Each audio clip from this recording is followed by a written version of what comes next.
800 years ago, Blue Star plummeted into the star ocean. That collision annihilated the old world. A devastating shockwave swept across the globe, reducing buildings taller than 9 stories and countless lives to dust in an instant. The ground fractured, and the once whole planet shattered into isolated islands adrift in the infinite star ocean. From the depths, leviathans emerged, colossal as mountains, their power akin to sorcery, forcing the surviving humans to the brink of extinction. In the depths of despair, 3 heroes emerged from the last surviving city. Harnessing newfound energy drawn from the star ocean, they reignited the flame of civilization. Decades of bloody war followed, and humanity barely managed to drive back the sea beasts, holding on to what little hope remained. Yet resources were scarce, the environment harsh, and society teetered on the edge of collapse. One of the 3 heroes raised their blade toward the star ocean and roared, "Humanity will not wither away in this prison. We will either conquer the star ocean or perish trying." Thus began the second age of exploration. The goal, to uncover the unknown within this vast and uncharted star ocean.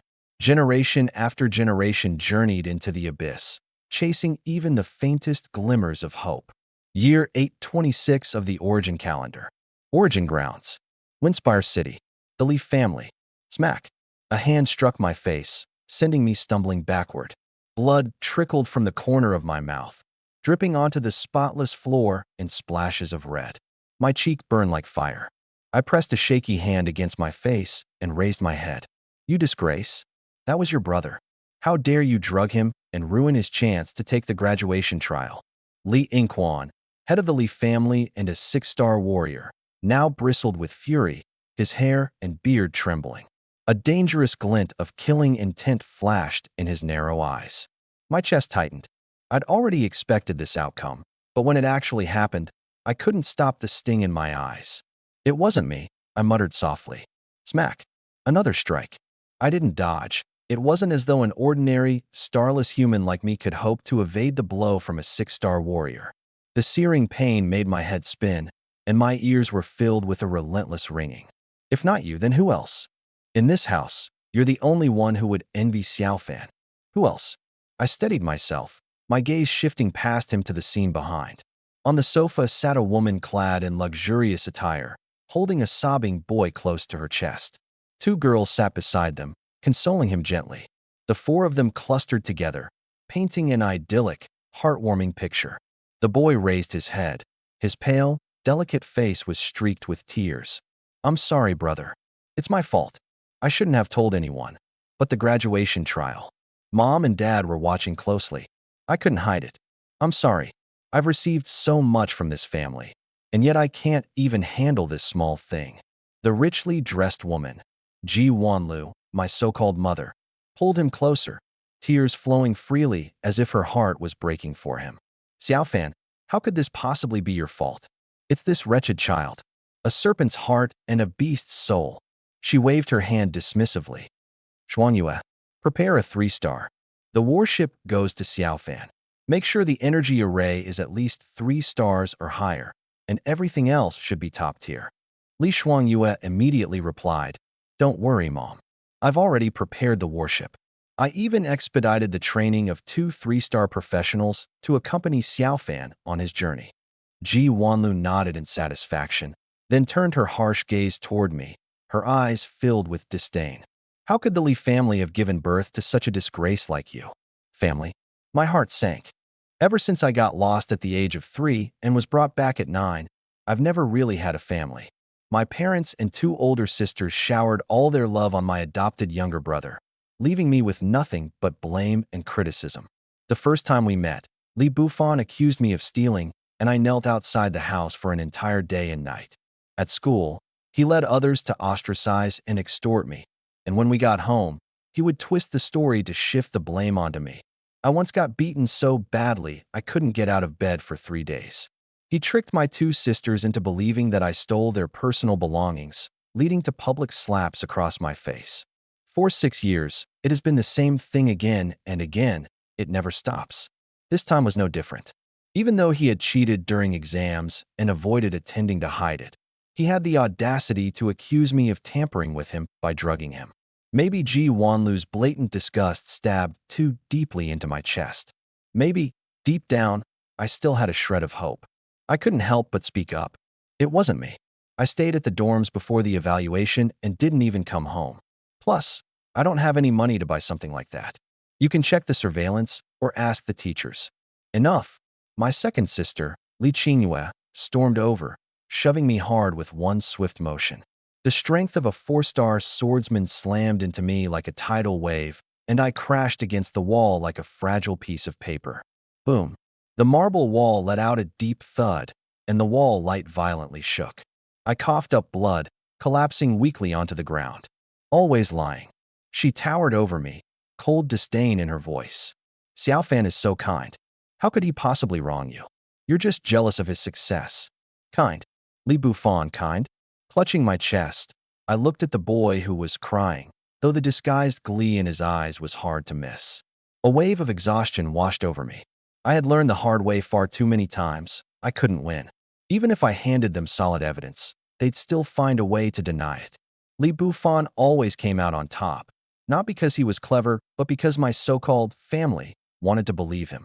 Forget it. Just let it go. I shut my mouth, ready to endure as I always had. After all, I'd be leaving this family soon anyway. But Li Bufan wouldn't let me off the hook that easily. His eyes glinted with mischief as he said, "Second sister, don't be too harsh on brother. Maybe he's just desperate for the reward. After all, making it into the top 10 earns you a warship, right?" A warship. My heart sank. As expected, everyone's expressions shifted immediately. Li Yingquan scoffed coldly. "So it's greed that's motivating you. Mo1. Hand over the reward warship to Xiaofan, then go kneel outside. Don't make me resort to family punishment." Family punishment. My body involuntarily trembled as my left hand reflexively. I covered my right shoulder. There, across my back, is a scar, a reminder of the family discipline I received when I was 12. Since that day, my right arm could no longer bear heavy weights. But compared to that scar, what chills me even more is their plan to take away the warship I fought so hard to earn. Navigating the treacherous stars is no small feat. Ordinary steel ships wouldn't last a day. Only carefully crafted warships can endure the journey. And a warship, even for the Rising Li family, is no small matter. I had slogged through school for 3 months, sleeping barely 3 hours a day, pushing myself through written exams until I squeezed into the top 10 of the Fufeng City graduation assessment. Only then earning this 1-star warship. They don't understand what it means to me. In this era of universal navigation, graduation marks the beginning of a mandatory 3-year maritime service. Nobody is exempt. And the captain's role? Absolutely crucial. Your evaluations, scores, connections, even your future wealth depend on it. Owning a warship makes you the default captain. That's why I push myself beyond my limits to make it into the top 10. But now, they're trying to rob me of it with a baseless allegation, trying to cut off my future, despite not needing it, despite knowing Li Bufan has no use for it. They just want to destroy me. At this moment, my heart turns completely cold. I slowly pull out a prism-shaped key from my pocket, its icy coldness pressing against my palm. "What are you dawdling for?" Li Yingquan barks impatiently and reaches out to snatch it. "Sin." I roll this word over in my heart. Then suddenly, I smile. Yes, I am a sin. No one in this family welcomes me. No one likes me. Then why should I linger anymore? Am I supposed to wait for them to grind my bones into dust, drain every drop of my blood, all to pave the way for Li Bufan's success? I twist my hand, grabbing his wrist in a firm grip. Li Yingquan freezes. His timid son actually dared to fight back? His eyes lock on mine as I slowly raise my head. My eyes are bloodshot, and I enunciate every single word. "You want the warship? Fine. Let's sever our blood ties. Consider this ship repayment for bringing me into this world." The hall falls silent, deathly silent. Everyone stares at me, this frail yet cold-blooded boy, as if I'm a stranger. No one ever expected the usually submissive Mo when to utter the words "sever blood ties." This is no bluff. In this era of life-and-death maritime exploration, the law is clear. If both parties are willing and without conflicting interests, they can legally sever familial ties. So what I said? It's entirely within my rights. For a moment, only Li Buffon reacts. A flicker shines in his eye before tears begin rolling down his cheeks. Brother, this is all my fault. Don't be angry with mom and dad. Don't threaten them like this. It'll break their hearts. If you want to blame someone, blame me. With those words, he even pretends to lunge toward me. Li Qinghua blocked him with a cold smirk. A little trick of retreating to advance. Mo1, dream on. Unless you hand over the warship and kneel to admit your mistakes today, this matter isn't over. Kneel. Admit your mistakes. I pressed my lips together, nearly letting out a laugh. In the past, I cared. So I compromised. So I let myself be trampled on. But now, I've decided to let go of this rotten family bond. They really think they have me figured out? I didn't even look at her and instead turned to Li Yingquan. Patriarchally, have you thought it through? You want the warship? Sever all familial ties. Otherwise, forget it. How dare you? Li Qingyue growled furiously, reaching out to snatch the key. This family is not a place where your terms matter. Article 73 of the Huaxia Alliance Property Law. I remained unmoving, the key resting openly in my palm, my voice slow and deliberate. States that, unless the owner voluntarily consents, no one may strip government rewards under any pretext. Violators will face tenfold penalties and imprisonment of no less than 3 years. Li Qingyue's hand recoiled like it had been stung. You? She stared at me, trying to figure out if I was serious. She hadn't memorized the details of this law, but intuition told her it was real. The Huaxia government was notorious for its no-nonsense protection of upward mobility for its citizens. Out in the stars, no one cared who you killed or robbed. But mess around here in the homeland, and you'd better be ready to be erased. There was once an imperial family who publicly seized government rewards, entirely wiped out overnight.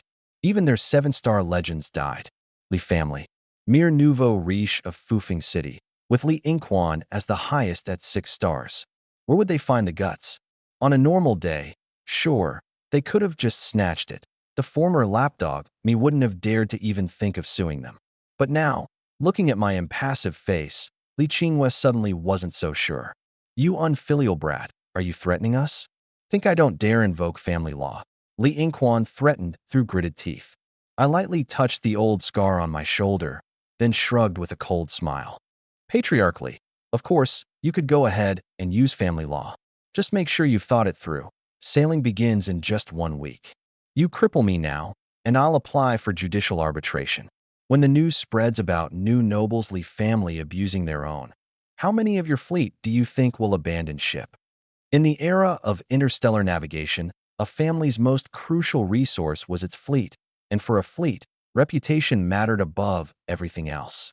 In the boundless stars, working under a leader with a cruel reputation meant not just no profits, but likely losing your life. So even the cruelest families worked hard to maintain their reputation, especially when it came to their own people. Li Yingquan's anger stalled before he responded gloomily. You think the Li family can't keep something so small under wraps? I laughed. Patriarchally, and who do you think you are? I'm ranked in the top 10 of this year's candidates in Fufeng City. How many eyes are staring straight at me, aren't you? Beat me up, cover it up. What? You think the strength of the Li family alone is sufficient? Even if you throw in everything you've got, it'll never be enough. The wolves circling you, just waiting for your family to slip, they'll tear you apart without mercy. And you think you can bribe them? Should I call you foolish, or just plain naive? I squared my shoulders, holding my ground as I stared up at Li Yingquan, who stood nearly 2 meters tall. Big against small, but not an ounce of intimidation swayed between us. The crowd in the hall looked utterly shocked. They had never seen this side of Mo1 before. Li Yingquan, Li Qingyue, and Li Shuangyue's faces turned a shade darker, because they knew I wasn't wrong. The Li family's swift rise to power over the past few years had stomped on plenty of toes. A scandal this big? There was no way to fully suppress it. But what were their options? Just let it go? The 3 of them seethed with reluctance, but couldn't come up with a better plan. Suddenly, Li Buffon broke down crying. Dad, Mom, Big Sis, it's all my fault. Stop fighting with my brother, please. You've worked so hard to build this family empire. I know how much it costs you. I can't bear to see you like this. Please, just let it go. As he finished speaking, he clapped his hands together in resolve, dropped to his knees with a thud, and began kowtowing in front of me. Again and again, his forehead meeting the cold, unyielding marble floor. Within moments, red welts bloomed on his skin. The Lee family, who had been torn with indecision moments earlier, suddenly softened. All of them now looked at him with tear-filled eyes. Ji Wanlu rushed forward, tightly embracing him. "Enough," she snarled at me. "Mo1, can't you stop pushing things this far? Does seeing Bufon hurt like this make you happy? What kind of heartless, ungrateful son could do this? If I'd known you'd turn out like this, I would have never bothered looking for you back then." "Oh, you want to sever ties?" I shot back, steps unwavering. "Be certain about this. You won't live to regret it." Like a fierce mother lion, she turned, snatching a piece of blank paper from the butler without hesitation. In a flash, she scribbled out the written agreement, signatures at the ready, before slapping it theatrically into my face. "Take it, leave the keys and get out." The family severance document fluttered slowly to the ground. What an incredible mother, willing to forsake everything, just to protect the well-being of her beloved child. The unfortunate truth? That beloved child was never me. "Hold on." My hand shot out just as she reached for the keys. I stepped back. A flicker of contempt crossed Ji Wanlu's gaze. Her expression thick with knowing disdain, her lips curled as if to say, "I always knew it would come to this." "What's the matter now? Getting cold feet? Let me guess. You worthless parasite, can't really go through with it then, can you?" "Not just you," I replied, voice level as I raised my hand, pointing to each and every person in the room. "Every one of them. They all need to sign." The crowd froze, stunned into silence. No one had expected this. The same Mo1 who once clung to this family as if his life depended on it, was now ready to cut ties, decisively walking away from every single one of them. The change was too stark to process. For a moment, no one spoke. A panicked look flashed across Lee Bufon's face. He seemed to think quickly before suddenly lurching forward, throwing himself gallantly at my feet. "Brother, no. Please, don't sever ties with Mom, Dad, and the others. It's all my fault." "Wah." And then, somehow, inexplicably, his foot slipped. He crashed face first to the ground right in front of me. "Buffon, brother." Chaos erupted. It was as if a beehive had been upended. The entire group swarmed around him in a frenzy. Li Shuangyue hastily propped him up, glaring furiously, hatred burning. Her glare could kill. "Are you blind? Didn't you see Bofin fall? Why didn't you help him? How could I have such a heartless younger brother like you?" I almost burst into laughter. Looking back on all of it now, after I've let everything go, the answers to things I couldn't figure out before suddenly seem obvious. Turns out I'd been clinging to a false sense of familial love, merely deceiving myself. I picked up the agreement from the floor and handed it to Li Shuangyue, speaking calmly. "Sign it. After this, you'll never have to worry about having a heartless brother like me ever again. Sign it, and you're freed of me for good." I pushed the agreement forward, my tone as tranquil as if we were talking about the weather. Li Shuangyue pursed her lips, her gaze wandering before ultimately landing on Li Yingquan. "Are you sure about this? Once you sign, there's no turning back," she asked. Li Yingquan scoffed coldly, snatched the agreement, and signed it with swift strokes, without an ounce of hesitation. "Think you can threaten us with something like this? Mo1, you're overthinking it. I, Li Yingquan, have no need for a son like you." Following his lead, Li Shuangyue and Li Qinghue signed their names as well. As the final signature settled on the page, I felt a pang of bitterness before a profound sense of relief washed over me. Li Bofin reached out for the pen, wanting to sign, but stopped short. He had no real reason to. After all, we shared no blood relation. I shoved the agreement into my back pocket and chuckled lightly. "You don't need to bother. If you sign, it'll only dirty the agreement." With that, I tossed the keys to the family's warship onto the floor. Clink. The diamond-shaped key hit the ground and rolled with a distinct sound. All their gazes followed it before turning back to me, their eyes fixated on my retreating figure, as if they were watching something priceless slip away. "Stop right there." My hand was already on the door handle.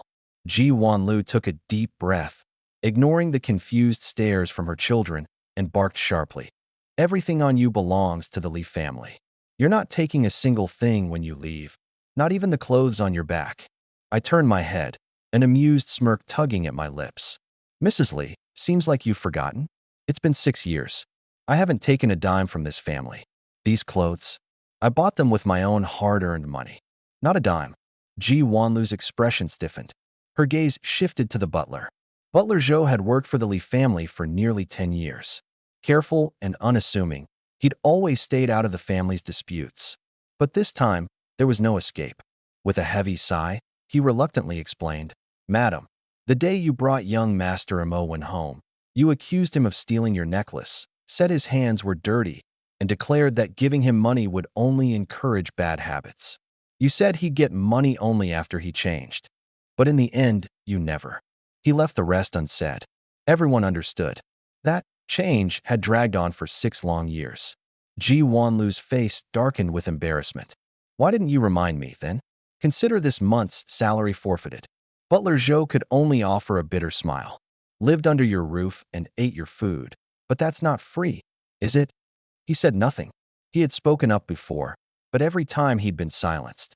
Now, jobs were hard to come by, and with nowhere else to go, leaving the Li family wasn't an option. Ji Wanlu turned her head and caught sight of the mocking smirk on my lips, which only stoked her temper further. "So what if we didn't give you money? Can't you ask for it yourself?" she snapped. I didn't respond. Instead, I calmly rolled up my pant leg. On my knee, scars crisscrossed in thin, faded lines. Some were old enough to have turned pale white, proof of the years they had been left to settle. I kept my eyes on her, a serene smile on my lips, but with no trace of warmth behind it. Ji Wanlu froze, as if recalling something from memory, perhaps how I had once told her I couldn't afford school fees, only for her to accuse me of lying and recklessly spending money. Her punishment, making me kneel on the coarse sand outside. She averted her eyes and muttered, "Let's not get into the money right now. Over these years, you lived in our home, ate at our table, used our resources for medicinal baths and nutritional tonics. Do you have any idea how valuable those things are? Without the Li family, even if you had money, you couldn't afford them. Medicinal baths? Nutritional tonics." I let out a cold laugh and turned my eyes to the steward, Mr. Zhou. He winced visibly, his scalp tightening, and stuttered, "And madam, the master." He said the family's resources were limited and should be allocated to the two young Misses and young Master Buffon. Young Master Maoen's foundational strength wasn't solid. The idea was to wait until his foundation improved before providing supplements. The hall fell into a heavy silence. Li Yingquan coughed awkwardly, his tone defensive. "These past years, our family has only just managed to gain a foothold in Fufeng City. Resources had to be directed where they would yield results. When Maoen was brought back, his baseline was too poor, even with investment." "Right, too poor of a baseline," I interrupted, my tone cutting and cool, a smirk playing on my lips. "So I didn't deserve foundation-building resources. Yet with this poor baseline, I placed 10th in Fufeng City. May I ask, where did Miss Li Shuangyue and Miss Li Qingwei rank during their assessments in comparison?" Li Yingquan choked on his words, unable to reply. 6 years ago, when Li Shuangyue took her assessment, the Li family had just begun to gain traction, and she barely squeezed into the top 100. 3 years later, thanks to a fortune and resources, Li Qingwei emerged 12th. But this year, their brightest hope, Li Buffon. "Had it not been for your sabotage, Li Yingquan began to growl. "Master Li, repeat a lie long enough, and even you might start believing it." I cut him off icily. "I'm about to sever all ties with the Li family. If Li Buffon's exam absence really had something to do with me, should I call in the city guard to investigate?"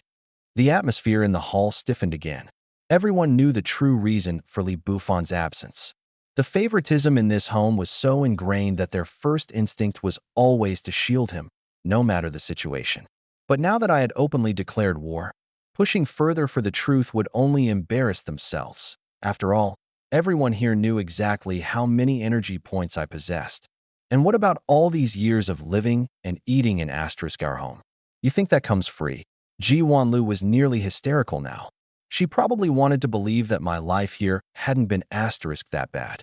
Yet as she sorted through her own memories, all she could recall were instances of punishment and cruel words. Not a single thing she had done for me came to mind. I shrugged, my smirk widening, the derision in my eyes sharper still. I've never even had a proper meal in this house. And as for a place to live, if a storage room counts, then I really should thank you. Over the years, I've been crafting strategic plans for Li Shuangyue, cooking medicinal meals for Li Qinghue. Surely that's enough to cover the rent? Or are the Li family storage rooms made of gold, charging rent that a star-level strategist and nutritionist can't afford? The hall fell silent once again. You're lying. What plans? What nutritionist? Do you have the nerve to shamelessly steal Buffon's credit too? Li Shuangyue bit her lip, shouting at me. Flashes of distant memories surged in her mind, only for her to forcefully suppress them. No, everything was Buffon's doing. That's what their parents said. I laughed. If that's what you want to believe, go ahead. Cairo Islands Project High Ground Number 3, Qingyue's medicinal diet for next month. Why don't you just count on your capable brother instead? I gave them one last deep glance, then turned towards the door. Step by step. Steady, unwavering, without the slightest hesitation.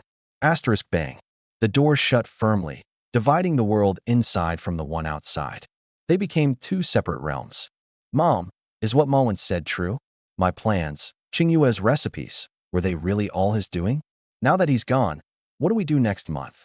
Cairo Islands Project, it's the lifeline of our fleet. Li Shuangyue stared blankly at the door, muttering to herself. Ji Wanlu shot her a glare, hugging Li Buffon tightly, then murmured soothing words to him before scolding back in frustration. Pull yourself together. Don't upset Buffon with this nonsense. Who else but Buffon would devote himself to helping you all like this? Don't let that brat's ridiculous claims confuse your mind. But before, that's enough. Li Yingquan cut her off harshly. No one, I repeat, no one gets to take credit for Buffon's contributions. He gritted his teeth, his voice lowering after a pause. That ungrateful brat is just putting on a show. Without the Li family, he'll starve out there. Let him hit rock bottom. He'll come crawling back, tail between his legs, begging for forgiveness. Just you wait. Li Shuangyue stared at her parents' resolute faces, unable to find the words. In the past, she had argued over Li Buffon's role in things. Once, twice, a few times. Yet each time, she'd ended up apologizing and reconciling in the end. Not once had she ever spoken of severing family ties. Not once had she shown such determination. Gazing out the window at the distant departing figure, an unsettling premonition crept into her heart. This time, that brother of hers might truly never return. Don't think about it too much, sis. Li Qinghue leaned in closer, lowering her voice. He's just some planner and chef. What are they to the Li family? Even if something goes wrong on Buffon's side, it's really no big deal, is it? Li Shuangyue fixed her eyes on her sister's indifferent gaze, then suddenly smiled. You're right, it's nothing significant. I suppose I was overthinking. But as she said those words, her hand quietly tightened into a fist. The star sea was bathed in daylight. A white halo shone over the origin world. The sun hung low, angled at about 30 degrees above the horizon. It wasn't the burning peak of summer. The temperature lingered around a comfortable 20 degrees Celsius. There was no wind, and the air was fresh. I walked along the gravel path of the Shuiyuan residential complex, the crunching of stones under my feet creating a steady rhythm. As the most prestigious neighborhood in Fufeng City, it was a rare sight to still find some greenery here. On either side of the sandy yellow road, sparse-leafed, short trees dotted the landscape every 10 meters or so. After leaving the small hill outside the Li family's villa, I had walked a good 2 to 3 miles before finally plopping down under the shade of one of the trees. Although the complex only had a few dozen households, each family lived in a standalone villa spread across vast lots. Walking from one place to another could easily take an hour or two. I usually managed to get by on sheer determination, but today was different. I'd taken hits from both Li Yingquan and Li Qinghue. It was time for a rest. I let out a long breath as I stretched my stiff limbs and reached into my pocket to retrieve a small, hard-shelled beetle. About the size of a thumb with a broad back, it resembled a ladybug, but its tail was marked with black and white stripes that mimicked piano keys, miniature and intricately designed. A music beetle, the cheapest and most common communication tool in the origin zone. It could only store 7 or 8 numbers. and its signal coverage barely spanned the city. I pressed a few keys on the Beatles' piano, and its tiny mouth buzzed softly before a crisp female voice emerged. "Mo1 Jr. How rare for you to call me." I paused briefly and then got straight to the point. "Senior, is that spot you mentioned still available? Can I join your crew?" She was taken aback for a second, but quickly responded with excitement. "Of course, it's still open. I've been hoping you'd come aboard. But weren't you top 10 in the graduation exam? Shouldn't you be getting your own warship?" "Something came up," I said flatly. "I've decided against going solo. Tomorrow, 10 a.m., Dock 3. I'll come find you and register," I continued. Sensing that something was amiss, she hesitated for a moment but didn't press further. After a few simple instructions, the call ended. I stared at the dormant music beetle in my hand, a bitter smile curling on my lips. This was supposed to be my safety net in case I didn't make the top 10. But, ironically, here I was, using it anyway. I raised my hand and snapped my fingers gently. The air shimmered for a moment, and a figure materialized in front of me. Someone who bore a 6 to 7/10 resemblance to myself. "You know, I figured out why they treat me the way they do," I said with a self-deprecating laugh. I dug into the Lee family's history. 12 years ago, Lee Inquan was, at best, a 3-star professional. But after I went missing, and they adopted Lee Buffon, his power skyrocketed. In just a few years, he became one of the top experts in Fufeng City. The Lee family's rise has been unnaturally fast. In just over a decade, they've built up what would take other families decades. I've secretly calculated the profits from their overseas fleet. It doesn't even come close to supporting their current status. And the strangest thing of all, the other top families in Fufeng City, the ones who could easily crush the Lees in their rise, have done nothing to truly stop them. The most aggressive incident was when several of them coordinated to suppress their fleet, but even that was back when I was 9. It looked more like a warning than an actual attempt to take them down. A warning was given. The doppelganger let out a sigh. "So, you suspect someone is supporting Lee Buffon behind the scenes. The Lee family rose to power because of their backing. Your parents' favoritism is their way of currying favor with that person." I nodded, then added self-deprecatingly.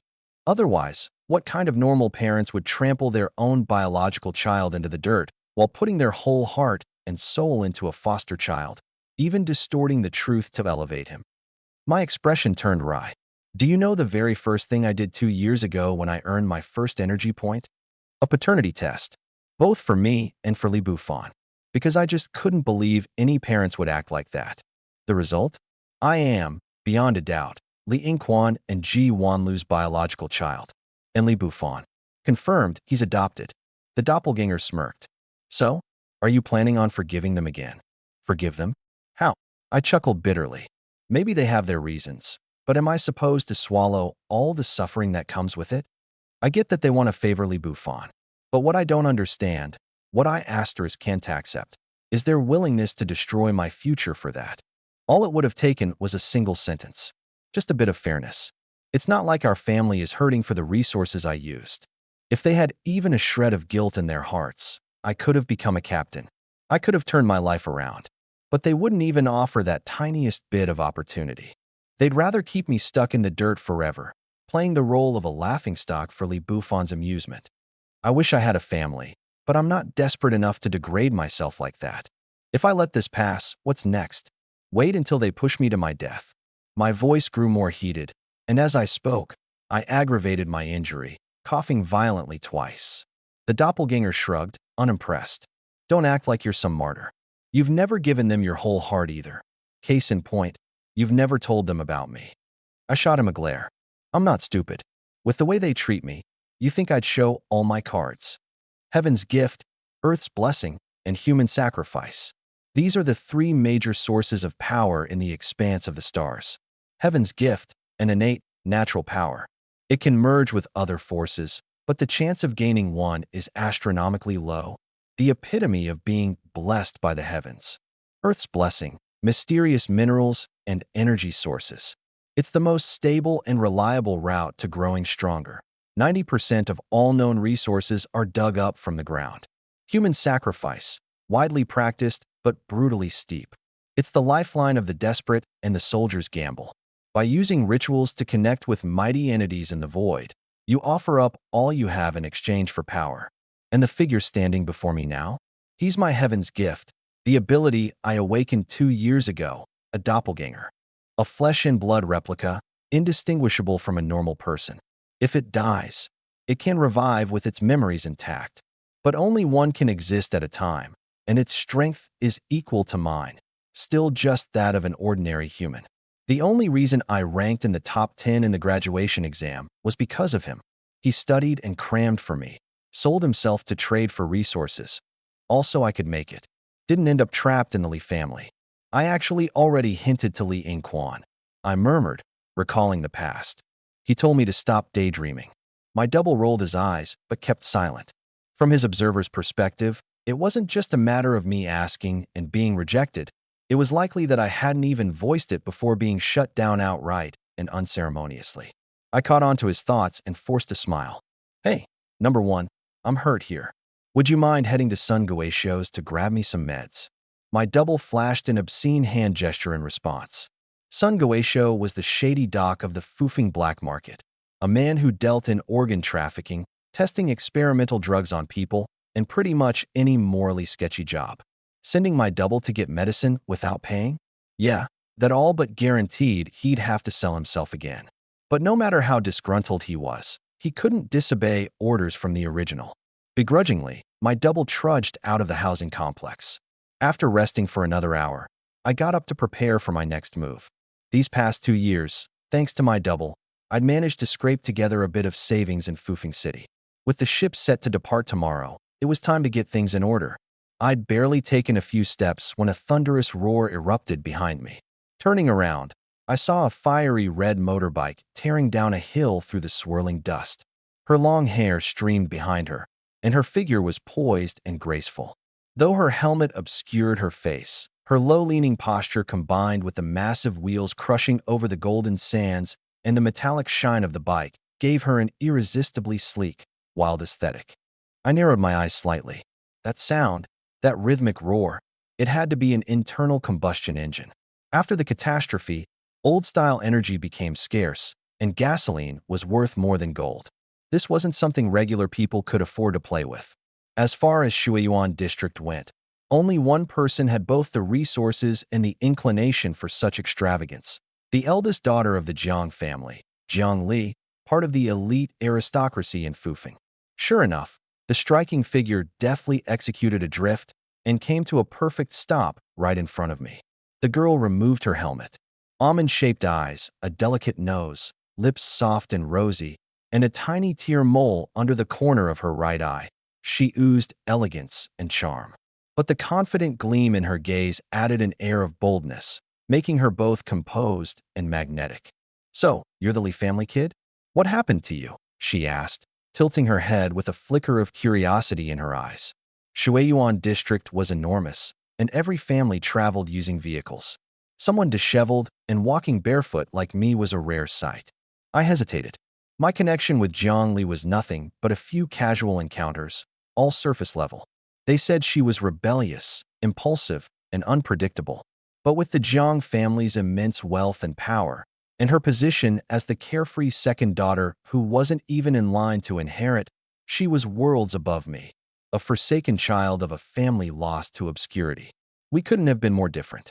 If you don't feel like explaining, then forget it. It's just more of that family drama nonsense anyway.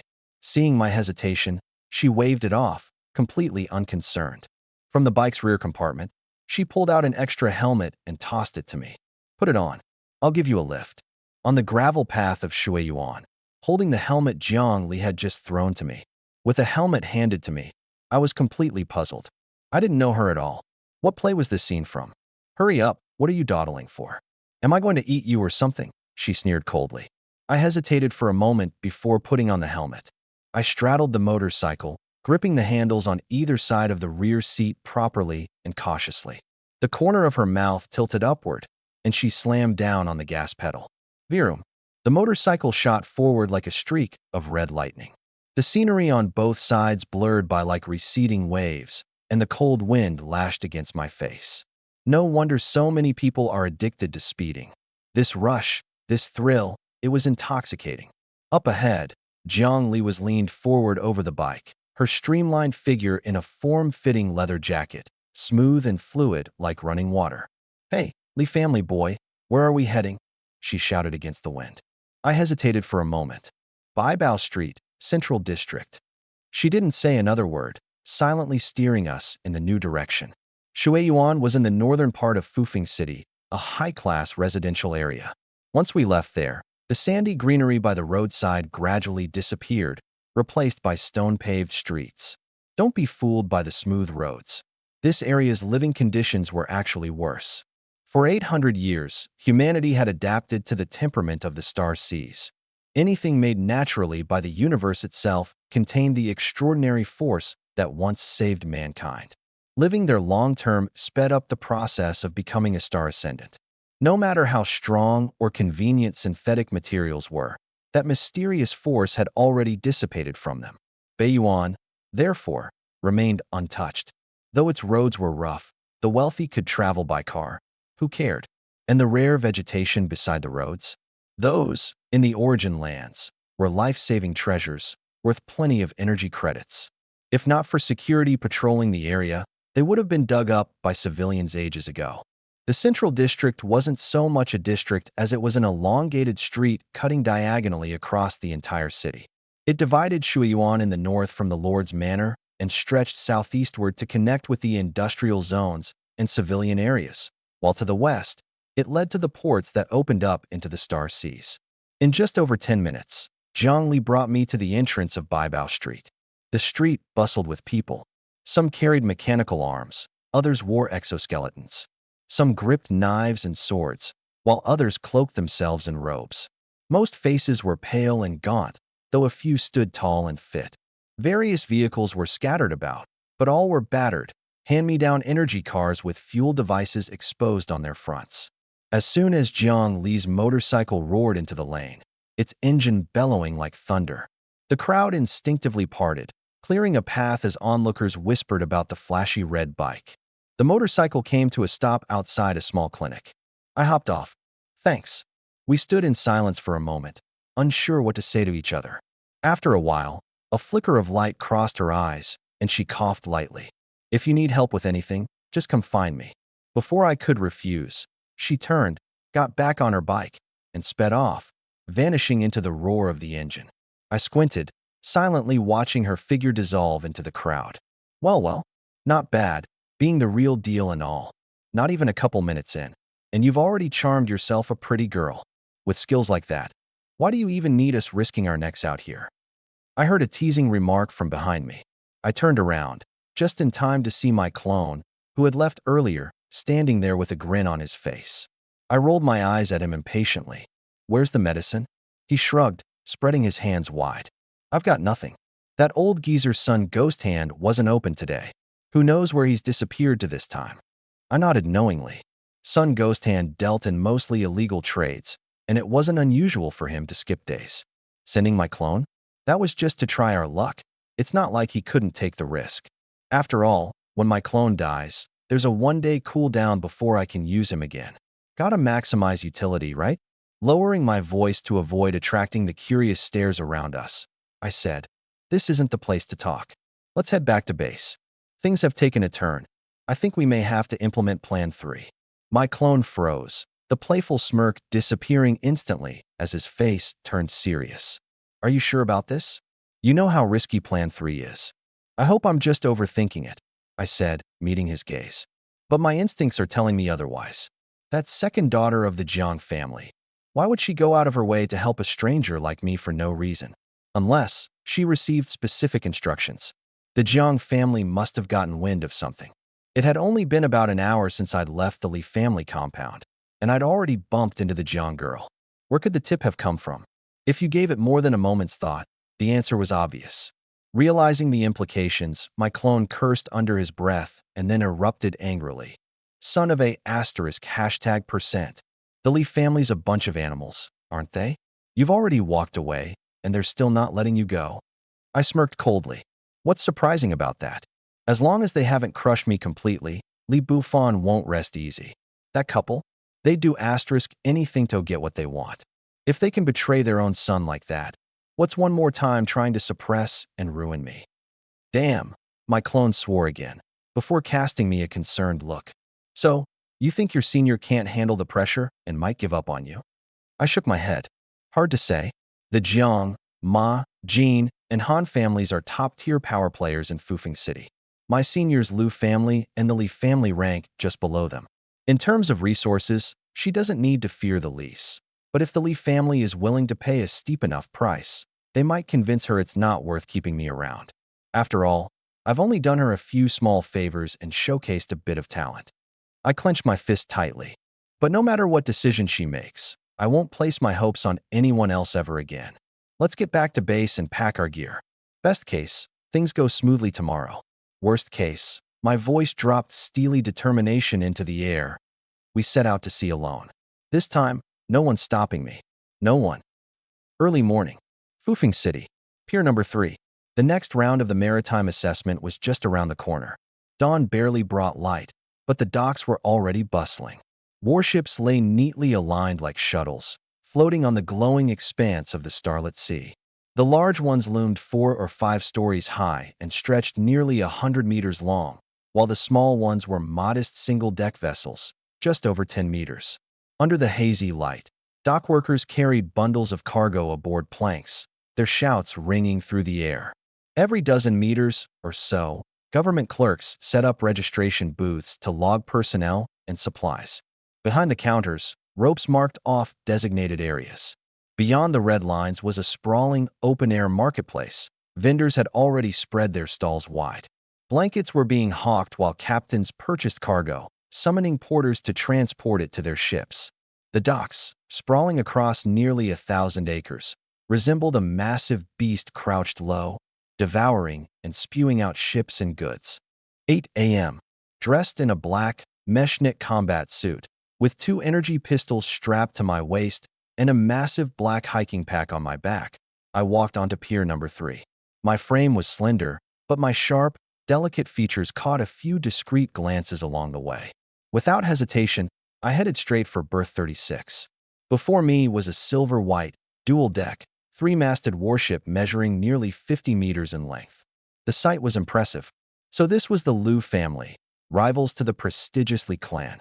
The asterisk Chingy Wang carried a sleek, silver-white hull adorned with starry patterns, reinforced by mithril alloy runes, demonstrating defensive capabilities rated at 3 stars. Along its sides lay 20 weapon ports, their dark red barrels loaded with 2-star explosive energy cannons. Combined with the speed afforded by its 3 masts, its overall combat effectiveness easily reached 3 stars. With this ship, taking one of the top spots in this year's exams wouldn't be hard.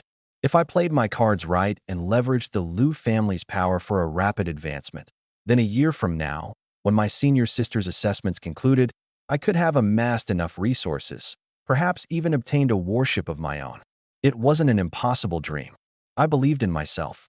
Over the past 2 years, I had relied on my ability to share memories with my duplicates and coupled that with my innate talents to excel. While my core combat strength hadn't yet advanced to the next star level, I was proficient in nearly everything else: tactics, medicine, culinary arts, engineering, all on par with professionals in their respective fields. Otherwise, how could someone like me, lacking in resources, have climbed into the top 10 out of nearly 10,000 participants in the city's graduation exams? MO1 here so early? A crisp, pleasant voice rang out from behind me. Turning, I saw a tall girl approaching with a group in tow. She seemed about 16 or 17, with a soft, round face and crescent-shaped eyes that gleamed with amiable humor. Dressed in a light blue mage's robe and radiating a friendly demeanor, she greeted me with a warm smile. Liu Yen, senior sister, I acknowledged, giving her a nod. My eyes, however, involuntarily shifted to the 2 men walking behind her, and my expression darkened ever so slightly. She wasn't alone. The first man appeared roughly her age. Burly and broad-shouldered, his dark red leather armor was embellished with metal patterns, stretched taut over muscles that seemed ready to burst beneath it. Wrapped around his wrist was a high-tech device resembling a metallic bracer. He was watching me with an amused smirk. The second man looked to be in his early 30s. He wore a single mono-lens eyepiece and carried a parchment scroll in his hands, scanning it while his indifferent gaze swept across the surroundings. His demeanor oozed arrogance. Zhao Cheng, Lu Feng. A creeping sense of unease began to take root in my heart. I had done my homework. If I planned to consider Lu Yan's fleet as a backup option, it made sense to investigate thoroughly beforehand. Zhao Cheng, the three-star warrior. A member of a Lu family vassal faction, he was known for being brash and overly aggressive. He served as the deputy captain of the Qingyuan. His only apparent utility was his fighting prowess. Bringing along someone so volatile and prone to violence felt off. And Lu Feng? Even stranger. He wasn't part of the Lu family at all. A two-star rune master, Lu Feng had in fact been secretly recruited 2 years ago by my sister, Li Xuanyue, to assist in maintaining the Li family's outer fleet. While others might remain unaware of his affiliations, I had crossed paths with him before while clearing up trouble for the Li family. As these suspicions churned in my mind, my expression betrayed nothing. "Senior sister, you're early too," I said evenly. "If there's nothing urgent, then why don't we? Let's get registered first." A flicker of surprise crossed Lu Yan's almond-shaped eyes. She hadn't expected me to be this direct, but she quickly recovered, grabbing my hand and pulling me toward the official's booth with excitement. Yes, let's register first. I've been waiting for this day for so long. Starting today, you're officially part of the Qingyuan fleet. We had only taken a few steps when Zhao Cheng stepped in front of us, blocking the way. "Miss Lu, this isn't right." His tone was heavy with disapproval. "The Qingyuan fleet isn't just some random bunch. We're one of the top 5 fleets in Fufeng City this year. You can't just let any Tom, Dick, or Harry join us." He stood there like a wall, his eyes scanning me up and down.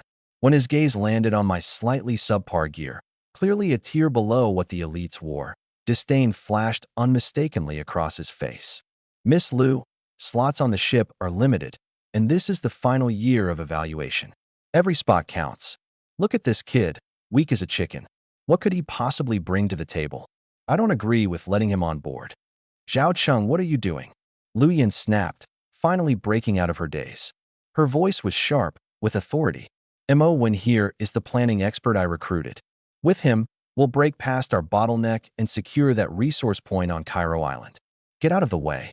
Zhao Cheng's neck stiffened as he shot back, stubborn and confrontational. "I don't buy it. The Qingyuan fleet is our collective future. Even though you're the captain, you don't have the right to gamble with our futures. Unless you can give me a good reason, I refuse to agree to him boarding the ship, and my team won't agree either." Predictable. Watching the two of them bickering, a cold smile crept across my face. The moment I spotted Lu Yan earlier, I knew today wasn't going to go smoothly. There's no way someone like Lu Yan, heir to the Lu family and captain of the ship, couldn't handle a single Zhao Cheng. This was all just theatrics. With my graduation exam results, no one in their right mind, aside from those fools in the Li family, would openly antagonize me without reason. The only question is, does she truly not want me on the ship, or is she testing the waters, waiting to see what I'm capable of before making her decision?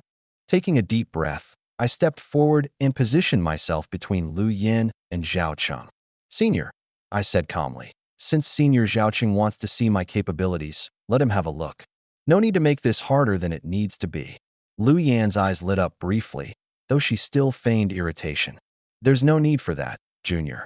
I always honor my promises. Your skills, I trust them completely. Back then, if it weren't for..."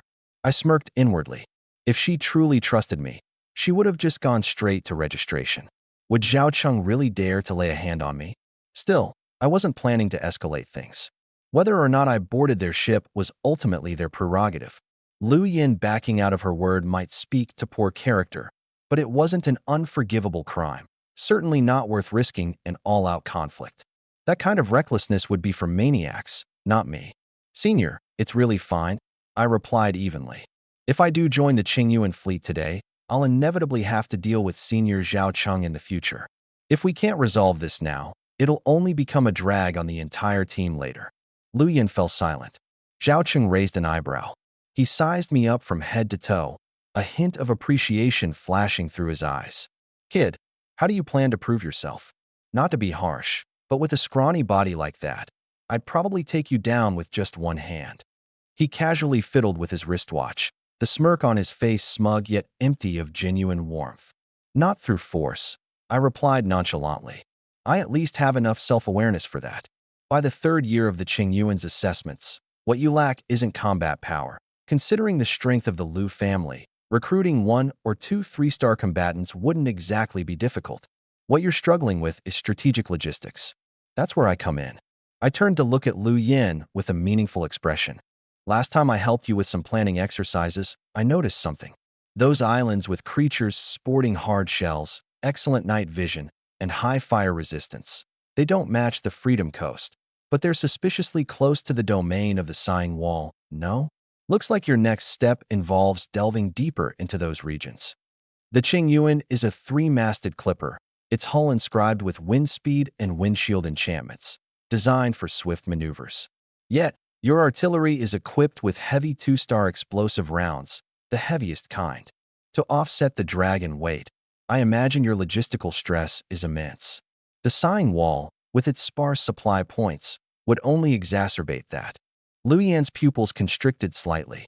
She had shared some general information about the landing zones for planning purposes, but had been careful to withhold any specifics about the island's locations. For me to deduce it solely based on the traits of the creatures and the natural environment, that wasn't something your average navigator could pull off. A brief flash of regret crossed her eyes. I understood immediately. Her silence was the answer. I turned back, glancing briefly at the bustling market behind me. Walking over, I returned a moment later with 2 small pouches in hand. One was filled with what looked like ordinary grass, streaked with dark red patterns and giving off a faint metallic smell. The other glowed faintly green, with a soft luminescent sheen. "Senior," I addressed Liu Yan, lightly shaking the bags in my hand. "Mind if I take a quick stroll aboard your ship?" She nodded. The contents of the pouches, simple aquatic plants, fishy-smelling grass, yuxinko, and luminescent leaves, green leaf, were inexpensive and seemingly innocuous. No harm in that. Zhao Chen cast me a sidelong glance. "Kid, what's your game here?" Even Lu Feng, who until now had been absorbed in some parchment, showed a flicker of interest and finally looked up. "Watch and see," I said, stepping onto the Qingyuan's wooden gangplank with steady steps and boarding the ship. Up close, the ship was even more spacious than I had imagined. The metal ram at the bow was seamlessly fused with the hull, the very tip hollowed out to form a small platform with a recessed slot at its center. The arrangement of the deck was calculated. Every few meters stood a neatly stationed turbine-like structure. Barrier magics, wind-boosting accelerators. I recognized them at a glance, but left them unexamined. Instead, I walked directly to the ship's stern and scattered half the pouch of green leaf overboard.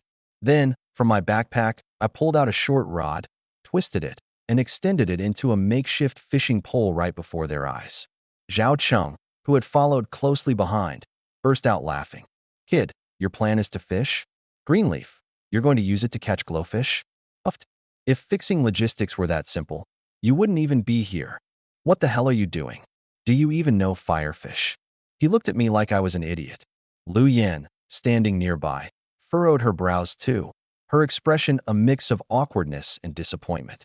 "Attention seeker," Lu Feng sneered coldly, retracting his gaze. I wasn't in a rush.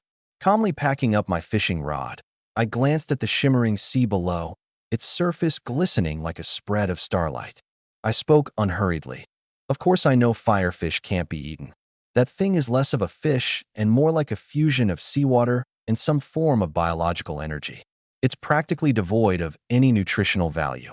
The Starlight Sea, or at least the White Day Sea at its origin, was comprised of countless microscopic particles. It had buoyancy, a mild temperature, and a faint glow. A brief touch was like ordinary seawater, but prolonged exposure could cause burns. Fish species from before the cataclysm couldn't survive in it, yet the vast and enigmatic sea gave rise to unique forms of life. Just a few moments after I sprinkled some green leaf dust over the water, a swarm of faintly glowing little fish began to gather, fiercely competing to devour the bait, resembling a cluster of fireflies from afar. The fish were palm-sized, their bodies semi-transparent with their skeletons and innards clearly visible. I immediately shredded some fish mint, wrapped the scraps with more green leaf, and scattered most of it over the water, leaving just a small amount to attach to my fish hook before casting it into the sea. Why did you throw the fish mint in? Lu Yin questioned with a frown. Its smell drives off smaller fish. I kept my eyes fixed on the water. That's true for most fish. But firefish have very limited biological instincts. Normally they'd act cautious, but once they start eating, especially when it involves green leaf, they won't even notice the scent. Sure enough, after scattering the leaf-wrapped bits into the water, the firefish seemed completely unbothered, continuing their happy feast. Lu Yin frowned even deeper. But even if they don't care, what's the point? These things are basically worthless. I glanced at her, a slow, subtle smile spreading across my face. Are you sure they're useless? Absolutely sure. Do you really think this method holds no value? At Dock 3, I stared at the sea surface, my tone calm and faint. Before my words had even fully landed, the water suddenly surged. A dorsal fin burst through, sending a spray of seawater skyward. A massive fish, cloaked entirely in bony armor, lunged toward the firefish swarm, jaws snapping wide. Half the firefish disappeared instantly. Bloodthirst shark. Zhao Qing's pupils constricted. That's a deep-sea predator. How did it end up in these shallows? Lu Yan's eyes glimmered slightly. Fishmint repels smaller fish, leaving only firefish behind. That combination lured it up from the depths. She looked at me differently now. Bloodthirst sharks were rich in meat, perfect for provisions on the ship. Not to mention their fins and bones were worth a small fortune. How did you know that pairing these two things would cause this effect? She asked softly. I didn't answer, instead turning toward Zhao Cheng. Give me a hand with the rod. The bloodthirst shark was already hooked, thrashing chaotically below the surface, pulling the fishing rod taut like a bowstring. A terrifying arc. If not for the specialized fishing line from the origin lands, it would have snapped in two by now. Zhao Cheng remained silent, extending one arm and giving a sharp, forceful pull. The source of power for a 3-star warrior had been tapped. While that monstrous fish was ferocious, it was still just a beast. Its meter-long body was dragged onto the deck without resistance, completely overpowered. A cold glint flashed in my eyes as I reversed my grip and pulled out 2 cookery knives. Head off, tail removed, gutted. The blade flashed, and in the span of a few blinks, the bloodthirsty shark was cleanly dismembered. Its innards intact, some even still twitching. Zhao Cheng clicked his tongue subtly in surprise. The skill in my hands was not inferior to his. I sifted through the organs, then curled my lip. No treasure core, just my luck. Zhao Cheng paused for a moment before bursting into laughter. Kid, finding a treasure core? Do you know how rare that is? Searching for one in a regular fish? That's something out of a novel. I casually tossed the organs overboard and then turned to Lu Yin to explain. This method? I found it out by chance. A few years back, a fishing patrolman got dragged into the water near the coast by a bloodthirsty shark. He almost became fish food. When I asked around, I learned that day he'd skipped washing up after his shift and went straight to fish for firelight fish while still carrying the smell of Tsundere leaves on him. I paused briefly. He had no idea what that meant. But I did. In this world, it's never about a lack of coincidences. It's about lacking people who notice coincidences. Chance, huh? Lu Yin murmured, traces of hope dimming from her eyes. I didn't respond, instead turning to Zhao Cheng. Well, what do you think, senior? Tsundere leaves and greenleaf herbs are light and take up barely any space. With just this trick, you could solve a third of your supply problem. Zhao Cheng went silent. In terms of tactical value, I was more than qualified to join the ship's crew. Huh? Solve a bit of food supply, and you think that's enough to get aboard? How naive. A voice that hadn't spoken the whole time finally cut in. Lu Feng sneered as he spoke. Lu Yin, Miss Lu, I can upgrade the wind speed formation of the Qingyuan, increase its speed by 30%, and boost its weight capacity by 1 tier. He smirked. In exchange, I want the last spot on the ship for my younger brother. The atmosphere instantly grew tense. In the naval assessment, slots aboard private warships were scarce. The asterisk Qingyuanli had 1 spot left. If it went to Lu Feng's brother, there'd be no place for me. Here it comes. I raised my eyes to Lu Yin. Senior, what's the meaning of this? Her face froze, guilt shading her expression as she spoke softly. Junior, I'm sorry.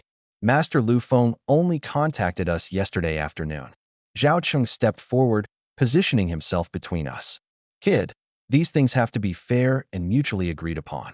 That trick of yours reduces supply weight. Sure, but Master Lu Feng's formation upgrade increases overall capacity and weight class. We gain more from that. Sorry, he didn't say the unspoken part. Now that they knew my trick, they could just use it themselves. Why bother bringing me along? I glanced at Lu Feng's smug face, and suddenly, Lan asked, for modifying the Qingyuan ship, did you use the Li family's wind element stacking formation? Lu Feng raised an eyebrow, pride evident. Impressive. This was personally designed by the #1 genius formation master of Fufeng City, young Master Li Bufan. Senior, I interrupted. What if I told you that this formation isn't suitable for the Qingyuan ship at all? Lu Yan's expression shifted slightly. Junior, I know I've let you down, but this formation has been running for years without any problems. You know my background. When it comes to the Li family's formations, no one knows them better than I do. Oh, everyone knows your so-called background. Lu Feng sneered. Taken in by others, but lacking gratitude, lazy and envious of talent. Framing young Master Bufan, causing him to miss his graduation assessment. Miss Lu Yan, when choosing someone, it's not just about ability, but also character. I glanced at Lu Yan. She avoided my gaze. Taken in, I am the biological son of Li Yingquan and Ji Wanlu. But to prevent Li Bufan from overthinking, they've always referred to me externally as a sponsored child, not even officially acknowledging me as an adopted son. Lazy, untalented. Many of those achievements credited to Li Bufan are fruits of my labor, forcefully taken from me and claimed as his own. But seeing Lu Yan's expression, I knew there was no point in explaining further. She had already been swayed by the formation and the rumors. In that case, I'll take my leave. I cupped my hands slightly and turned to leave. After a few steps, I paused. Senior, I haven't boarded your ship yet, and I assume you won't be using my methods, will you? Lu Yan's face looked a bit unnatural. Of course not. The Lu family still has this much dignity. I nodded. That's fine then, because without me on board, my method would be just like the wind element stacking formation, not suitable for the Qingyuan ship. With that, I left the deck without looking back. Behind me, Zhao Cheng approached Lu Yan and murmured, letting him go like that. Is it really the right choice? That guy has real skill. Lu Yan remained silent for a few moments before saying softly, we don't have a choice. The formation is too critical, and the rumors spread by the Li family, they can't be ignored. Zhao Cheng said nothing further. Something about me didn't seem to fit the reputation I'd been given, but he knew better than to get involved in the affairs of powerful clans. Their complications weren't for outsiders to meddle in. They couldn't have known that in just a short time, today's decision would come to haunt them with bitter regret. As I stepped off the Qingyuan ship, I noticed a woman in elaborate clothing standing at the dock with arms crossed, 2 bodyguards stationed behind her. What's this? Someone kicked you off the ship. Li Shuangyue raised an eyebrow, smirking at me. I shot her a glance and continued walking without a word. You dare. She grabbed my wrist sharply. Crack. A crisp sound came from my bone. While this woman was only a 3-star stargazer, her physical strength was leagues beyond mine. That grip alone. She almost snapped my wrist. The sharp pain shot through me, but my expression didn't change. Instead, I tilted my head and shouted toward the nearest checkpoint. Officer, someone is attacking a prospective candidate. The officials turned their attention to the commotion. Li Shuangyue recoiled as if burned, hastily withdrawing her hand, her face stiffening. It's a misunderstanding, just family matters, she explained with a forced smile, motioning for her bodyguards to handle the situation. I didn't give her any semblance of grace. Without a word, I turned on my heel and started walking away. You. She gritted her teeth and caught up with me, dropping her voice. Mo1, that's enough. Isn't getting kicked off the ship humiliating enough? How could anyone like you disgrace the Li family? I stopped in my tracks, a cold smile tugging at my lips. Correction, I'm not part of the Li family anymore. We severed ties, remember? She faltered, clearly flustered. Dad and Mom didn't mean what they said that day. How can you be so immature? You're not half as considerate as Bufan. No wonder. No wonder. Here it was again. No wonder. Being falsely accused was my fault. Having my ship stolen was my fault. Being forced to leave with nothing? Apparently still my fault. The Lee family was always blameless. It was always my fault. A family that dumps all its blame on its quietest member? That quiet will eventually turn into a blade. Yes, it's all my fault, I said, waving her off indifferently. Now, will you kindly leave me alone? Mo1. Her anger boiled over. Do you know how much I've dropped everything just to come find you? Be good and come back with me. Don't push your luck. I exhaled deeply, unwilling to waste another second arguing with her. Turning to scan my surroundings, I began calculating how to lose her quickly. She misunderstood the action. Her eyes darted suspiciously, and she sneered. What? You're trying to board another ship. Dream on. The family's contacted every private vessel in this round. No one's going to take you. I glanced at her smug face, speechless for a moment. I truly couldn't understand the Lee family's logic. How they could so gleefully destroy their brother's future without the slightest regret, acting as if it were a badge of honor. You probably didn't stop there, did you? I said coolly. You've spread some nasty rumors too, haven't you? She froze for a beat. Her lips pressed tightly together. I only told the truth. The truth. I chuckled dryly. The evidence I handed over back then, I kept backups.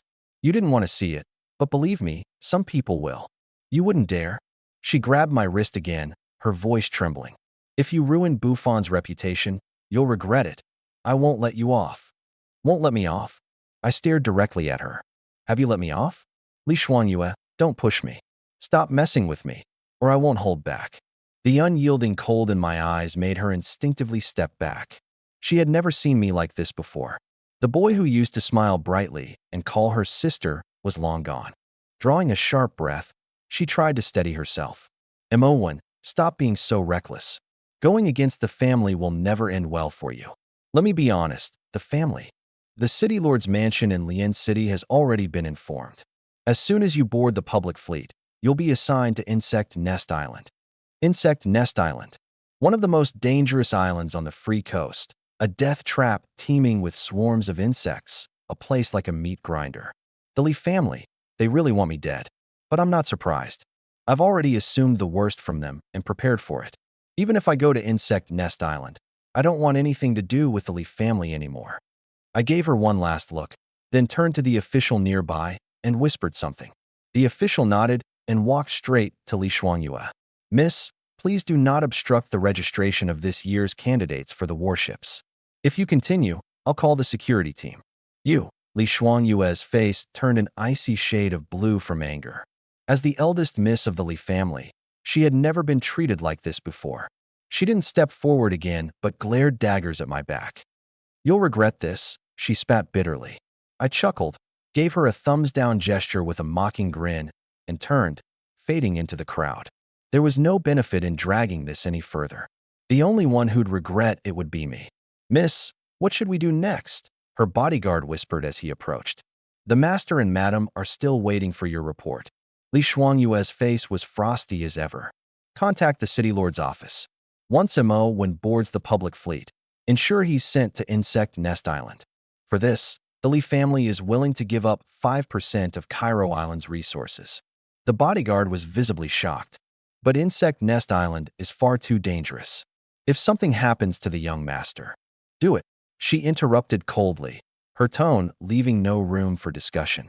He needs to be taught a lesson or he'll never understand reality. Don't worry, once he learns where he's been assigned, he'll be begging to come back. He's spineless. People like him always are. But once you register with the public fleet, changes cannot be made. The bodyguard opened his mouth, but eventually swallowed his words. Elsewhere, I wandered along the docks, inquiring with the liaison officers for a few warships. As expected, their responses were the same. The minute they heard my name, rejection followed, some with a sneer, some derisive, some outright dismissive. Our ship doesn't take in deadweight. Scram. We don't want someone who betrays even their own brother. Sorry, full crew already. I glanced at the latest officer who had just rebuffed me, now warmly chatting with someone else. Shaking my head, I stepped into a secluded corner and summoned a clone of myself. Change of plans, I murmured. It seems we'll have to go with the third option after all. At Dock 3, in the City Lord's office, I sat at the counter, staring directly at the clerk across from me. Hello. I'd like to apply for the government subsidy for exploring the death route. The young clerk froze for a full 3 seconds before snapping out of it, exclaiming, "You want to apply for the death route?" All at once, the dozens of people waiting in line throughout the hall turned their heads, their gazes stabbing into me like needles. Come here. It's been over 10 years since there's been a case in Fufeng City, and now I'm the first one. I've been hearing about the Star Sea my entire life. Human territory is confined to the White Sun Sea, named for that brilliant sun on the horizon. Sunrise brings light, sunset brings darkness.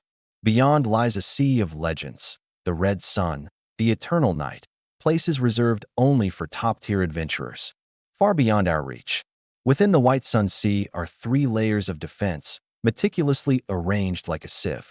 The outermost layer, the South Heaven Gate of the Huaxiao Alliance, where the heavens' punishment cannons and demon-reflecting mirrors hold back colossal disasters. In the middle, Rome's Wall of Sighs, a series of 12 massive magical fortresses designed to sweep through secondary calamities in rotation. The innermost, the free coast of the United States, guarded by 3,000 mechanical fortresses to protect our homeland. The free coast is the main zone for exploration and resource gathering, with risks considered manageable. But once you step past the Wall of Sighs, the danger spikes exponentially. Everything in the Star Sea is ever-changing. Dark isles, sea beasts, any of them could appear out of nowhere. Those 12 fortresses scattered across billions of miles of sea, they're like 12 grains of rice on a millstone. The gaps in between vast enough to make your stomach churn. That's why we have exploration routes. The government provides warships and supplies and recruits captains to chart the unexplored gaps between the fortresses, clearing out lurking threats. The mortality rate is through the roof. Privately, people call it the death route. Now, with the major corporations and wealthy families funding safer strongholds with better perks, who'd want to gamble their life on the unknown? Despite annual increases in stipends, fewer and fewer people apply each year. The clerk, realizing they'd said too much, cleared their throat awkwardly and pulled a form out from a pile of documents. "What's your name?" "MO1, I replied calmly. "Ever since the Lee family brought me back, I've never changed my household registration. My official records still carry that name, rather than Lee Mowen. To apply for an exploration subsidy, you need 8 years of sailing experience and 3 years as a captain. Do you have proof of that?" I shook my head and slid over my transcript. "I don't have experience, but I'm in this year's top 10 graduates of Fufeng City's exams. According to the Huaxiao Alliance's supplementary regulations for outstanding graduates, I qualify for a special assessment that waives the experience requirement." The clerk froze for a moment. "Top 10? The government rewards graduates like you with a 1-star warship. Why go down this dangerous road? Owning a warship means making a decent living just by selling boarding spots. Who in their right mind would risk their life?" "There was an issue," I said lightly. "I no longer have a warship." The clerk didn't press further. After registering my basic information, they said, "Preliminaries approved. We'll arrange the assessment as soon as possible. Please leave your address." "No need," I interrupted. "According to the Fufeng City Exploration Incentive Ordinance passed 6 years ago, eligible applicants can bypass the assessment entirely." Their jaw nearly dropped. They scrambled to rummage through files, reading every word of the regulation. The more they compared, the stranger their expression became. Outstanding. Graduates could apply for a special assessment, but in Fufeng City, the assessment is waived altogether. Stack these two policies together, and it essentially means that as long as you're an excellent graduate, you're guaranteed the exploration subsidy, whether you've ever sailed a single day at sea or not. I had exploited the loophole to perfection. "I need to confirm this with my supervisor," the staff stammered. I nodded. It was all within my expectations. An hour later, I walked out of the administrative office with a metallic token clutched tightly in my hand, heading straight to Dock 3's official warehouse. My new warship was there, waiting for me. In the Lee family study, located in the Shuiyuan district. Bang! A palm slammed down hard on the desk. Li Yingquan roared. "That little wretch! How dare he?" The corners of his eyes were red, and his expression was twisted with rage. Opposite him, Li Shuangyue sat stiffly, her face filled with confusion and discomfort. After venting his anger, Li Yingquan gritted his teeth and ordered, contact the city lord. Get that brat's exploration route quota revoked. I don't care, even if it means giving up all the interests on Cairo Island. Li Xuanyue was visibly shocked. Father, the profits from Cairo Island are vital to upgrading the fleet. Giving it all away. Just do as I say. Since when do you get to question me with all this pointless chatter? She immediately fell silent. Why did her father lose his composure the moment he heard the words, exploration route? Wasn't it supposed to be as perilous as Insect Hive Island? 9 lives and barely a chance to come back alive? Hadn't he been planning to throw Mo1 to Insect Hive Island just a while ago anyway? But in this family, Li Yingxuan's word was law. She didn't dare ask further. Just as she was about to push the door open and leave, a weary afterthought came from behind her. If the city lord refuses, then go find that brat personally. Tell him that as long as he gives up the application, the Li family will reward him with a warship. Don't make this mess worse. It's humiliating enough already. Yes, she responded obediently, but the confusion in her heart only deepened further. From a young age, she'd known there was something bizarre about how her parents treated that younger brother of hers. On one hand, they were harsh to the point of hostility. On the other, they kept close tabs on him in secret, assigning more covert spies to trail him than they'd placed on Li Bufan himself. Inside the study, Li Yingquan gazed at his daughter's retreating figure, muttering under his breath, "It couldn't be. It's impossible after all these years." Yet, a fleeting shadow of unease darkened his eyes, refusing to dissipate. In the city lord's mansion, within a study of classic charm, a man in his early 30s lounged casually with his legs crossed. One hand held a teacup as he leisurely sipped, while the other thumbed through a book. On the desk before him, a peculiar insect with a complex key-like pattern on its tail suddenly opened and closed its mouth, mimicking the transmission of a message.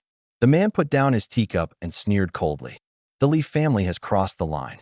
Interfering with government assessments was already bad enough, but now they want to meddle in exploration routes too.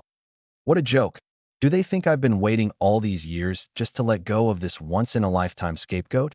All for the sake of some trivial little island profits. Send word to that Li girl, scram.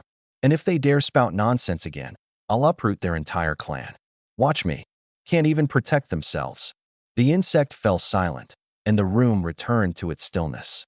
He glanced at the bright sunshine outside the window and smiled faintly. The third branch of the Mahist clan in the Imperial City. A decade ago, I might have been slightly wary. But now? Heh. The Li clan. Oh, the Li clan. If you stay in line, fine. But if not, don't blame this old man for being ruthless. Dock number 3, official warehouse. I had no idea that the city lord's mansion and the Li clan nearly clashed over me. I just followed the warehouse manager, picking out a warship. The manager was an old man in his 50s, frail as a sheet of paper, his hunched figure trembling as he led the way. He mumbled tirelessly, "Kid, think it through. Once you pick a warship, there's no turning back. You'll need to report to the Ares Palace within 6 months and obey the patrol guard's orders. Otherwise, the entire Huaxiao Alliance will issue a warrant for your arrest. Trust this old man. You don't want to know how that ends." I nodded, my gaze falling on the rows of towering warships in the warehouse, my heartbeat quickening. Ships covered in bone-like spikes, crimson warships as if stained with blood, massive ironclad ships bristling with cannons that seemed to exhale the smoke of past battles. Rare sights outside, yet there were a dozen of them here, the lowest tier at least 2-star. I examined the runic systems on the hull closely before asking suddenly. I heard warships for exploration routes are equipped with sacrificial arrays. Can you explain? The old man's clouded eyes swept over me once, and he raised a finger to point. Slaughter, array blood feast. Sacrifice a third of your blood to boost attack power by 50% for half an hour. White bone, array bone offering. Sacrifice a complete bone to gain a runic white bone battle armor. Azure dragon, array azure crimson eye. Sacrifice one eye, and the other will double its vision, with the bonus of seeing through mist. I couldn't help but click my tongue in amazement. Sacrifice, a force on par with divine grace and Earth's gifts, one of the 3 great powers. Strong, yes, but the price was steep, costing limbs and even organs, far beyond an ordinary person's endurance. Moreover, The enhancements these arrays provided didn't align with my divine grace, splitting shadow. We eventually came to a stop before a 30-meter-long warship, shrouded in dark mist that rippled and swirled. The old man's expression turned peculiar. Nightmare, array grand dream. Sacrifice everything of yours in exchange for the power to fulfill your dreams. I froze. A concept-level array like that was sitting in an official warehouse. As if reading my thoughts, the old man let out a quiet sigh and said, "In theory only. Someone once attempted it. A waste of time. First, the sacrifice must be entirely voluntary. Any trace of coercion, and the array devours the sacrificer while lashing out indiscriminately at the surroundings. Second, the sacrifice doesn't grant an instant dream come true. It gives you equivalent resources instead. Non-star ranked individuals get 1-star resources. 1-star gets 2-star, and so on. But beyond 4 stars, the gains start to diminish significantly. At 4 stars or higher, you can only trade for something equal to oneself. My expression grew increasingly peculiar. To offer up everything, doesn't that mean death?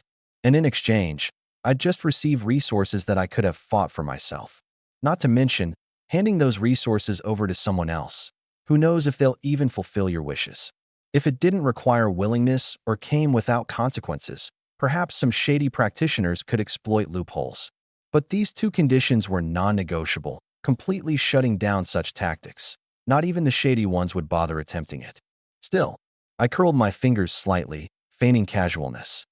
What about using a clone or an avatar for the offering? Couldn't that theoretically generate unlimited resources? The old man gave me a meaningful glance. Someone's tried. They all failed. The entity behind the ritual has no interest in such things. My fist clenched tighter. Other people's clones, they're just learned spells, destined to fail. But mine? Mine are granted by divine favor. Theoretically, they stand on equal footing to human sacrifices. The clones I summon are complete. They have flesh, blood, their own thoughts, and apart from obeying my commands, they're indistinguishable from real people. Would that entity consider them actual humans? Should I place a bet on this? I narrowed my eyes and fell deep into thought. To bet, or not to bet? I stared at that warship enshrouded in black mist. My fingertips grew cold. I trust my divine favor. But human sacrifices are on the same tier of power. No one can guarantee the outcome. Nightmare ship, I just gathered intel about it. A 2-star warship, a single-masted light vessel, its body crafted from eerie blackwood and hiding secret arrays. It's perfect for recon and stealth missions, even amplifying necromancy spells. But it's not ideal for long voyages on its own. The official storage warehouse even contains better ships, like the Bone Vessel or Slaughtercraft. Were it not for the human sacrifice array, I wouldn't have given the Nightmare ship a second glance. Yet, among all the ships, only the Nightmare ship could allow me to leap to the top in one fell swoop. Just as my thoughts were still undecided, a commotion erupted outside the warehouse. Li Shuangyue and Li Qingyue shoved past the staff, barging in with a few bodyguards in tow. Mo1. You've got some nerve, filing a private application to explore uncharted routes. Mother and father were so angry they couldn't even eat. You ungrateful child. Li Shuangyue's face was dark with rage as she yelled harshly. Li Qingyue was more direct. She tossed a diamond-shaped warship key at my feet. Isn't this what you wanted? Take it and go apologize to mother, father, and your precious brother Buffon. Persistent, aren't they? I pulled a piece of paper out of my bag, unfolded it, and held it out in front of them. A certificate of severed kinship, stamped by the City Lord's office, recognized by the entire Huaxiao Alliance. Would either of you like me to read it aloud? I spoke each word clearly and deliberately, every syllable slapping like a blow to the face. I'll say it again. I have nothing to do with the Li family anymore, in every sense of the word. So, ladies, stop bothering me. Your clingy, plaster-like behavior is really infuriating. Staring at the patterns on that family seal, her eyes were red with rage. It was just a joke from the family, and you actually went and got it notarized. Do you not understand the concept of not airing the family's dirty laundry? You've brought shame to the entire Li family. I couldn't help but laugh out loud. When you were spreading rumors about me, did you think about airing the family's dirty laundry? Or when you were pulling strings to blacklist me, was that any concern to you? But now that I've simply taken things to a notary, Asterisk, that's what you think will embarrass the Great Lee family. I looked at her with amusement. Miss Lee, that double standard is truly a work of art. She opened her mouth to retort, but ended up at a loss for words. Li Qingyue stepped forward, a sharp, menacing energy swirling around her, her long hair flowing despite the still air. Mo1, you're coming back with us. You know what I'm capable of, she said coldly. I scoffed, still carrying on with that superior attitude. Your so-called capabilities? I smirked. Li Qingyue, has your training scrambled your brain? Do you honestly think being hyped up as Feng City's young prodigy makes it true? A forced promotion that fried your meridians, coming from a 4-star swordswoman like you? Now that's a joke. You, she erupted, not even thinking before releasing a slicing arc of sword energy. The blade cleaved through the air with a sharp hiss, almost instantaneously arriving at my face. I didn't move. In fact, a smirk curled on my lips. She dared to make a move in the official warehouse. These Lee sisters really didn't consider the city lord's estate to be anything of importance. The next moment, a black mist appeared in front of me, swallowing the blade entirely as though devouring it. Asterisk cough, cough, an aged voice broke the silence, and an old man slowly approached. It was the same person who had been explaining the expedition vessels to me earlier. His clothes were simple, his back hunched, but after seeing what he just did, no one in the room could mistake him for a frail old man. Now, girls, he said, voice gravelly yet calm. Since it seems this boy doesn't have anything to do with the Lee family anymore, this isn't the place for you to linger. Time to leave. Senior, this is a private matter of the Lee family. Li Qingyue didn't want to back down, trying to maintain her composure. I hope you can give us some face and allow us to take this disgrace of a... She didn't get to finish her sentence. The old man suddenly opened his eyes, and within those murky pupils gleamed a strange, blood-red light. I said, get out. His shout reverberated, carrying an oppressive force that overwhelmed the senses. The two sisters stumbled backward, their faces turning beet red under the pressure. You old coot. Li Qingyue snapped, her neck stiff as she tried to summon the gall to spit out more venom. Before she could escalate further, Li Xuanyue grabbed her arm tightly. Unlike her sister, managing family affairs under Li Yingquan had given her a measure of restraint and pragmatism. Very well then. We'll take our leave, she said with a curt bow to the elder, her tone clipped but polite. She then turned back to me and added loudly, little brother, you better think this through. Signing up to explore the trade routes doesn't guarantee safe voyages. There's no shortage of incidents out at sea. Defying father's will, you know the consequences. Obedience means a life of comfort and security. Isn't that good enough? God, some people just don't get it. But not much. I sneered. Trying to intimidate someone in front of masters from the city lord's mansion? Do they really think these people are just statues? Sure, the officials can't regulate the life and death battles out at sea. But that doesn't mean they'll tolerate open provocation. And let's not forget, I'm an adventurer exploring new trade routes. That spot I hold, that status, only counts toward Fulai Wind City meeting its quota once I report to White Ram Palace. The Alliance government isn't stupid. If they chose someone who couldn't even make it through the Free Coast, how could they be considered capable, let alone outstanding? The Lee family wants to target me in the Free Seaways? They're dreaming. The elder's face darkened as expected. Your Lee family's got guts, I'll give you that. But you're reaching too far. Fine, then, your fleet won't be leaving port for the next week, he declared coldly. What? Li Xuanyue's face turned pale. Senior, you can't do this. Our Lee family is. The elder waved his hand dismissively. Without further ado, the staff members who had been standing by surged forward, pushing and shoving the Lee family entourage out of the hall. This time, they didn't dare resist. After sending off the unwelcome guests, the elder turned back to me with a serious expression. Kid, you heard me. The city lord's mansion can only buy you 1 week. After that, it's on you. Leave for the sea as soon as you can. I nodded. Don't worry, senior. I'll set off today. With this 1-week buffer, out in the vast white sun sea, it'll be tough for the Lee family to even find me. Oh, confident, aren't you? The elder stroked his beard thoughtfully. He knew my situation. I had no power, no backing, and not even any teammates yet. And here I was, boldly claiming I'd be at sea by the end of the day. Interesting. I didn't bother explaining. I let out a slow breath, then pointed at a warship wreathed in thick black fog. Elder, I'll choose that one. The nightmare. The white sun sea. The free seaways. The radiant light sand stretched endlessly, rising and falling like ocean waves.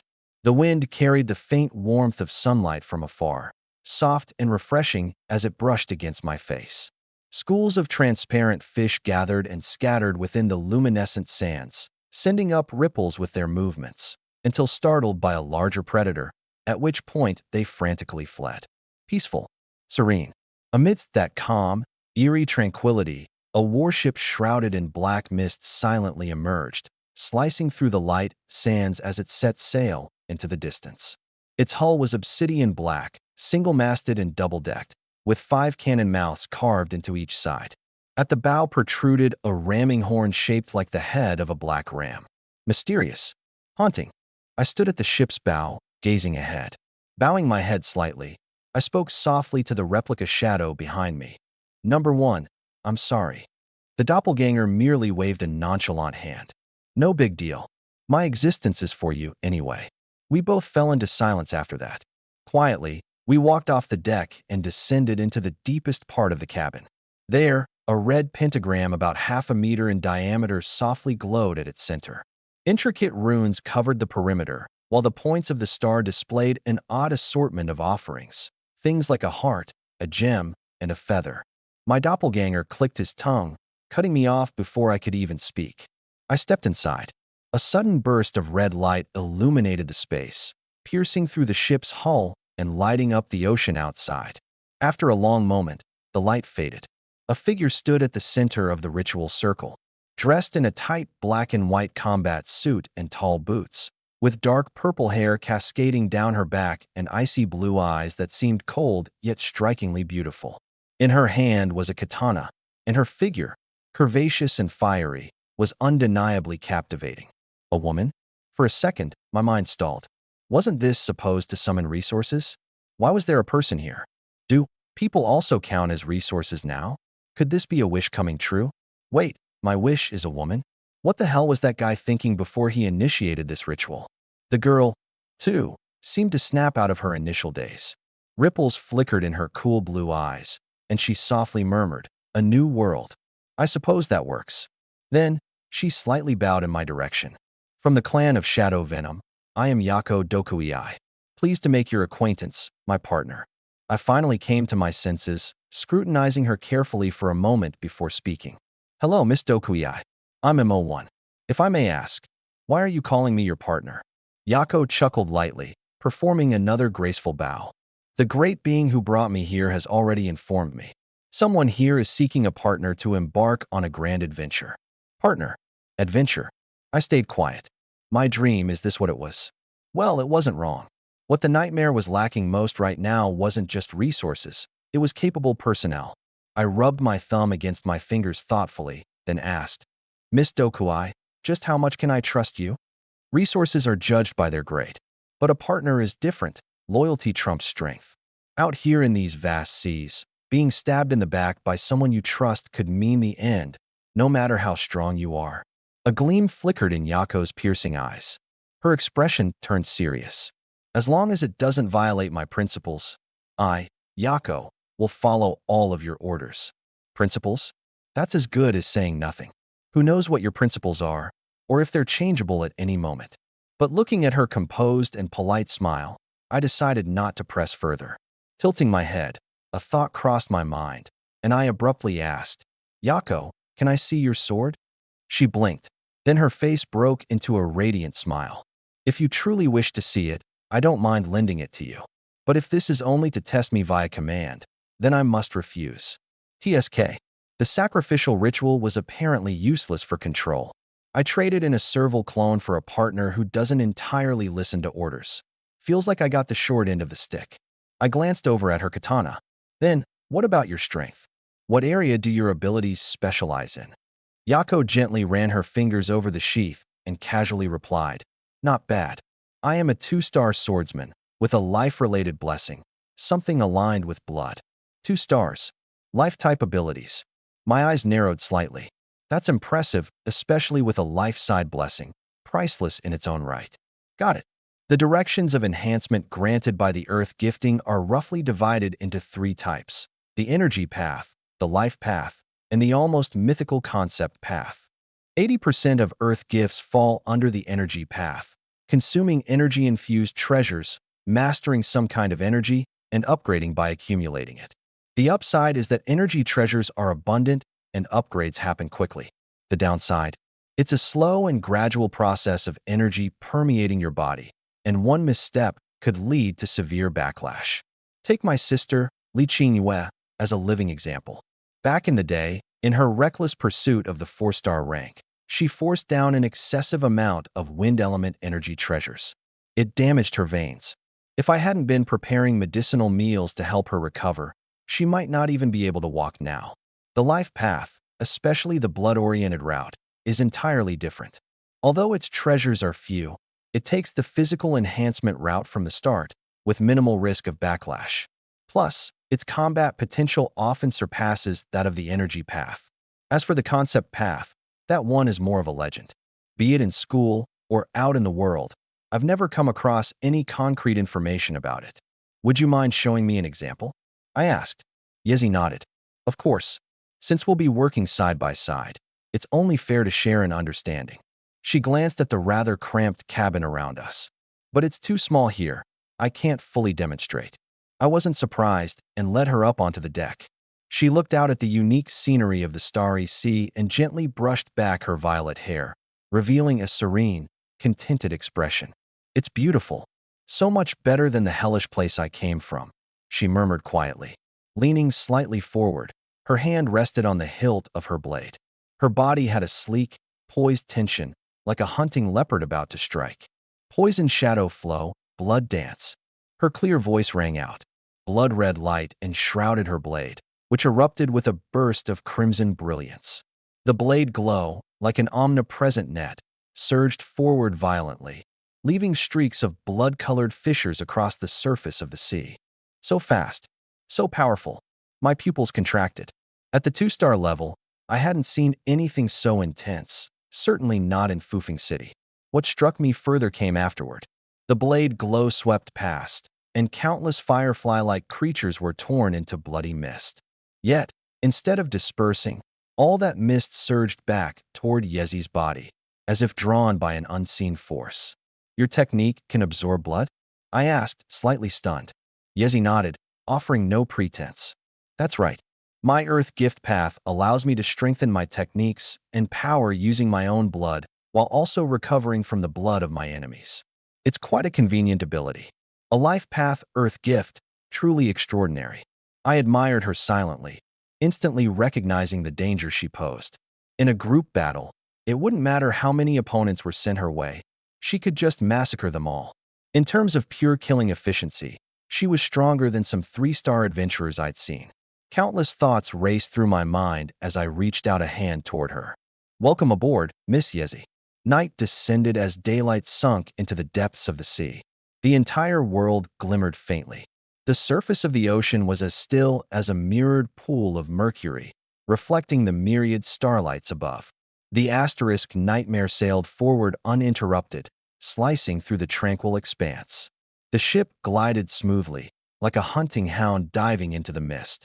On the bow deck, I gutted a bloodthirsty shark, split it open, and set it on the fire to roast. Meanwhile, I chatted idly with Shadow Poison Yeko. So, you're saying your original world already met its end? And you got summoned here by some kind of voice? Yep. She knelt on the blanket, staring longingly at the grilling fish. Back there, everything turned into the undead at some point. At first, cutting them down was thrilling, but after a while, it just got boring. When that voice called me, I didn't even think twice. I accepted. I nodded, swiftly slicing into the shark to cleanly remove its gallbladder and liver before tossing them overboard into the sea. Supplies on this ship aren't plentiful. Isn't this a waste? She teased. Bloodthirsty shark liver can be valuable, you know. These sharks have been eating too much fishwort. I shook my head. Their livers are full of toxins. If we're careless while preparing them, the contamination could spread and ruin the meat too. Ah, she nodded in understanding. So, where to next? The sighing seas near the Wall of Lament. Got a report to the Ares Pavilion. I replied. Just the two of us. She frowned. When I got summoned, I was filled in with a lot of common knowledge. The sighing seas are at least 10 times more dangerous than this free coast. Swarms of sea beasts are everywhere. Without a full party of 3-star ranked members or higher, surviving's nearly impossible. She was right. If it wasn't a near-suicidal mission, the Alliance wouldn't have handed over so many resources. Resources like this war vessel, along with a cargo hold full of urgently purchased supplies. Of course, it won't just be the two of us, I said. Originally, I was planning to recruit some people on Sentinel Island, but your arrival made me reconsider. The Alliance's evaluation rules were uncompromising. Every additional non-evaluation member on board dropped your rank by 1 tier. With 3 or more, the ranking would be reset entirely to 0. That's why most candidates wouldn't dream of hiring help on Sentinel Island. But my situation was different. I'd chosen the exploration route. So long as I completed the mission and returned alive, the ranking would at least be an A. This was the government's way of compensating adventurers. Survive by any means necessary, and you're guaranteed an A. My original plan was relatively straightforward. Secure the war vessel, head to Sentinel Island, and hire a few high-tier veterans to help me cross the sighing seas. But that path carried immense risk. A rookie who hadn't even earned a single star attempting to recruit 3 or 4-star powerhouses. Their first move after stepping aboard would likely be killing me and taking the war vessel under some convenient pretext. It had been my only option, though. Without help, there'd be no chance of making it through the sighing seas. Then Shadow Poison Yeko appeared. A 2-star, with the power of a 3-star. If I could pull together more people like her, why gamble my life on Sentinel Island? Just us isn't enough, I said, smiling. But what if there were a few more people like you? She blinked, then gazed at me, thoughtful. So, what did you sacrifice to activate the array? Tomorrow. You'll find out soon enough. That night, I was perched on the lookout atop the mast, keeping watch. The concealment formation had been activated, draping the entire ship in a faint black mist, nearly imperceptible in the depths of night. The energy crystals were being drained rapidly, but it was a necessary price to pay. Leaving the origin point and entering the daylight sea, even near the free coast, meant we couldn't afford to let our guard down. Lurking sea beasts, wandering shadow isles, and seafaring marauders. One moment of carelessness would lead to certain doom. There were only 2 of us on board. Poison Shadow Yeko was the main combat strength, leaving night watch duties to me. The exhaustion from the past few days had caught up to me, and I found myself slipping into a half-dream state. In the haze of my tired mind, I seemed to catch a glimpse of another world. Towering skyscrapers, crisscrossing streets, and an endless sea of corpses stretching to the horizon. They moved, swayed, consuming every living thing in their path. Then, I appeared to witness the entirety of another person's life. A peaceful school campus, day after day of kendo practice, a sudden unforeseen tragedy, followed by relentless carnage interwoven with conspiracies, betrayals, and moments of fierce resolve. The vision ended on a long, desolate street. A purple-haired girl swung her katana amidst a mountain of corpses and a sea of blood. The blade shimmered with an icy beauty, flashes of crimson light glinting like the most tragic Valkyrie of an apocalypse. But the swarming hordes were endless. In the end, the girl's figure was drowned in the tide. The brilliant gleam of her blade was like the last rays of sunset, dazzling for an instant before fading into darkness. I shivered, jolting awake. Whatever that vision had been, it didn't matter.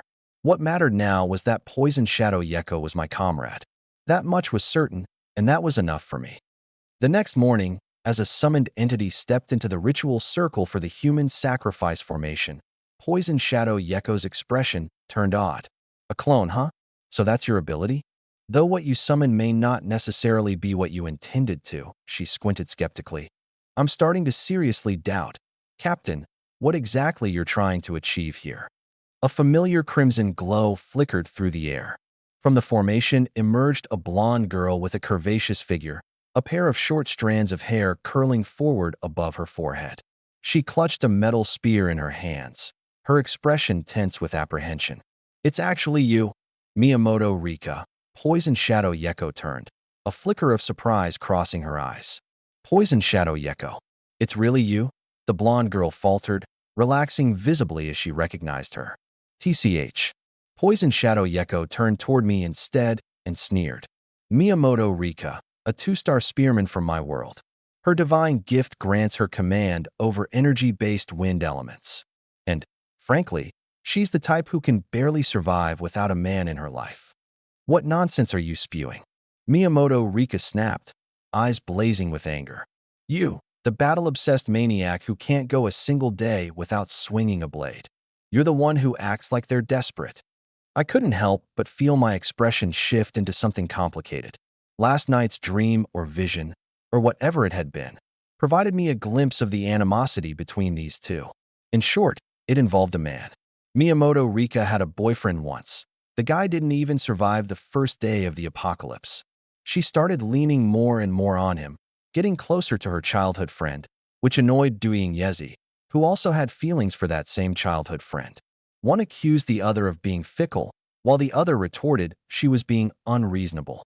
Now, seeing the two locked in a staring contest, it seemed almost certain that the dream I had was real. I stepped forward, positioning myself between them, and smiled. Miss Miyamoto, right?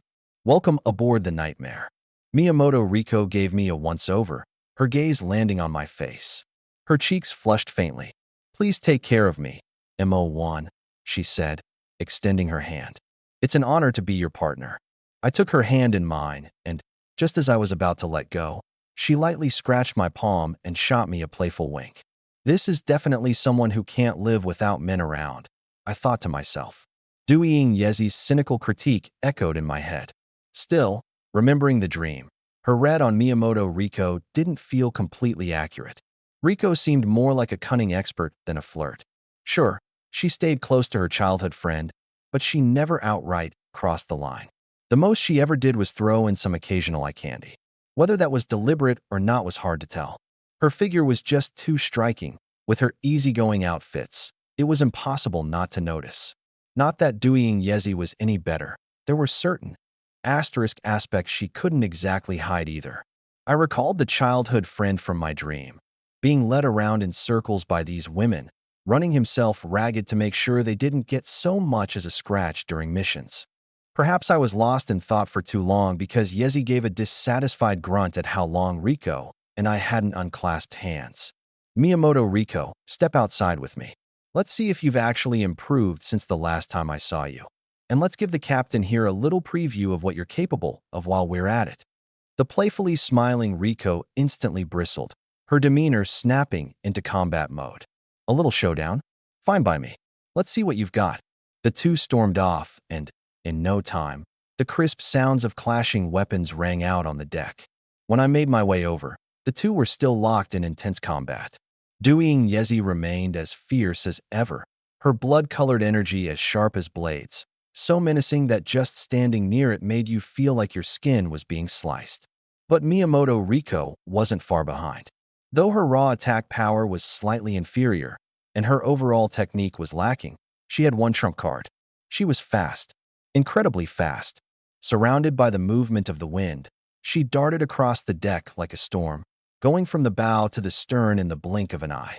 Her spear tip was laced with green energy, and her strikes were a flurry so dense it looked like dozens of spearheads impaling simultaneously, leaving no room to breathe. After dozens of exchanges, neither could pull ahead. Both let out a faint humph as they backed off, mutually deciding to call the fight a draw. I stepped forward, tossed in a few light-hearted remarks, and soon enough, the tension dissolved. Despite their differences, after fighting side by side for so long, it was clear they had some mutual respect for one another. Their relationship wasn't exactly perfect, but it wasn't terrible either. Summons completed, the nightmare continued sailing toward the Sea of Sighs. Glancing at the compass, I adjusted our course accordingly. Originally, we were supposed to reach Fubbing Island 6 days later to recruit more personnel. However, Riko's arrival proved something to me. Using divided dreams to recruit crew members was entirely feasible. Why bother venturing into a place as chaotic as that if we could just rely on this method instead? Adjust our course 20 degrees west. We're planning to head straight to Supply Island number 32 in 9 days to restock our supplies, and, while we're at it, see if there are any suitable treasures to be found. After witnessing the strength of those two, my desire to join the stars has only intensified. The City Lord's mansion of Fufeng City sponsored us with 50,000 resource points. After purchasing essentials like compass needles, memory stones, and preserved alcohol, there's still over 30,000 left. Finding a life-type treasure depends on luck, but energy-type treasures are well within reach. But what I didn't know was that as I mapped out the journey to supply island number 32, an old acquaintance of mine was also on their way there. Damn it, how could there be poisoning? On the deck of the Qingyuan, Lu Yan's face darkened as she looked at the sprawled-out crew members, their faces pale and bodies convulsing. The ship's medic examined them for some time and finally shook his head with a wry smile. It's food poisoning. The toxin isn't potent, so there's no danger to their lives. But treating them with the ship's current stock of medicine would practically deplete our medical supplies. How could this happen? We just left the port 2 days ago. Lu Yan clenched her fists tightly. I think it's because of this. Zhao Qing stepped out from below deck, holding a massive chunk of fish meat, specifically the flesh of a bloodthirsty shark. Impossible. The bloodthirsty shark MO when caught that day was thoroughly tested. There were no issues. Lu Yan instinctively shook her head in denial. Zhao Qing stayed silent and handed the fish meat to the medic. The medic cut off a piece and dropped it into a light blue reagent. The next moment, the liquid turned a dark red. Looks like this is the culprit. The medic smiled bitterly. Good thing not everyone on board tried it yesterday. Otherwise, the Qingyuan would have become a laughingstock, falling to a single bloodthirsty shark just days after setting sail. MO1. You shameless bastard. Lu Yan's eyes widened in fury as she glared at the crimson-hued reagent, her entire body trembling with rage. I invited you aboard out of goodwill, and this is how you repay me. Zhao Cheng quietly smirked to himself. He recalled Mo Wen's parting words before he left the ship. Asterisk. Without me here, this method combined with the wind layer formation isn't suitable for the Qingyuan. Asterisk. Turns out, that guy left them a trap. Without him around, anyone trying his shark fishing technique would end up with poisoned fish. Thinking back to Mo Wen's seamless knife skills and how effortlessly he discarded the shark's liver, Zhao Qing felt like he'd figured something out. Knife skills like that. Only someone like Mo1 or a star-class chef could pull it off. And the Qingyuan certainly wouldn't splurge on hiring a top-tier chef just to save a bit on supplies. It would lower their ranking and be a poor trade-off. That technique, it was entirely tailor-made for Mo1. No wonder he was so confident using it in front of everyone. He wasn't worried about backlash because he'd already prepared a failsafe. Once again, Zhao Qing couldn't help but feel it was a shame to miss out on such talent. But at this point, there was no use dwelling on it. He turned to the fuming Lu Yan, who was still hurling curses under her breath, and said, Captain, so what's next? Are we still heading to Greenstem Island? Lu Yan quickly composed herself after releasing her frustrations. After all, she was born into a family of prestige. No, inform the helmsman to adjust our course. We're heading to supply island number 32 first, she said through gritted teeth. There's no medicine at sea. It's too dangerous. We can't take that kind of risk. Fate loves to play tricks on people. I had assumed that every time I sacrificed a clone, I'd gain a new ally in return. However, on the third day, when the sacrificial array flashed red, what appeared at the center of the formation wasn't a person. It was 2 short pistols. One black, one white. Their bodies were etched with delicate gold patterns, a clear indication that they were no ordinary weapons. Weren't we supposed to get a new crew member? Miyamoto Rika stared at the array, disappointment tinted in her voice. Poison Shadow Yako frowned as she mulled it over. It seems like the formation is random. The captain's current wishes revolve around sailing. That means we need both manpower and resources. It's not surprising whatever shows up. I stayed silent, but couldn't help agreeing with her point. The Asterisk Nightmare was a small combat vessel, accommodating only up to 12 people at full capacity. At the rate of summoning 1 person per day, the ship would be overcrowded before 2 weeks were out. Besides, this stretch of the voyage was one of the safest. What we lacked wasn't manpower but essential supplies. Star Ocean goods were dirt cheap at their places of origin, but could fetch 10 times the price back at the source. If the array was gifting us resources, well, that suited me just fine. I stepped forward to pick up the pistols, hefting them in my hands. Not too heavy, not too light. Perfect. Their clips were already stocked with universal energy rounds. I grabbed additional ammunition from the cargo hold before making my way up to the deck. Surveying the area, I quickly spotted a silver-scaled fish, about 3 meters long, lazily swimming 30 or 40 meters away. Bang! Bang! 2 blossoms of crimson exploded on its body. It flipped abruptly, its white belly facing up as it floated lifeless on the surface. Miss Miyamoto. She waved her hand with a grin, summoning a green whirlwind to wrap around the fish and drag it back to the deck. I crouched down to inspect the wounds, 2 fist-sized holes. One bore a black, corroded edge, while the other was outlined with a charred rim. Dark elemental corrosion, light elemental burns. A single shot pierced through the silver-scaled fish's defense. At least 2-star firepower. I let out a satisfied grin. Earlier, when the array failed to deliver a new crew member, my heart sank. I had feared that the entity I was sacrificing to had perhaps caught onto my little exploitation of its loophole and decided to shut it down. But now it seemed it was just a matter of the type of gift. Running my fingers along the pistols, I chuckled and said, "From now on, you'll be Black Star and White Star. I've been needing weapons like you." My previous energy gun was fine for dealing with ordinary people and wild beasts, but against evolved star-ranked adventurers, its power was just not enough. In Fufeng City, mainstream weapons are barely 1 or 2-star items at best, and firearms are considered to have an edge by default. Black Star and White Star had 2-star power, equivalent to 3-star effectiveness. 3-star weapons. Items like these were rare treasures among even the most prominent families in Fufeng City.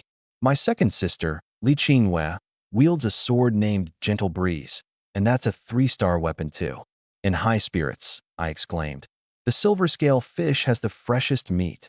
Miss Shadow, Miss Miyamoto, try some of my sashimi. The physique of the Star Sea people far surpasses what it once was, so having sashimi in the early morning is no issue. The 2 fetched plates and seasonings while I skillfully got to work on the silver scale fish. Using a specially designed hook, I sliced a long incision along the belly of the fish. With 1 reach in, 1 touch, and 1 pull, I cleanly extracted all of its organs in one piece. My knife carefully traced along the spine, head, and abdomen, and with a light tap, the fish split neatly in 2, leaving all the bones perfectly on one side. I picked up the boneless half, twirling the chef's knife lightly through the fish. As the blade let out a crisp caw-caw sound, wafer-thin slices of fish, delicate as cicada wings, spread gorgeously across the plate. A special sauce was drizzled on top, adding vibrant colors and an aroma that filled the air. Each of them picked up a piece and popped it into their mouths, eyes closed in bliss as they savored. "This is amazing. Imo-kun, I didn't expect you to be so talented in the kitchen." Miyamoto Riko cheerfully praised, her chopsticks working nonstop. Miss Shadow didn't say a word, but the rapid rhythm of her chopsticks said it all. "I didn't expect you to be this good," Miyamoto repeated, bringing my movements to a pause. I casually replied, "I used to learn from a master. Back then, I thought I might make my living this way." "Is that master still around?" she asked, curious. "If the apprentice is this skilled, the master must be a true legend." I froze momentarily, then chuckled bitterly. "Unlikely. He left for the capital a long time ago. That craft of mine was taught by an old servant of the Li family.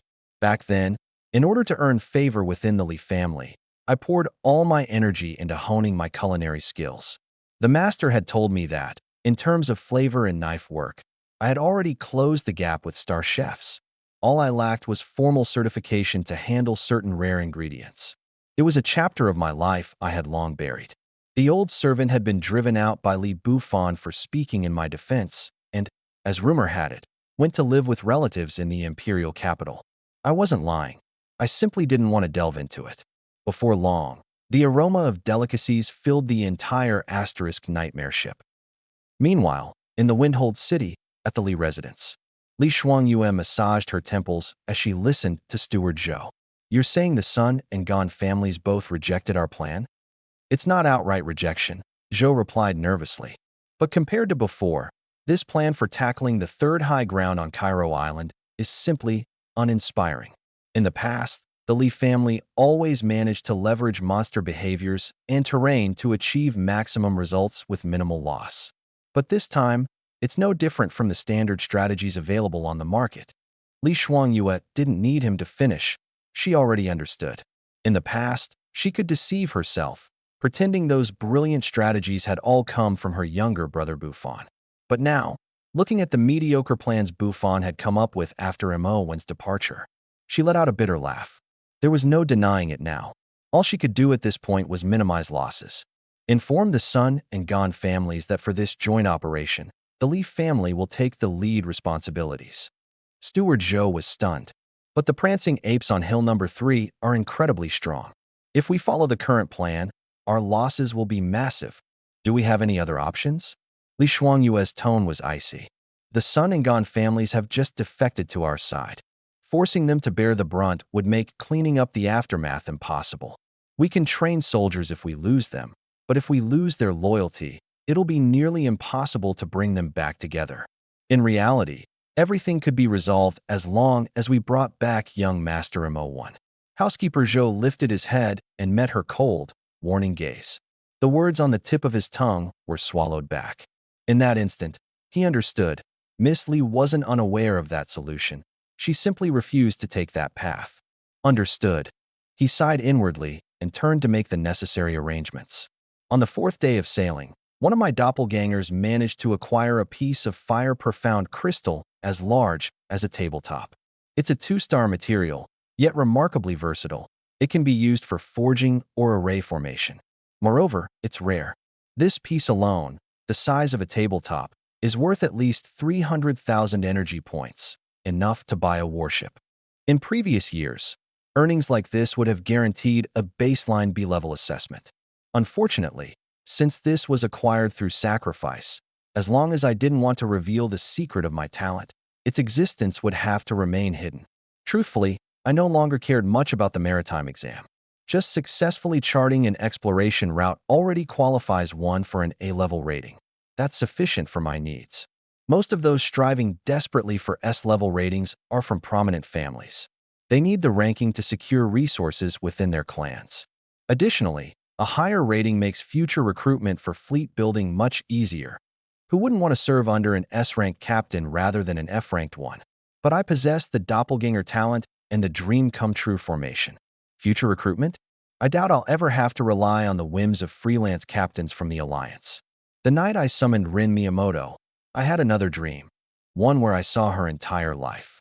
A girl raised in a single-parent household, starved for love, with a bit of cunning but not fundamentally a bad person. The dream, however, revealed an intriguing possibility. Through sacrifices, I appear to be able to see the entire life and personality of the individuals summoned. This makes them far more reliable than recruiting strangers. Moreover, both cases thus far have proven themselves. Those summoned by the formation are always the elites of their level. Poison Shadow Yeko, for example, has 2-star strength yet can rival 3-star contenders. Rin Miyamoto, on the other hand, is among the fastest of any 3-star level fighter. I'd have to be insane to recruit from the outside after realizing this. With this epiphany, I suddenly realized there's no need to stress over the maritime exam. As long as I survive the journey through the exploration route, that'll be enough.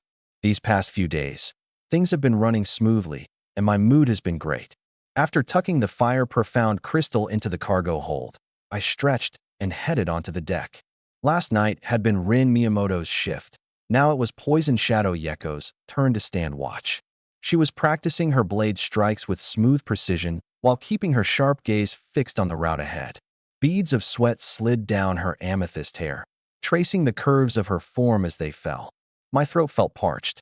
"Good morning, Shadow Dagger," I greeted her. "How's the situation?" She nodded. "All clear. No sign of people or islands." I wasn't surprised. We had only been at sea for 4 days, and this route was known to be devoid of islands. According to the latest navigational charts, the nearest supply island was still 5 days out. The only real variable was other warships. But since we set sail from Fufeng City, with its modest fleets that wouldn't even stir a splash in the vast daylight ocean, it hardly compared to the navy of the empires for great ports. Over the past few days, aside from a few harmless sea beasts, we hadn't encountered anything. What did today's sacrifice yield? She asked. The human sacrifice ritual had turned into the crew's favorite mystery box of sorts. A piece of fire obsidian. I shrugged. Too bad we don't have a blacksmith aboard. Could have used it to forge a decent weapon. She nodded without pressing further. Her katana, ikemanji, while not star-rated, was sharp, durable, and comfortable in her hands. There was no real need for an upgrade. We were idly chatting when I decided to head off and make breakfast. The ship suddenly jolted. The surrounding sea began to churn violently. In the far-off horizon, the once glittering and serene sea surface started swirling out of nowhere. The waters caved into a massive whirlpool, and at its center, a shadow emerged, a black dip growing larger and taller, rising rapidly until it loomed over the starlit sea with startling clarity. Captain Imo, Shadow Dagger Yako hissed under her breath. I fixed my gaze on the whirlpool and the expanding black, studying its size, before exhaling in relief. It's fine, just a fragment of a dark isle, I said. Not too big, shouldn't be dangerous. The waters of this star sea might look like liquid, but they were, in fact, solidified light sand, offering unstable buoyancy. That's why islands sometimes inexplicably sank beneath the surface only to reappear elsewhere, a phenomenon adventurers called dark isles. Dark isles were unpredictable, and anything could happen on them. The closer one sailed to the larger, more stable islands, the less frequent these occurrences became. For us, to encounter one fresh off the coast of the origin continent, even a minor fragment, was a curious stroke of luck or misfortune. The small island finally surfaced completely, spanning no more than 3 to 5 football fields. Scattered across its terrain were crumbling ruins and traces of artificial structures faintly visible. Judging by its size, even if the entire crew disembarked, we could retreat in time if trouble arose. Go wake Ms. Miyamoto. We're going ashore to take a look. Moments later, Shadow Dagger returned, hauling a groggy-eyed Miyamoto Risa behind her. I examined the island's contour and gave a direct order. Once we're ashore, head straight for the rooftop on the left side facing us. The three of us will form a triangular formation. If everything checks out, I'll remain on standby for backup. Shadow Dagger, you and Ms. Miyamoto will proceed 20 meters apart, sweeping the area in a clockwise formation. Take one eye bug each, and bring along a harmony bug, standard operational grade support gear. The two exchanged a quick glance and nodded in unison. The island wasn't large. Quick and decisive action was the smarter choice. Wasting time on devising a perfect plan would only increase the risks and invite greater dangers. Some chances, if you're even a step too slow, disappear completely. That's it. The eye bug and the harmony bug are for them. After all, the two aren't originally from this place, and I worry they might miss something important. I raised the mast and unfolded the canvas sail. The magical formations on the sail lit up one by one, unleashing a powerful thrust that sent the nightmare swiftly darting towards the small island. The two went below deck and returned wearing belts loaded with potions. One had the harmony bug perched on her shoulder, while the eye bug, resembling a snail, clung to the other. Toxic Nightshade had a short-barreled handgun strapped to her thigh and was carrying a pack of gear. Miyamoto Rika had twin daggers sheathed on her calf and a pair of goggles resting on her forehead. I climbed down from the crow's nest and took the pack of gear from them. The magazines and potions were secured around my waist, the black and white star weapons holstered on my thighs, and a long dagger strapped across my back. After checking each item to ensure the harmony bug was functional and the eye bug could project, the three of us turned to face the rapidly approaching island with grim expressions. The Daylight Sea. The Dark Isle. This was once a city, now reduced to nothing but ruins.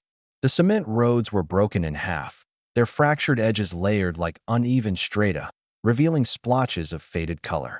Skyscrapers had collapsed halfway, their steel skeletons and fragmented bricks exposed in awkwardly unfinished forms, like the bones of an incomplete structure. Silent. So silent it felt suffocating. Most unnerving. Amid the scattered wreckage, not a single speck of trash could be found. No hint of decay lingered in the air. It was as if time itself had frozen here. The three of us rowed a small boat toward the shore.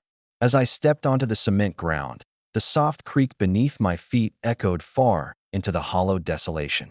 When the dark owl first surfaces from the sea, there's usually no sign of life. The scorching of the starry sea and the cleansing force of the great whirlpool are enough to wipe out any ordinary creatures. But on the flip side, anything that manages to rise along with the dark isle is bound to be no small threat. We were on full alert, every nerve tightly wound, as we cautiously proceeded toward our objective. 5 minutes passed without incident, and we reached our first checkpoint safely. It was a high-rise building, cut in half at the waist, with only 3 intact floors remaining. The stairwell clung precariously to the exterior, offering a commanding vantage point. I signaled to Toxic Nightshade and Miyamoto Rika before climbing the stairs alone.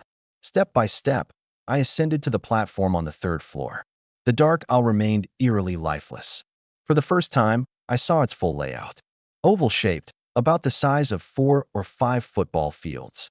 A 2-way highway ran through the center, flanked by buildings of varying heights, though none rose higher than eye level with me. After confirming everything was clear, I waved to the others below. Toxic Nightshade led the way, with Miyamoto Rika following behind, as they began their search. I stood guard, scanning the surroundings while summoning the eye bug. The snail-like bug opened its eyes suddenly, shooting out 2 beams of light that solidified a meter in front of me, forming 2 projected panels, live feeds from the eye bugs on the 2 women's shoulders. The footage shifted slightly as their view wavered. They slipped into abandoned buildings one by one, scavenging through the wreckage. No luck so far. Broken electronics, fragments of furniture everywhere, and fruitless. The dark island wasn't large. In less than an hour, half of the area had been searched. Our best find so far was a necklace poison shadow Yako fished up near a crumbled wall, with a pendant made of star's hard crystal, a material that could be forged into lighting equipment. Just as I thought this trip might end here, Miyamoto Rei let out a sudden cry of shock. Her projection flickered slightly, then steadied as she lifted it higher, aiming at a tall building. It was the most intact structure in the entire ruin, just 3 or 4 stories, barely damaged. A diamond-shaped red sign hung near the entrance. Though marred by time, its outline was still recognizable. And what startled her? The opening in the ruins revealed a skeletal figure lying there, clad in chainmail and pinned by a crumbling rebar from the wall behind. Since setting foot on this island, aside from a few unlucky sea fish, this was the first body we encountered. 4 bones to remain intact under the corrosive effects of Star Sea. This person must have been at least a 3-star adventurer when alive. Captain, what's the plan? The 2 women regrouped, speaking softly into the sound-transmitting Kainon bug. I glanced at the projection and scanned the surroundings. Give me 5 minutes to reposition. Then you 2 can go in. They had already cleared plenty of safe zones while searching clockwise earlier, so I quickly moved to a vantage point closer to the ruins. From this spot, while I couldn't see every detail, I could provide supporting fire through the windows and gaps in the walls. Once I was in position, the 2 women didn't hesitate. They moved toward the building, covering each other as they advanced. The interior resembled an office space, with wide counters, a few elevators, and scattered metallic debris everywhere. They searched several rooms and surprisingly found some loot. Energy gun magazines, finely crafted daggers and swords, and a few energy crystals. Though not much, it was enough to lift spirits.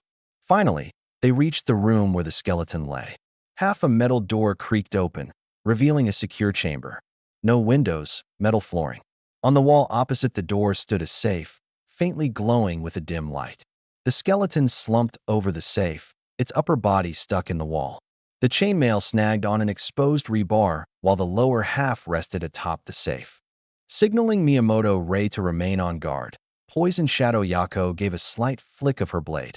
A crimson slash cut through the air. Asterisk clang. The chainmail jumped as the skeleton collapsed into a heap of bones. No one dead. Everyone let out a small breath of relief. Above the Star Sea, where the undead roamed, such vigilance had become second nature. But the very next moment, renewed excitement stirred in them. Poison Shadow Yako hadn't used her full strength, yet the chainmail blocked the slash without a scratch. It was at least 2-star gear. That alone was worth the trip. And then, there was the safe. For a 3-star adventurer to risk their life and crawl here in their final moments, what lay inside could never be ordinary. Star C, Day 4 of the voyage. Yawning, I walked into the ship's cabin, the safe now securely aboard. The safe. I spent all night studying it, and still couldn't crack it open. It's only half as tall as a person, but absurdly heavy. It took 3 of us working together just to carry it on board. The body of the safe is made from obsidian, its surface etched with intricate patterns, a special energy-disrupting magic array. To unlock it, you have to input energy into the nodes following a precise sequence. The problem? This is a rare, adaptive-type magic array. The patterns shift constantly, and nearly half of them are buried within the stone itself. Without knowing the specific sequence, opening it is almost impossible.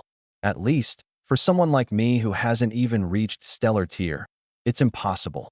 I don't have any energy within me, and if I rely on external tools, perceiving the sequence becomes exponentially harder. On the bright side, our haul from the latter half of the journey was quite decent. Shadow Poison Yako claimed the chainmail, while Miyamoto Riko and I split the other resources. As usual, I summoned a projection and performed a sacrificial rite. This time, instead of an artifact or item, I found myself staring at a petite girl with pink twin tails and glasses. I froze. She was small in stature, yet remarkably endowed in certain areas. Based on this distinct trait, I was almost certain she must be from the same world as Shadow Poison Yako. Do you know Shadow Poison Yako and Miyamoto Riko? I scratched my head. Having gone through the summoning process twice before, I'd gotten a decent grasp of how the Dream Formations rules worked. Whatever it summoned through sacrifice was almost always of high value. That reassurance allowed me to relax a bit more. The pink-haired girl had been on guard at first, but her eyes lit up when she heard the names.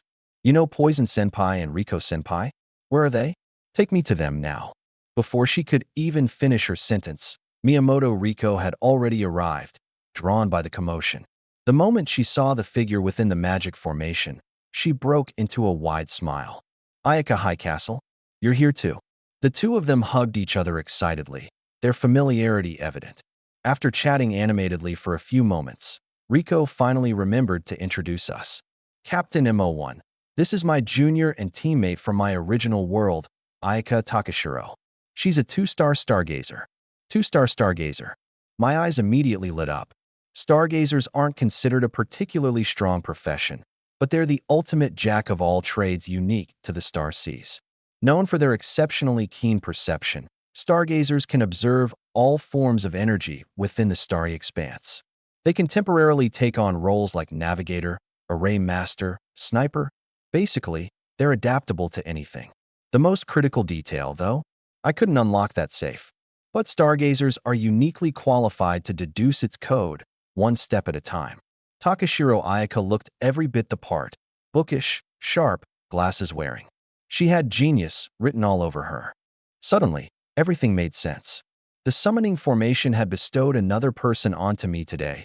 It seemed that deep down, I still couldn't let go of that cursed safe. Ayaka adjusted her glasses with a graceful hand, her amber eyes giving me a quick up and down scan before she muttered, "So, you're the captain here? You look okay, I guess, but man, you're weak. You're not even at a stellar rank yet." I didn't take offense. Her words were sharp, but her thoughts were straightforward. She clearly had no filter. At least she acknowledged me on the surface. I'm the captain here, better than those who smile to your face and stab you in the back. Welcome aboard, Miss Takashiro. I extended my hand, giving a faint smile. Perfect timing. We could use your help with something. She eyed my hand, hesitating for a moment before taking it. Let me be clear. I'll join, but if your plan doesn't sit well with me, I'm not going to hold back. Puffed. Miyamoto burst into laughter and suddenly hugged her from behind. Her rather ample assets pressed directly against Takashiro's head, practically smothering her as they squished around. It's been so long, Takashiro. You're still so Tsundere, too adorable. Damn it, Miyamoto, let me go? Ugh, nope. Let your senior get a good look at you. Takashiro, nearly suffocated, flailed and yelled as they tussled. The sight of their playful chaos almost made my nose. Well, let's not go there. But jokes aside, there was work to do. After a quick rundown of the situation, I led Saya Takashiro to the treasure vault and stopped in front of a corner safe. So, Miss Takashiro, can you open this? I patted the safe's door. She closed her eyes and crouched down, placing a hand on the surface of the safe. A faint, mysterious energy pulsed from her fingertips, seeping into the metal. After a moment, she opened her eyes. Not too bad. Give me 3 days, and I can crack it. I nodded. Then it's all yours. Help yourself to anything around here if needed, and just let me know if there's an issue. I'll leave you to it. Trust fully, or not at all. Besides, I'm the weakest one on this ship by far. If the 3 of them were to gang up, I wouldn't stand a chance anyway. Instead of second-guessing and trying to please everyone, I'd rather take a leap of faith, complete and unwavering trust. To think that on our first meeting, I handed her custody of the ship's most valuable treasure. A glint flashed in Saya Takashiro's eyes, though her words were as prickly as ever. Go on. Then, you're in my way. Little ol' me's got this under control. Oh, and make sure to say hi to Toxic Shadow Senpai for me. I nodded, about to leave, when she suddenly called out. Hey, Captain. You'd better start preparing for the next few days. I stopped and turned to see the serious look on her face. Prepare for what? She bit her lip, hesitating for a moment before carefully choosing her words. It took her a while before she finally spoke. You probably know by now that I, Senpai Toxic Shadow, and Miyamoto all came from the same apocalyptic world. They've probably already told you about what it was like there. I'm not sure if this summoning process is randomized across our world, or if the sacrificial ritual you used somehow targeted us under specific conditions. But if, deep down, during the summoning, you were wishing for smooth sailing or trustworthy allies, then maybe our arrival itself is a sign. My pupils shrank. I wasn't dense, and her point came through clear as day. Thinking it through, here, this ritual circle of dreams coming true, maybe it's more mysterious than I imagined. Miss Takashiro, I took a deep breath. Star Watchers are adventurers blessed with the elemental attributes of starlight, right? There's always been a rumor on the high seas. Star Watchers are favored by the starry depths and can foresee danger. So, tell me, what's your advice now? She smirked slightly. Then her expression turned into something laced with both disgust and disdain. I didn't sense anything, really, she paused. But I just can't shake off the feeling. There's the stench of something rotten lurking in the air. Get ready, Captain. I hope my hunch is just wrong. Otherwise, we're in big trouble. With Sayaka Takashiro on board, the nightmare briefly buzzed with noise before setting sail again. The day was calm, quiet even. But as dusk drew near, we collided with another fragment of a shadowy isle, the second one in 2 days. 2 ominous shards in as many days. Even the thick-skinned Miyamoto Riri was starting to sense something was off. We gathered on the deck to strategize. Looks like we've got a real problem on our hands, said Shadowblade Yako as she ran her fingers along the edge of her blade, a slight smirk playing at the corner of her lips. When you've cut down enough foes, you start to develop an instinct. Miyamoto Riri, meanwhile, was a mess, grabbing her head, utterly exasperated. Ugh, why do zombies have to exist? I seriously never want to see another one again. I turned to Takashiro Sayaka. What's your take? When it comes to cutting down zombies, you lot are the experts. She adjusted her glasses, a subtle gleam flashing in her eyes. Fair point. If these zombies are anything like the ones we're used to back home, plentiful but weak, then even a horde would be a joke. They're slow, their attacks are weak, and honestly, Yako-senpai alone could probably clear the whole lot. Yako specialized in a blood-empowered combat path. Against enemies like zombies, with their abundant but inferior blood, she was like an unstoppable, walking apocalypse. The more she fought, the stronger she became. I shook my head. It's not that simple. On the first Shadow Isle fragment, at least one 3-star adventurer lost their life. Their gear was nearly intact, which means whatever killed them had a strength far beyond the 3-star level. Takashiro instinctively bit her thumb. If that's the case, these zombies must be something very different altogether. 2 days, 2 fragments. I continued, my gaze sharpening. They're small pieces. My guess? A massive shadow island has appeared in these waters, and what we've encountered are just the splintered-off fragments from its collapse. I paused, lowering my voice. A lone shadow island isn't terrifying by itself.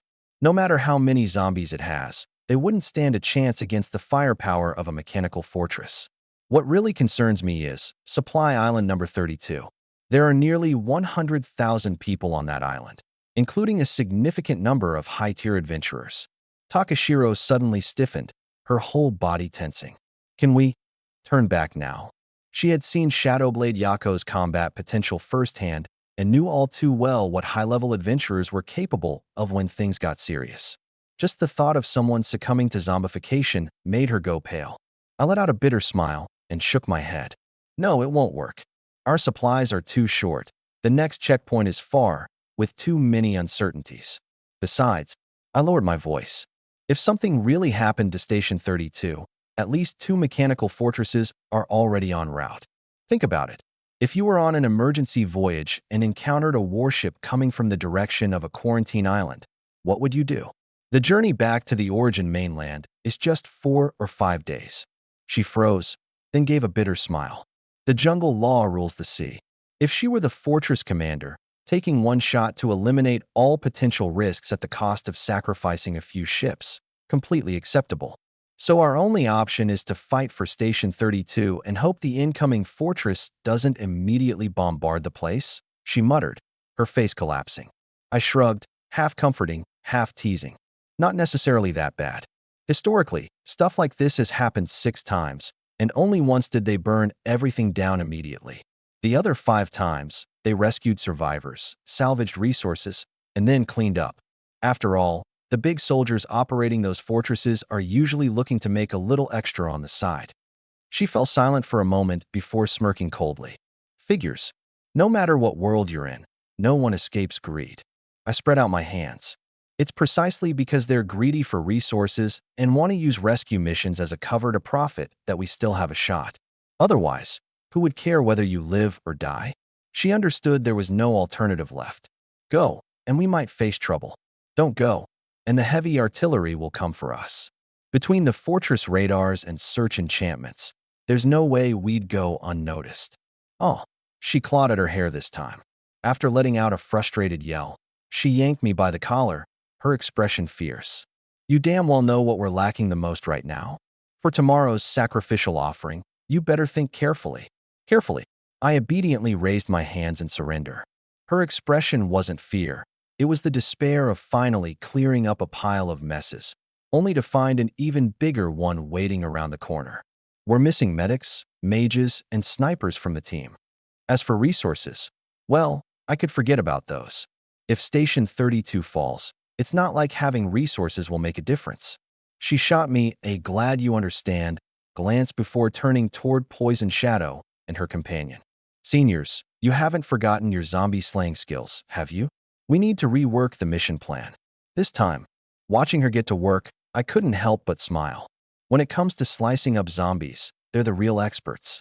Just because I've gained some cosmic knowledge doesn't make me better than them. Some experiences can't be replaced. You either lived through them or you didn't. My job was to complete the team. As it turns out, the Dreamweaver formation truly lived up to its reputation as the one that could make dreams come true. The next morning, when I saw the woman standing in the formation, bigger, stronger, and more imposing than any of the previous summoned girls, I knew. This time, we've got it. Huh? Takashiro-chan. How are you here? Didn't I already die? Could this be the underworld? The blonde woman mumbled groggily, stretching lazily as she curiously took in her surroundings. Her eyes lit up when she saw me. Hee, looks like I just found a handsome little guy. What luck! Without hesitation, she flung her arms open and dove at me, completely unabashed. Her rather ample features pressed into me so hard I almost forgot how to breathe. All right, that's enough. Miss Shizuka Marikawa, Siko Takagi muttered, rolling her eyes as she stepped forward to pull Shizuka off of me. You're not dead. I'm not dead. And the rules of this place were made very clear by that being. Don't play dumb. Shizuka blinked her golden eyes innocently, poking her own cheek. Oh, I think I did hear something about that, but I was too sleepy to pay attention. Sure. Siko sighed, clearly used to dealing with her antics. She began nudging Shizuka toward the deck. Since you're here now, I have a few tactical maneuvers I need you and Senior Yako to coordinate on. No, I just got here. Let me have a break first. Break? How can someone your age even still be tired? You're so mean, Takagi-chan. I'm the teacher here, you know. Shut up. Bickering, the two disappeared out onto the deck. I shook my head. Out of the memories I'd inherited from the women in the team, Shizuka was someone I'd heard plenty about. I knew all about her background. Shizuka Marikawa, a 2-star healer with a blessing based on holy light. Basically your standard cleric archetype, just without the faith component. Frontline swordswoman Yako Toxicage, gunslinger Saya Miyamoto, me as the ranged fighter, and now Shizuka for healing. The team was shaping up nicely. What we still lacked was a mage capable of area of effect attacks. And relying solely on my long-range skills wasn't exactly a great solution either. It was too fragile. Casting one last glance at the sacrificial ritual array behind me, I took a step toward the deck. I was inexperienced and lacked power. I needed to work closely with them to get better. The sky on the deck was growing increasingly dreary. Tiny, shimmering dust-like particles of light flickered in and out erratically, as if their energy was running low. The sea below churned uneasily. Massive fish leapt out of the water every now and then, their tails splashing as they scrambled to escape something in the depths. The fragments of the dark island began clustering together, growing denser though still fairly small. Most were only about the size of a football field. Yako and Saya had scouted a few spots, but none yielded anything of value.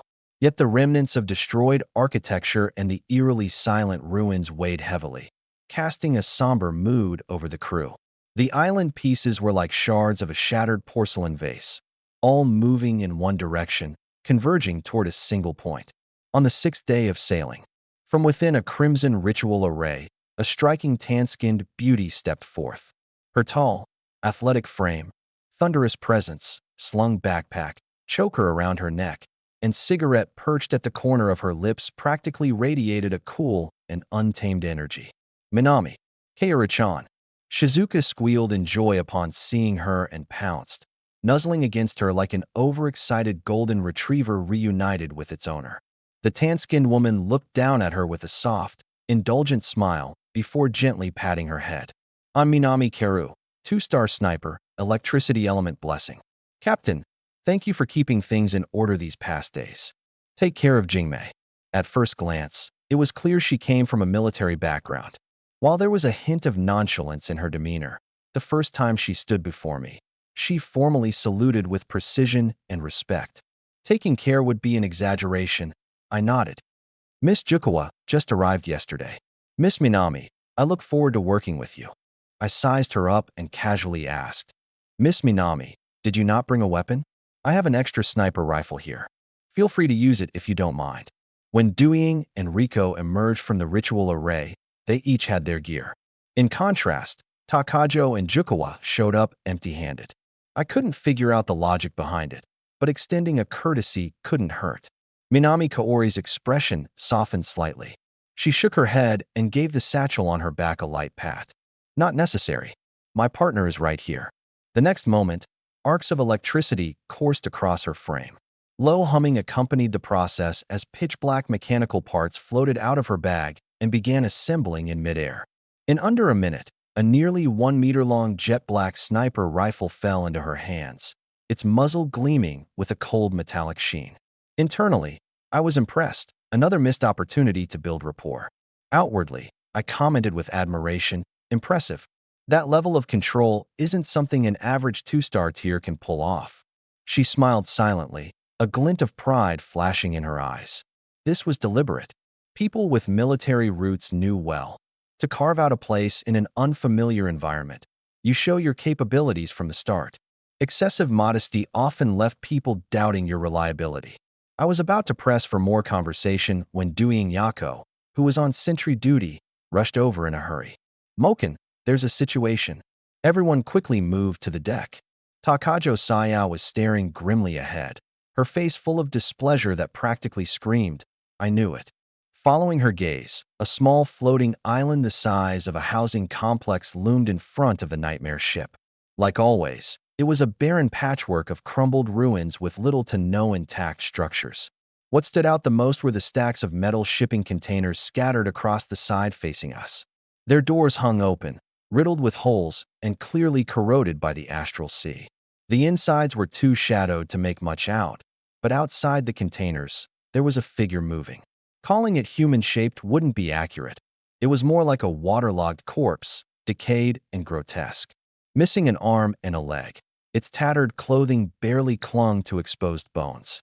Its internal organs were a ruined mess, unrecognizable as human. Yet it was alive. Like a wandering spirit, it aimlessly floated around, letting out hoarse wails. These damn things. I knew it. Takajo gritted her teeth in frustration. Deweying and Riko's faces darkened. They looked like they'd just been bitten by a rabid dog. Even the usually cheery Jukawa pursed her lips, looking like she was on the verge of tears. Minami Kaori, ever straightforward, took action immediately. She mounted her sniper rifle on the railing, aimed it at the wobbling zombie-like figure, and promptly pulled the trigger. Bang! A bullet, crackling with electric energy, erupted from the chamber and shot toward the target with thunderous ferocity. Bang! Nanjing Shang's bullet pierced through the zombie's skull in an instant. That body exploded into a mist of blood with a deafening bang. Brutal. Precise. I silently admired the marksmanship, but my brow furrowed slightly. While the firepower was impressive, the noise was just too loud. Sure enough, as if startled awake, another 7 or 8 zombies crawled out from the haphazardly stacked shipping containers. Before anyone could react, Nanjing Shang took them all down, 1 bullet per zombie. "Captain, what do we do now?" Takajo Saya asked. I hesitated for a moment. "Miss Nanjing, provide cover from the shore. Miss Shadow Poison and Miss Miyamoto, do a quick sweep of the area. In and out, don't linger." I'd been holding on to a tiny bit of hope. Maybe Supply Island 32 had just collided with a massive dark isle. Just a natural disaster. But those zombies shattered my wishful thinking. If the virus lingered even inside the containers, then there's no doubt it's still spreading on that dark isle. The island has a population of tens of thousands, mostly ordinary people who stand no chance against a zombie horde. And judging from the remains we found on the last dark isle, this strain of the virus likely produces advanced zombies capable of threatening even 3-star adventurers. If a supply island gets caught in the orbit of a massive dark isle, it's a dead end. Unless a mechanical stronghold comes to aid. No. Actually, with the self-serving bureaucrats in the United Union, they'd probably just stand by, watch with folded arms, and then pick the bones clean. I closed my eyes and thought. There simply wasn't enough information. All I'd seen were traces of a dark isle and a few zombies. Everything else was pure speculation. And speculation isn't fact. Maybe the dark isle has already been destroyed. Maybe the virus has already been wiped out by experts on the island. There was no way to be certain. I usually prepare for the worst-case scenario. But even if things were as dire as I feared, what could I realistically do with the power I possess now? Rubbing my temples, I waited for them to return. Then, my eyes sharpened, and I quickly turned my gaze toward the front left. A light blue single-masted battle boat appeared on the horizon, sailing toward us. "Miss Takajo, call them back. Activate the magic array and be ready to take off at any moment." I grabbed the telescope, carefully observing the approaching vessel. Through the lens, the ship came into clear view. The light blue, wooden hull. The Lionhead battering ram on the prow. 10 gun ports along each side. On the deck, I spotted 4 or 5 crew members, their faces still youthful, novices, likely participants in the same maritime exam. I studied their array, the cannons, and paused for a moment on one individual before finally letting out a long breath. Not much of a threat. Still, I couldn't believe I'd run into this person here of all places. In this starry sea, sometimes people are far more dangerous than natural disasters. When 2 unequal forces cross paths, the stronger side might attack at any moment. The victor won't hesitate to strip everything from the loser. When I first spotted the unfamiliar battle boat, I almost activated the array and fled on the spot. Nightmare is a 2-star warship, with magic formations leaning towards stealth and necromancy. Its firepower is mediocre at best, placing it at the lower tier in direct battles. Even with Poison Shadow and the others, the entire crew barely qualifies as out of the newbie zone. To avoid being hunted down by the Lee family, I deliberately chose a remote sea route, an area frequented less by rookies and more by seasoned combat teams. But fate loves irony. Here, In this supposedly veteran-exclusive region, I came across a textbook rookie. That rookie turned out to be Qian Hu, ranked 7th in this year's graduation exam at Fufeng City, hailing from the Qian family. The Qian family is a small, middle-tier clan, not particularly notable, but not at the bottom either. Qian Hu and I graduated in the same year, but in terms of knowledge and skill, he can't hold a candle to me. He's managed to cling on purely through resources, and I've long been his prime target of jealousy. I, on the other hand, couldn't care less about him and had more pressing family matters to focus on. Ironically, my indifference only fueled his resentment further. Now, with him suddenly showing up here, it's clear this wasn't going to end peacefully. Sure enough, just as I expected, his warship, which had been moving at a steady pace, suddenly accelerated and charged straight towards me. Through some voice-amplifying artifact, his voice boomed across the water. "Mo1, there you are. Let's see how you escape this time." Huh. I was idly stroking my chin, debating whether to just devour him and be done with it. But hearing this statement made my eyes narrow sharply. So I'm really here? So they were certain I'd be here. I froze for a moment before the realization hit me. No wonder the Lee family had been lying low for days. They weren't lazy. They were laying a trap. The city lord's mansion prohibits Lee family warships from leaving port, but with their wealth and resources, hiring outsiders to deal with me would be all too easy. What caught me by surprise was how long it took them to make a move. I cracked my neck thoughtfully, gave a side glance at Poison Shadow, Yako, and Miyamoto Rika as they regrouped and activated parts of the secretive magic arrays. Then I signaled to Takashiro Saya to pass me a trumpet-shaped voice transmitter. "Qian Hu, you're like a dog clinging on for dear life. What did the Lee family promise you?" I asked mockingly, amplifying my voice to project it across several nautical miles to the blue warship. On its deck stood a burly man with a square face and thick brows. His expression darkened, and he grabbed his own transmitter, shouting back coldly, "It doesn't matter what the Lee family gave me. You've strutted around for years, riding on their coattails. Now they've decided to take you down. Let's see how you squirm. Surrender now, or you'll regret it." So it really is the Lee family. I smirked and raised my voice again. "And you think you can actually capture me with that rust bucket of yours? Let me guess, that's a 1-star warship, courtesy of the city lord's mansion, correct? You dream of taking down my 2-star ship? Keep dreaming." Qian Hu erupted into hearty laughter. "You? Don't think I don't know your nightmare's strengths and weaknesses. It's a support vessel. It can't handle my frontal assault with my raging wave warship. The Lee family's been thorough in their research. You don't have a single notable star-ranked adventurer in your crew. Your crew's trash. Your equipment is trash. Asterisk, what do you possibly have to fight me? Asterisk."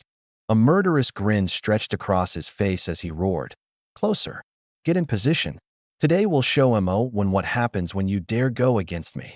The blue raging wave hummed ominously, as layer after layer of magic array patterns lit up across its hull. In the blink of an eye, it was engulfed by blue light, its speed doubling abruptly as it charged straight at me. "Foolish thing courting death," I muttered.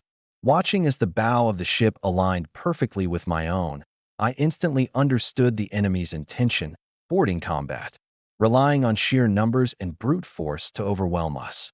Makes sense. Both ships had comparable firepower, and the magic arrays were more supplementary than decisive. In a ranged fight, neither side could gain a clear advantage.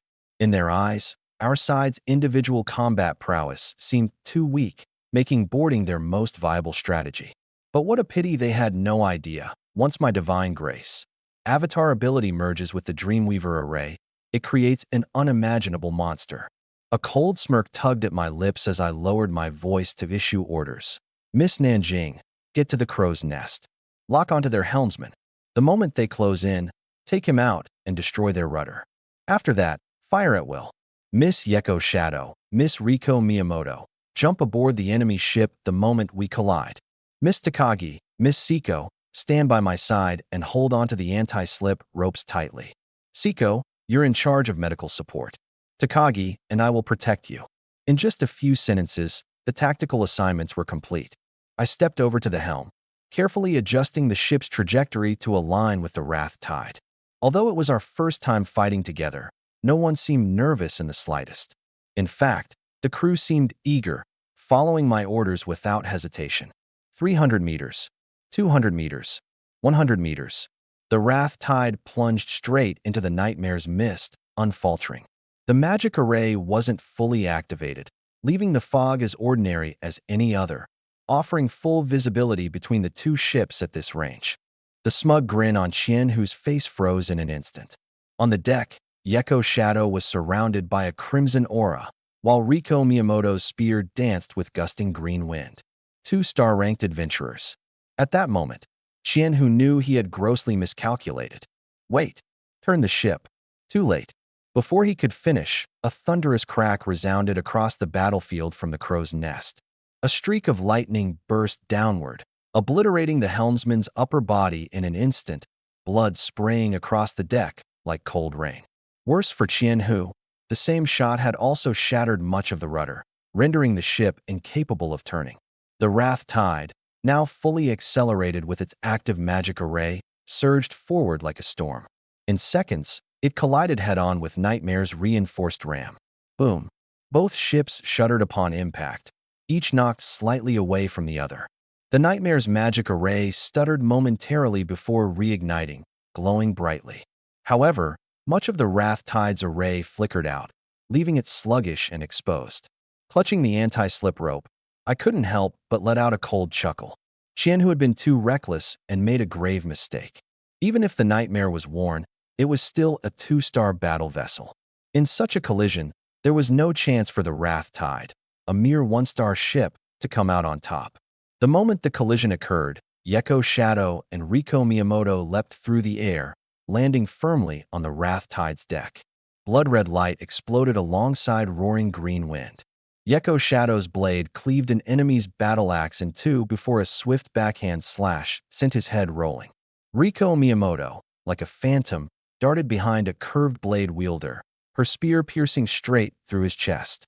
The raging wave originally had 4 or 5 people guarding the deck. After the grapple hooks latched on, another 7 or 8 rushed out, making a total of over 10. Within the blink of an eye, 2 of their men were down. Tiger Qian's eyes turned bloodshot with fury as he raised his shield and sword, charging forward. They're 2-star adventurers. Old Meng, back me up. Ting Fong, make your move.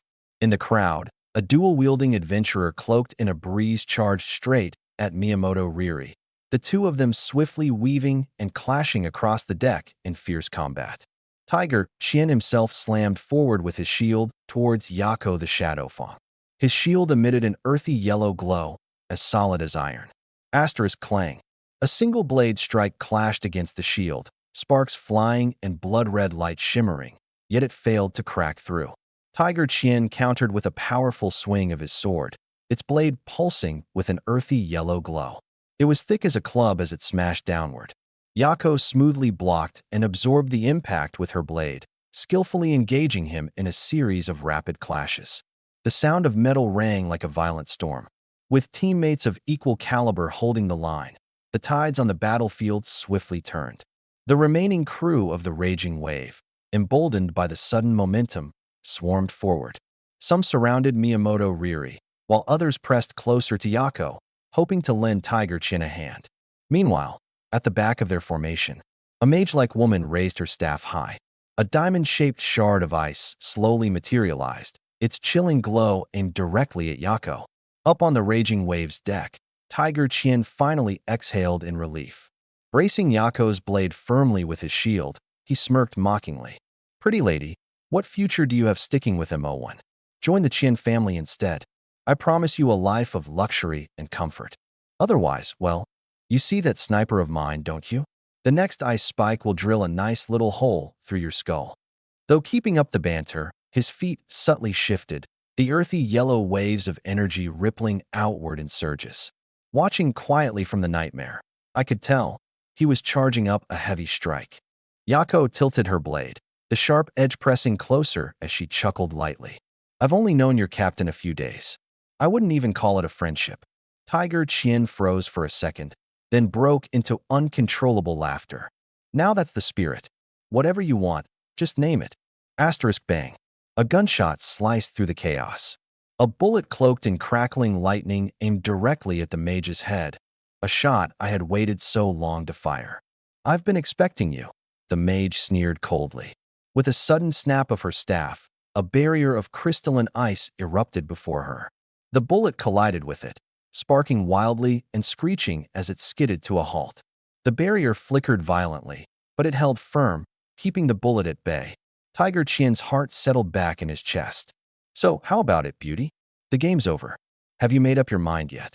The purple-haired swordswoman scoffed under her breath. "Idiot. Shadowfang style, blood dance." A surge of blood-red light erupted around her. In a blink, countless crimson blades shot out in all directions like a merciless storm, threatening to turn Tiger Qian into a pincushion. He roared in shock, stomping his foot as jagged spikes of earth burst upward. The blood blades struck the spikes, but in mere moments, they shredded through them effortlessly, rushing toward him like an unstoppable tidal wave. "Ting Fong, save me." The only reply that came was 2 more gunshots. I pulled the trigger on my second pistol.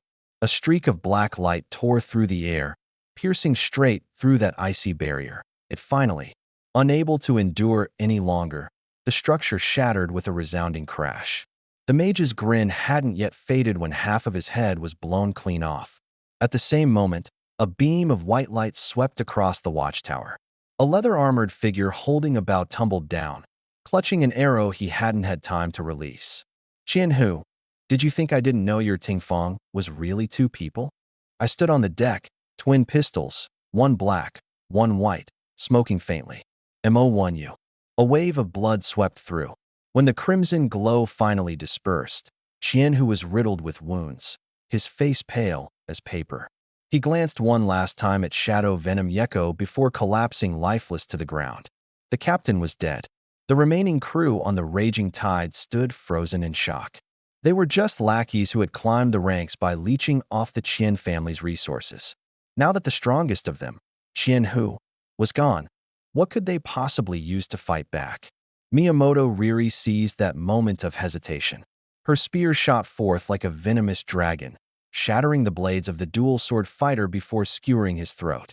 Bang! Another corpse hit the deck. A burly adventurer wielding an axe suddenly dropped his weapon, falling to his knees with a wail. "Young Master Mo1, have mercy. It was Qian who forced us." Once the first one surrendered, weapons clattered as they hit the floor, and desperate pleas for mercy filled the air.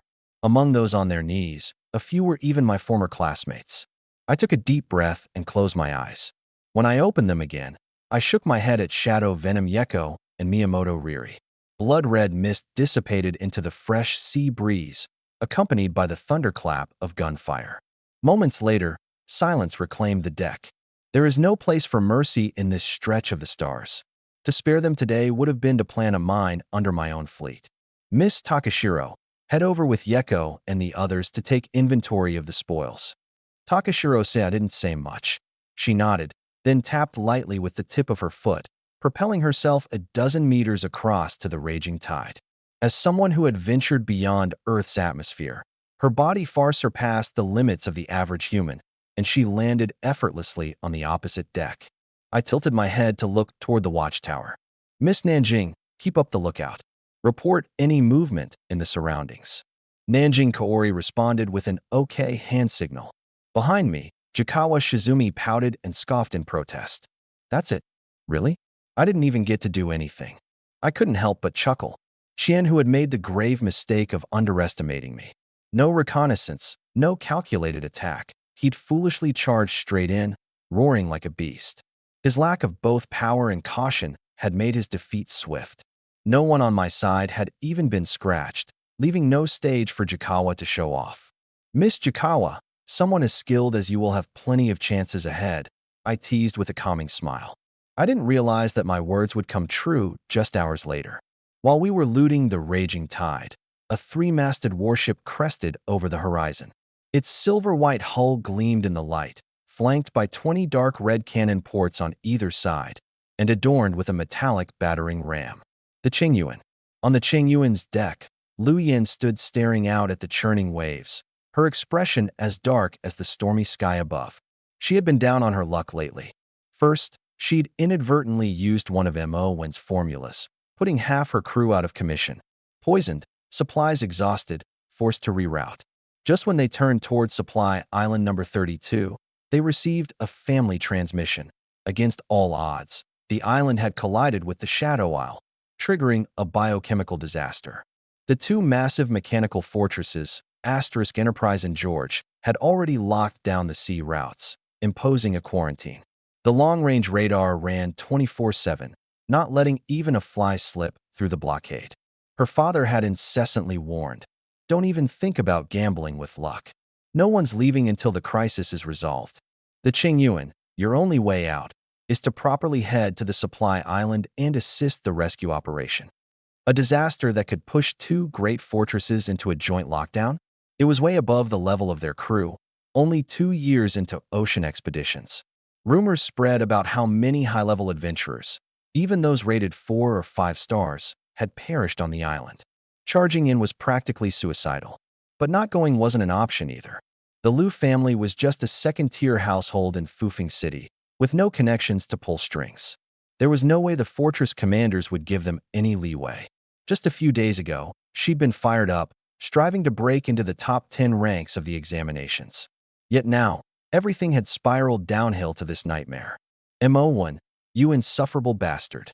Her fingernails nearly dug into her palms. She knew she was misplacing her anger, but so what? A castaway of the Li family, a nobody who hadn't even made it into the rankings. What harm came from taking it out on him? "Captain, the blood compass has picked up something," one of the crew members whispered as he rushed to her. "And the scent tracker?" No reaction. Lu Yin narrowed her eyes. Both were special tracking artifacts given to her by the family to capture Mo1. The blood compass offered strong interference resistance but had a limited range, while the scent tracker had a broader range but was prone to disruptions. At sea, it was typically the scent tracker that locked onto a target first. For the blood compass to react first, that was odd. Zhao Cheng approached. "Why overthink it, Captain? The direction from the blood compass happens to align with the supply island. We'll go and investigate regardless." Lu Yin sneered coldly. "Sure. Mo1. Just an ordinary person, no family backing. What kind of waves could he even make? Activate the wind matrix overlay. Full speed ahead." Zhao Cheng sighed inwardly. While the poison had been neutralized, the lingering effects clearly remained. The captain was now paranoid, likely shaken to the core. If they did cross paths with that guy, he'd have to help her end it once and for all. Otherwise, it might hinder her future path to advancement. Honestly, Zhao Cheng did have some measure of admiration for Mo1. But fate was cruel. A single misstep, and the dominoes fell, forcing them onto opposing sides. With all 3 sails unfurled, the Qinjiwan split the waves at an incredible speed. Within minutes, they spotted the figure busy hauling supplies alongside the raging tide. "Mo1, let's see where you run this time." Flames burned in Lu Yan's eyes as she barked her command without hesitation. "Turn the rudder. Sink that ship." Aboard the Nightmare, I was sorting through the spoils with Gao Cheng. 10 Earth-grade treasures of Drake's resin, 1 each of wind, ice, and water-grade treasures, a 2-star enchanted necklace, more than a dozen 1-star weapons, and a substantial cache of survival supplies. With 30,000 energy points, the Qian family truly has a bit of a foundation. They've managed to hoard so many treasures of the earth. I weighed the egg-sized earthen dragon resin in my hand, its yellow light swirling within. I hesitated. Absorbing all 10 of these would be enough to push me into the 2nd star level. Once there, I could summon my clone, and perhaps even the clone could ascend to star rank. The resources and allies gained through sacrificial summons would elevate to a higher tier, and the growth of the nightmare would skyrocket exponentially. However, these earth element blessings are too basic. Limited potential, low power, they're not a good fit for me. Besides, I can't shake off this feeling that heaven's grace.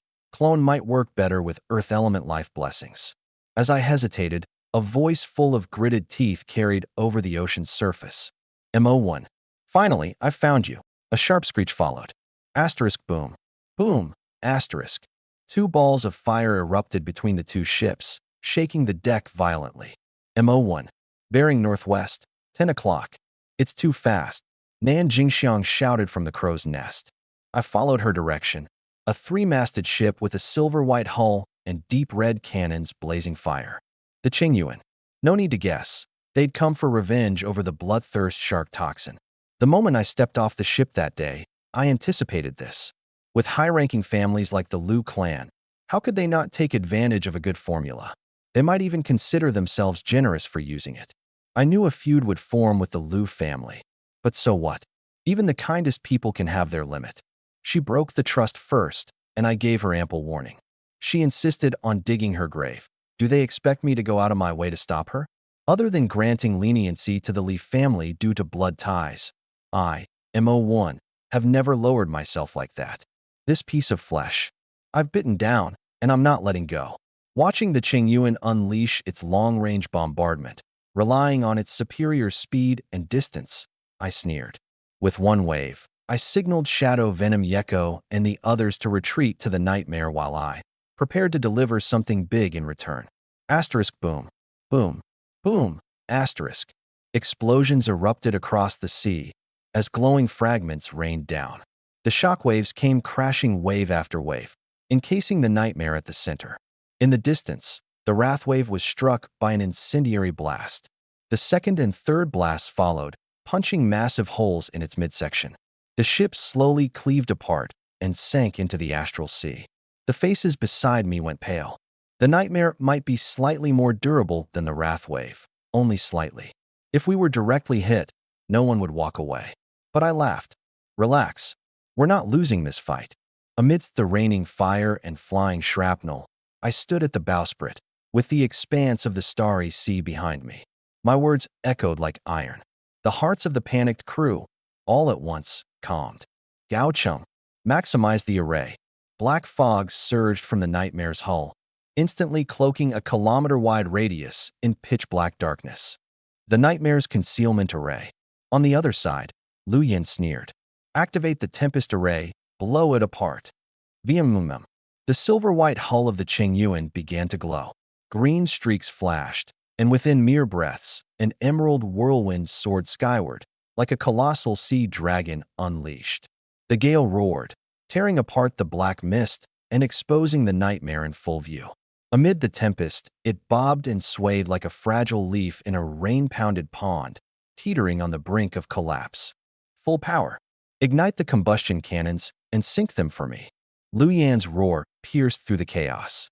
On one side of Qingyuan, 10 cannon barrels flared to life simultaneously, crimson particles swirling madly to form orbs of destruction. The air near the barrels distorted under the intense energy buildup. Wind fueled fire, and even a 4-star warship would have no chance against this ferocity. Everyone thought the outcome was sealed. Gripping the rope tightly, my eyes flashed with determination. Now's the time, Nanjing. Target the first cannon barrel. From her prone position on the deck, Nanjing Xiang pulled the trigger. A single scarlet bullet, entwined with lightning, shot out with devastating speed, cutting across miles of sea. It struck its mark with uncanny precision, right into the mouth of the cannon. Asterisk boom. A thunderclap shook Qingyuan to its core. Flames surged instantaneously, ravaging one side of the vessel. What's going on? Wang Yu, put out that fire. Lu Yin staggered from the blast's force, snapping out of her daze a moment later. Raising her sapphire crystal staff, she summoned a torrent of water. The spray hissed sharply as it collided with the flames, morphing into plumes of white steam. The fire was out, but Zhao Chung approached with a face like stone. Captain, Cannon 1 is destroyed, Cannon 2 is deformed, and the starboard side of the ship has a massive breach. Part of cargo holds 6 caught fire, and 1/10 of the ship's formations are out of order. That's impossible. Lu Yin blurted out instinctively. The nightmare has no such weapon. Zhao Qing said nothing. His eyes spoke volumes. Lu Yin leaned precariously over the railing for a better look. Her pupils contracted sharply. The starboard side was charred black. The place where the cannon once was now a gaping crater 3 or 4 meters wide, smoking ominously. Damn it! A dozen possibilities flooded her mind, even suspicion involving the Li family. My voice echoed coolly over the din, Senior Lu Yin, launching an attack without so much as a warning. How discourteous of you. She gritted her teeth, but one glance at the massive hole in her ship forced her to tamp down her anger. Snatching up a loudspeaker, she fired back. There's something suspicious about the bloodthirsty shark. Why didn't you tell me? I snorted, outwardly calm. The bloodthirsty shark? As I recall, I dealt with it back then to demonstrate my abilities. What I crafted was non-toxic. If it turned poisonous under your hands, that's a matter of skill. Using the same formula, an alchemist produces elixirs, while a novice creates poison. Surely, you can't blame the formula itself, can you? Not to mention, I did warn you not to use it, and you agreed. One sharp line after another. I could see Lu Yan's face grow greener each time. She had no intention of reasoning things out in the first place, but now, being cornered by my words, it was as if I'd slapped her repeatedly. And yet, after witnessing my strike, she couldn't risk acting impulsively. Enough. She inhaled deeply, suppressing her rage. Emowen, are you really insisting on a fight? Bring it on. I raised an eyebrow. But Senior Lu Yan, dare you? After a moment of silence, she sneered. I don't know what tricks you've used, but sinking us? You're dreaming. Nonsense. If I could sink you, do you think I'd still be wasting breath here? Feel free to try, Senior. I was blunt. See who lasts till the end. I'm just a discarded pawn from the Li family. Taking the eldest daughter of the Lu family down with me would be a win. My words made her even more uncertain. After whispering a few words to Zhao Cheng, she finally asked, no need for games. What exactly do you want? Got her. The ship you just sank? It was my prize. Compensate me with 200,000 energy points, and we'll call it quits. 200,000? Why don't you just rob me? Lu Yan snapped. That's enough to buy a brand new battleship. The one you sank was brand new, with supplies on board too. This price is already a bargain for you. I told a blatant lie without blinking. Sure, Qianhu's ship was new, but by Star Sea rules, once a ship hits the water, it's not considered brand new anymore. Who knows if someone's tampered with it? Besides, all the supplies on board the Raging Tide had long been relocated by Yezi and the others. Lu Yan rolled her eyes furiously. Don't flatter yourself. If you really had what it takes to finish us off, you wouldn't have stopped. I don't know what you pulled off with the Chung Yuan, but I'm sure it's a one-off. Otherwise, you wouldn't bother chatting. I sighed inwardly. As expected, the eldest daughter of the Lu family wasn't easy to fool. That hit only worked because of the interplay between the Li family's wind element layering array and an explosive combustion cannon. Both draw in elements, and at a certain node where they intersect, the excessive fire element caused a detonation. That shot from Nanjing relied on crude bullets I'd made from fire crystal fragments. There weren't many of them, and they weren't powerful enough to finish the job in one strike. If it really came to a head-to-head fight, the outcome was unpredictable. Seeing my silence, Lu Yan scoffed. Turn around. Let's bypass them. Senior, I spoke up again. Don't you want to know how I managed that just now? She whipped around suddenly. You'd actually tell me? Clearly, she was curious. She'd seen the shot from Nanjing. The impact alone wasn't nearly enough to deal such massive damage. And to remotely damage a battleship like that would require strength of at least 4-star level. And someone of that caliber certainly wouldn't be aboard Nightmare. I replied leisurely. 200,000 energy points. 200,000. I could practically see Lu Yan fuming, almost choking in disbelief. Without thinking, she barked, no way. I'd rather throw that money away than give it to you. I don't need to know your secret. I lowered my voice, speaking slowly. You felt the power of that strike yourself. It wasn't much, was it? Meaning, the problem lies with your own ship. Are you sure you don't want to find out, Senior? If that weakness isn't fixed, any Star-class battleship in the future could take you guys apart. Her movements froze. Her face shifted between shades of hesitation and anger. Eventually, she gritted her teeth. 100,000. No more than 100,000. Deal. 200,000 was always the buffer for negotiation. 100,000 was exactly what I had in mind. Conflict between the wind array and the combustion cannons couldn't drag on much longer. Any delay risked catching the attention of prying eyes. Rather than letting others scoop up a bargain later, better to seal the deal now. I'll have Zhao Cheng deliver the crystal card, Lu Yan said. Tell him the password. Zhao Cheng coming over? I squinted before letting out a quiet chuckle. This senior of mine. She still hadn't given up, had she? I murmured a few instructions to Yeko and nodded in agreement. Before long, Zhao Cheng came with another crew member, paddling over in a small rowboat. As their boat approached, both vessels maintained their distance. Neither side made a move. Yet, The closer the boat came, the heavier the air seemed to grow. Leaning back lazily against the railing, I gently tapped Black-White Star against its frame, my gaze locked onto Zhao Cheng. Nearby, Yeko and the group were clustered together, tightly gripping their weapons. As the rowboat neared, Zhao Cheng suddenly took a long breath, crouched slightly, and then, with an explosive push from his legs, launched himself like a cannonball. His movements sent the boat rocking violently, nearly capsizing it. Propelling himself into the air, he dove toward the deck like a hawk hunting its prey. But Yeko had anticipated this. Blood-red light surged around her, and in one swift motion, she crouched and sprang up to meet him. Her crimson-soaked blade, Ikemanji, gleamed with a deadly aura as she brought it down towards him. Zhao Cheng flicked his wrist, his metal bracer suddenly elongating and forming into a broad longsword. Clang! Blade met sword in midair, neither giving way. Clang! Clang! Clang! Their fierce exchanges continued as they descended from the sky, blade and sword colliding in a deafening rhythm, until they simultaneously landed on the deck and jumped back. Zhao Cheng slid back a single step, adjusting his neck with a casual roll. He smirked toward Yeko, who had been driven 6 or 7 steps back. Not bad for a 2-star adventurer. Matching me this far, impressive. Yeko said nothing.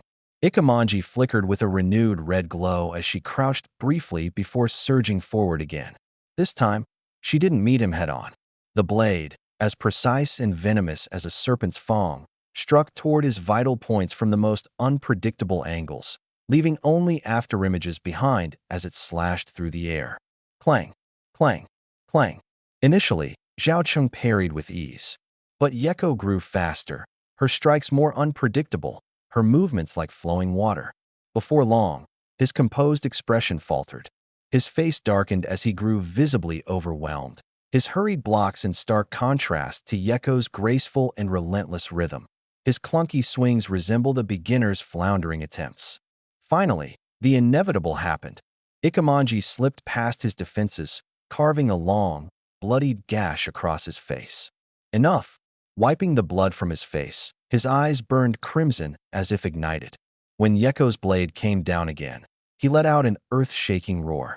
His muscles bulged grotesquely, flesh rippling unnaturally as his entire frame seemed to swell. The blade of Ikemanji was caught, clamped tightly between his collarbone and thickened muscles. The edge had already cut into flesh, and blood poured freely, but Zhao Cheng grinned through gritted teeth. With one hand gripping the blade firmly, his other hand drove his longsword in a desperate strike directly at Yeko, ready to trade his wounds for her life. But no one flinched. Bang! The sharp crack of a gunshot rang out. The bullet, wrapped in crackling lightning, struck his sword with pinpoint accuracy, shattering its upper half into fragments. Simultaneously, Yeko let out a battle cry. The wound on Zhao Cheng's collarbone burst, spilling his blood in torrents that flowed uncontrollably toward Ikemanji. His swollen muscles visibly trembled. The land beneath grew parched. Loss of blood rendered his face deathly pale, but after all, he was a 3-star combatant. Reacting swiftly, he kicked Yezi, sword and all, sending him flying, while pressing down on his wound. The muscles near his collarbone writhed and astonishingly sealed the wound themselves. Having suffered a heavy blow, he stopped moving. Opposite him, Hatsukawa Shizumi had already appeared at Yezi's side. With a flash of faint golden holy light, Yezi's injuries were completely healed. Flexing his limbs, Yezi stepped forward again, his blood-soaked katana, now appearing even more sinister. Zhao Cheng fell silent and turned to me. "Mowen, are you really intent on going full tilt against Cheng Yuanhao?" I rolled my eyes. "You and your captain share the same energy. Just now, were we the ones who struck first? If you want compensation, you'll have to back it up with strength," he retorted indifferently. "Otherwise, why would we give it to you? Dead men can keep many secrets." Huh. I raised my black star and aimed it directly at his head. "Why, you ask?" "Because of the strength I'm showing you right now. And just to clarify, it's now 15 million. Or you stay here." Zhao Cheng's expression grew darker. It wasn't simply the looming threat of Black Star. He could feel 2 other chilling presences locking onto him. Miyamoto Rika and Minami Jingsheng. Each of them could end his life with ease. When did this kid manage to gather so many powerhouses? As a 3-star muscle-type adventurer, almost no one aboard the Chung Yuanhao could genuinely threaten his life. Forcing himself to stay composed, he gritted out, "That's above my pay grade. I need to consult the cap." Bang! A dark bullet whizzed past his ear, its corrosive dark elemental energy taking away a significant portion of hair as it went. "I'm not negotiating," I said steadily, twirling the muzzle of my gun, speaking each word decisively. 15 million. Not a dime less. I admired Zhao Cheng for his resourcefulness and his ability to swallow his pride, but that didn't imply I was ready to back down. Battles like this were ultimately about leverage. We had the upper hand, and the victor takes all. "You," he began angrily, touching the charred edges of his hair, but Lu Yan's voice called out from a distance. "That's enough, Zhao Cheng. Give him the 15 million. And make sure he clarifies the Chung Yuanhao matter." Zhao Cheng harumphed, pulled out 3 crystal cards, and tossed them my way. I didn't catch them, letting them fall to the ground instead. I motioned to Gao Cheng with a look. She stepped forward, meticulously scanning the cards with her device. Only after confirming their validity did she nod and put them away. "Happy now?" Zhao Cheng muttered sourly. I didn't drag it out, immediately explaining the conflict between the wind-based formation and the explosive cannon. "That's impossible." Zhao Cheng frowned. Back then, the Formation Masters Guild inspected it. They said this combination amplified power and never so much as mentioned any conflicts. I chuckled lightly. That's because the Li clan never gave the guild the complete wind formation. At best, they shared a few peripheral runes and some conceptual designs. The true core? That's locked away. Also, the conflict doesn't appear unless activated. It's not an issue with the formation itself. It's due to the dynamics introduced in real combat situations, triggered by variables. Zhao Cheng's frown deepened. "You mentioned something similar back at dock number 3. At that time, the Qingyuan wasn't even inscribed with the wind-based array. How did you know?" I laughed, a touch of self-mockery in my voice. "Because the wind-based overlay formation is my creation. I know its flaws inside out." Zhao Cheng froze. "But the Li family claimed it was created by their genius, Li Bufan. I've explained it to you. Whether or not you believe me, that's up to you." I spread my hands. In the past, I might have bothered to prove my point. But ever since I severed all ties with the Li family, I no longer care to say much. It was this indifferent attitude, however, that made Zhao Cheng hesitate. Li Bufan carried quite the reputation in Fufeng City, with an impressive list of achievements. Yet in public, there didn't seem to be anything particularly extraordinary about him. "I'll report this to the captain," Zhao Cheng said, giving me a deep look. If what I said was true, then they might have overlooked a rare gem all this time. He turned to leave. "Which mechanical fortress is enforcing the blockade this time?" I suddenly asked. "The Enterprise and Zhou," he blurted out, but quickly caught himself, wearing a wry smile. "Kid, that was sneaky of you, fishing for information like that." I rubbed my chin, lost in thought. "Zhao Cheng, this time, are you guys willing to team up with us?" Island 32, the supply station, had become a living hell. The massive island had been snapped in half, another smaller island jutting in from the west like 2 rows of interlocking jagged teeth. Towering high-rises inexplicably emerged amidst the formerly low-lying buildings. Rubble was everywhere, and the roads were cracked like a spider's web. Shouts of warfare, gunfire, and anguished wails echoed relentlessly.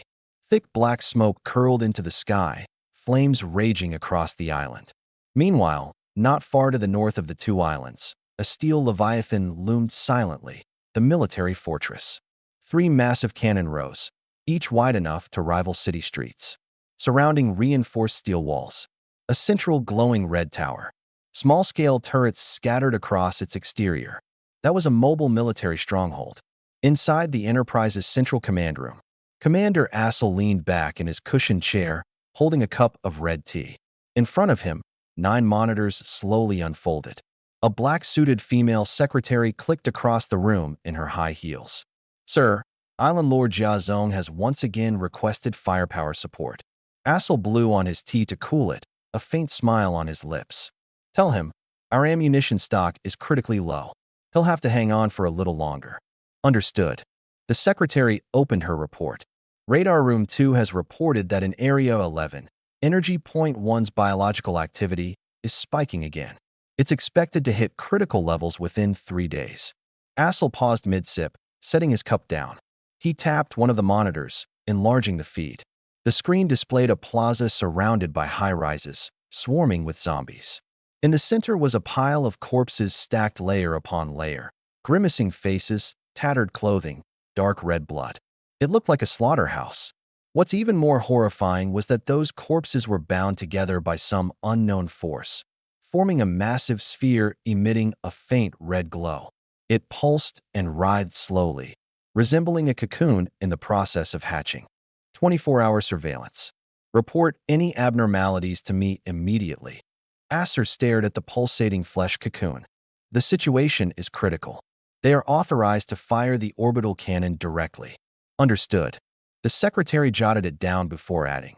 Additionally, the incoming warships around the area seem to be organizing, forming some kind of alliance. Acer waved dismissively. Just a few dozen 2- or 3-star ships. They won't make much of a dent. The secretary bowed and withdrew, leaving the command room silent once more. A monster advancing to level 7, huh?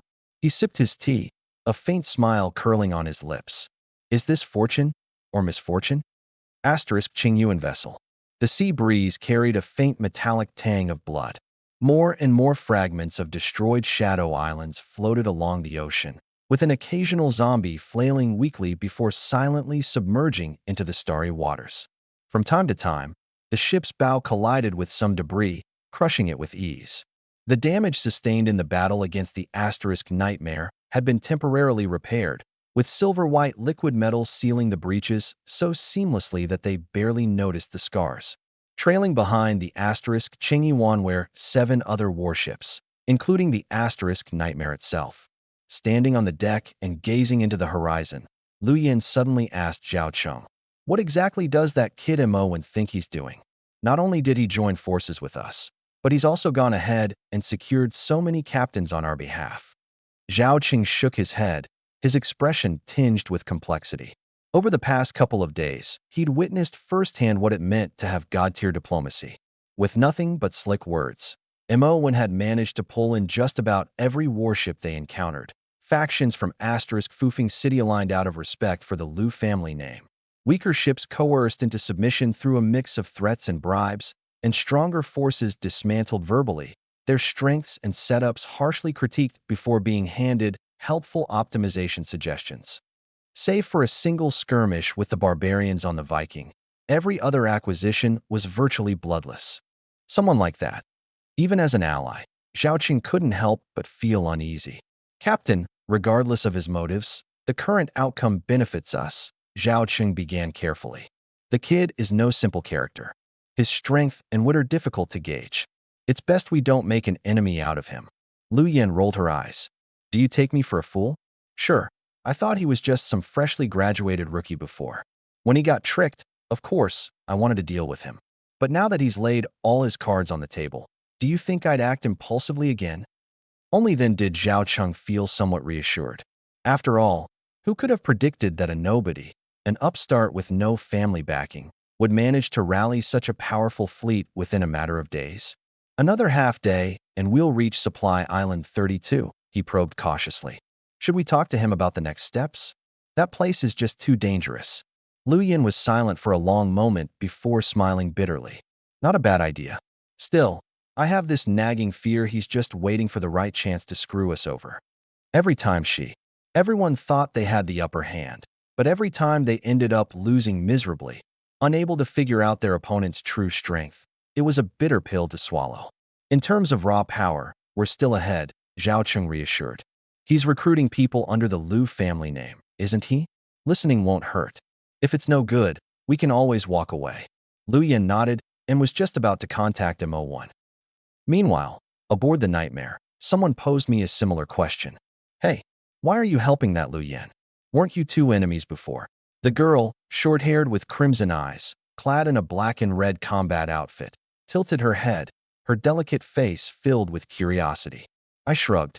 "We were enemies before, sure.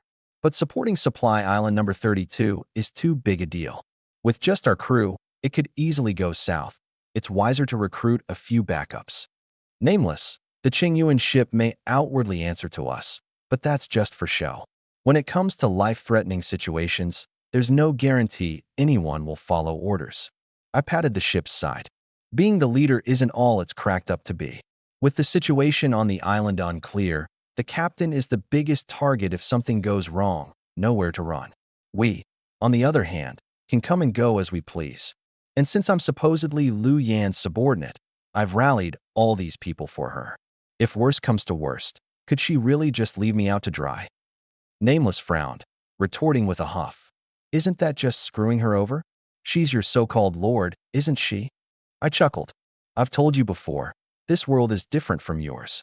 Liu Yan isn't my lord. At best, she's a partner. Nameless had been summoned through the sacrificial ritual circle just yesterday.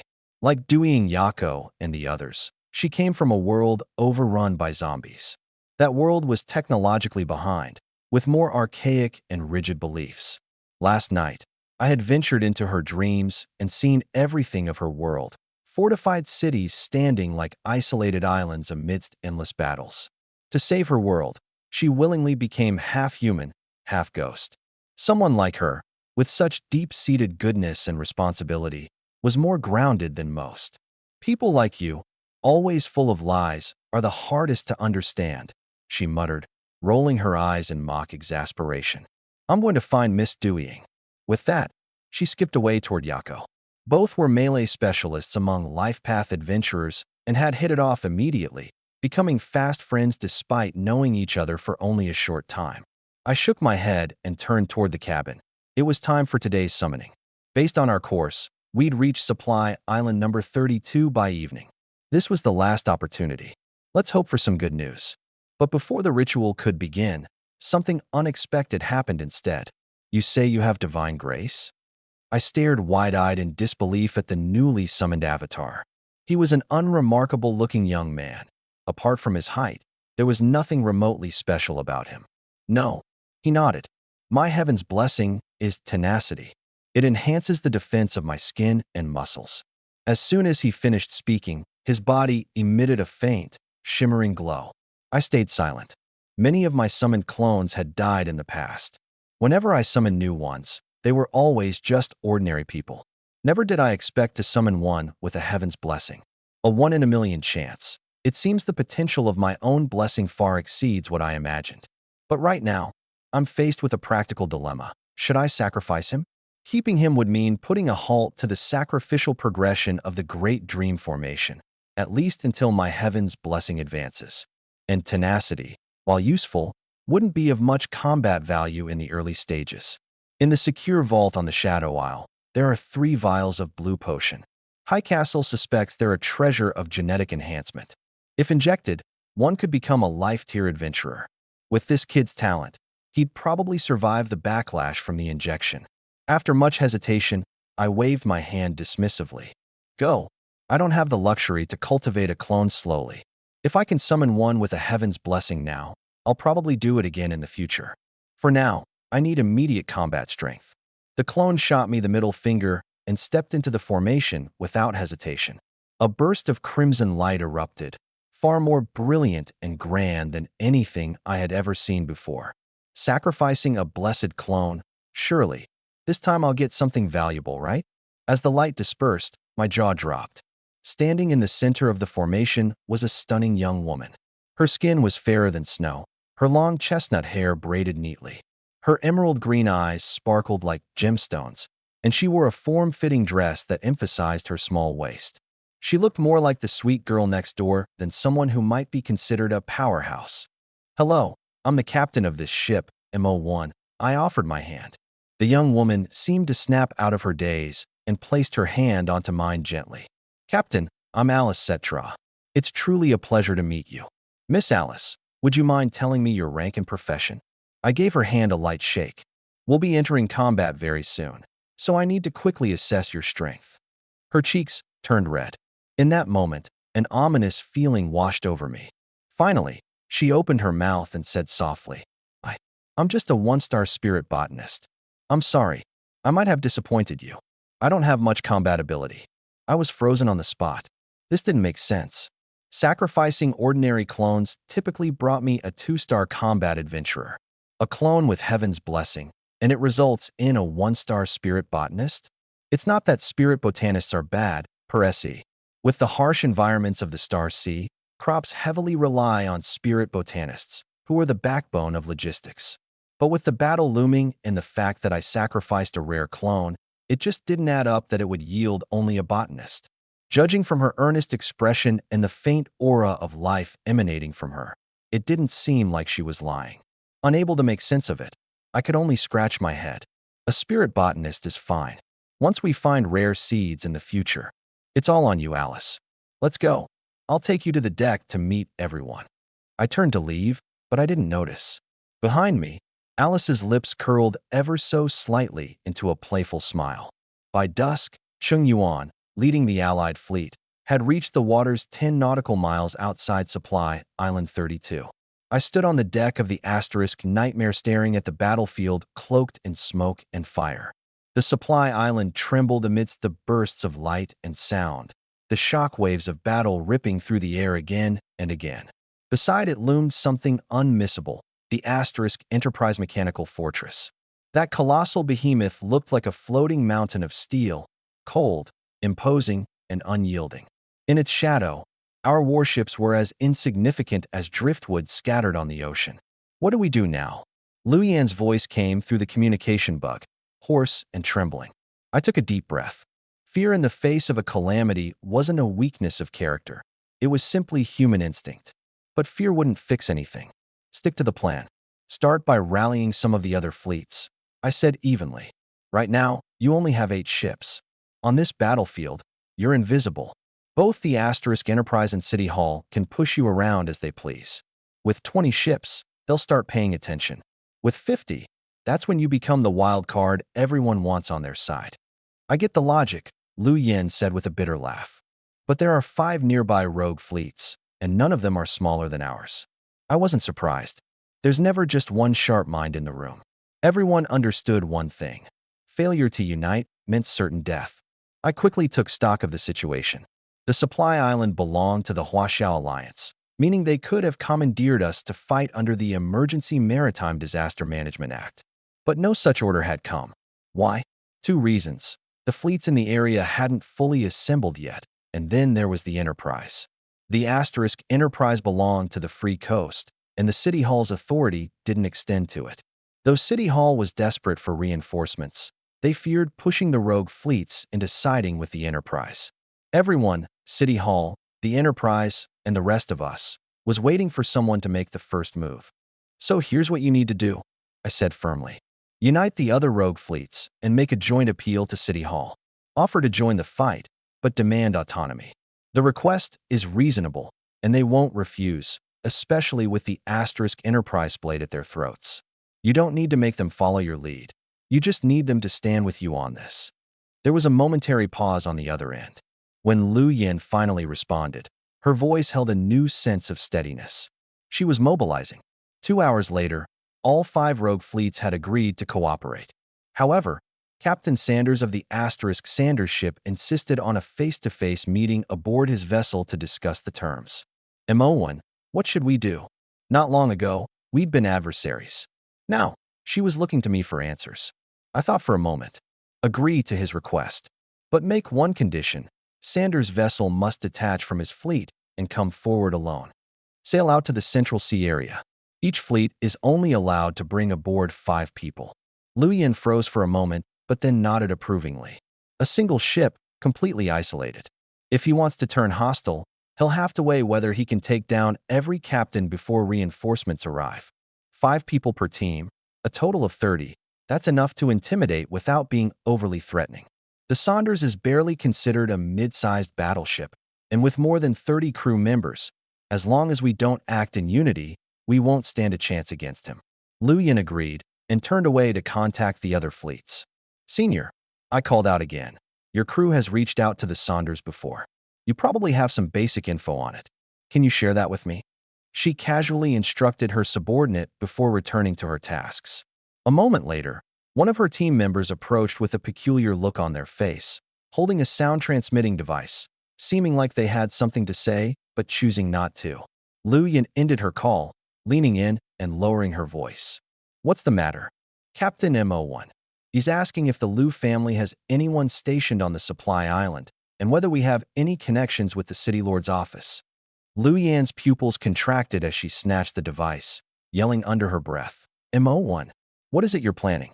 My voice was calm, but the words I said made her hair stand on end. The Saunders is a 3-deck paddle sailboat, captained by Saunders, a Semite. She wasn't slow to catch on. You're saying he's with the Enterprise? But that doesn't prove anything. Ships don't have standardized designs anymore, and crews are mixed races. Even our academy has plenty of Semites. That alone isn't enough. I interrupted her. But your crew mentioned that the Saunders has steel-patterned sigils all over its array, and several key points align with the United States heavy armored defense configuration. That's official-grade tech, way beyond the reach of any ordinary battlecraft. This many coincidences piled together. Are they really just coincidences? Are you willing to gamble the Lu family's future on betting that he's clean? Lu Yan's breath hitched. He wouldn't even need to act. All he'd have to do is delay, stir up chaos, say a few inflammatory things, and the coalition would fracture. And you know full well what splintering leads to. Either cannon fodder heading off to die or traitor labels that drag down family legacies. Me? I don't care. The Li family and I cut ties long ago. But you, Miss Lu, are you ready to risk the Lu family over this? My words were steady but cut deep, piercing through every comforting delusion she had clung to. Enough, she snapped, her chest rising and falling heavily. After a long moment, she regained her composure. The Lu family does have someone on the supply island. What do you need me to do? I paused briefly. Kind persuasion won't work anymore. We'll have to forcibly pull everyone onto our ship. Congratulations, Miss Lu. By tomorrow, the Lu family might stand to gain a lot from the authorities. The price is, you'll have no chance of winning over these captains again, and your reputation among the independents will be in the gutter. Here goes the English rendition, capturing the expression often found in American storytelling styles. Sounds too good to be true. At dawn the next day, in the middle waters outside the supply island, the *Sander sat quietly afloat on the sea.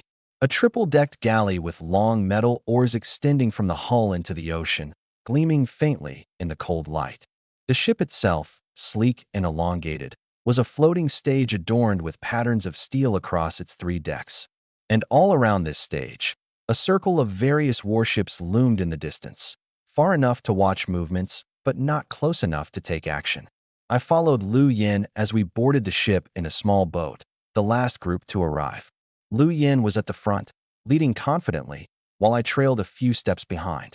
The moment my feet touched the deck, my eyes swept across the scene, taking everything in. The deck was wide open, offering an unrestricted view. 5 distinct groups of people stood scattered across it, clearly divided and bound by mutual distrust. 4 groups, roughly equal in number, were stationed on either side. The final group, some 20-odd men, huddled together at the center, facing off with us. At the helm of that center group stood a towering man, nearly 6'3", clad in leather armor. A metallic staff rested in his grip. Blonde hair, pale skin, and deep brown eyes pierced sharply across the deck.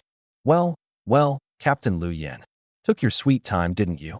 His voice dripped with sarcasm. Don't tell me you're actually under the impression that you reign charge of us. Lu Yan's brow knit slightly. Instead of reacting to his provocation, her gaze flickered momentarily toward the cloaked figure at the rear of our team. Only then did she respond coolly. Captain Sanders, I had other matters to attend to. My apologies for the delay. Sure, like I'd believe that, Sanders sneered. We could have sorted everything out last night, but you just had to drag it out till now. At this rate, the fight on Supply Island 32 will wrap up before we even come to a decision here. His words struck like a warning bell in my head. Mentioning an attack on Supply Island 32 outright. He's not even trying to hide that he's siding against the City Lord's faction, that a man like this was clearly trouble. Lu Yin caught the same implication but refused to engage further. Instead, she replied evenly, We're all strangers here. Double-checking everything to ensure there's no room for error before boarding the ship is a sentiment I'm sure everyone here can understand, no? Her words drew subtle nods of agreement from members of the other groups. A stocky, older man clad in partial armor stepped forward. All right, makes sense. Captain Liu Yan's got a point. Better safe than sorry. Let's not blow this out of proportion, Captain Sanders. This was Wang Hai, captain of the Rock Shield, an experienced adventurer well known in these parts for his solid reputation. My mind flicked through his profile in a flash. Cut the chatter, interrupted a tall, haughty woman in a crimson coat. What's the next move?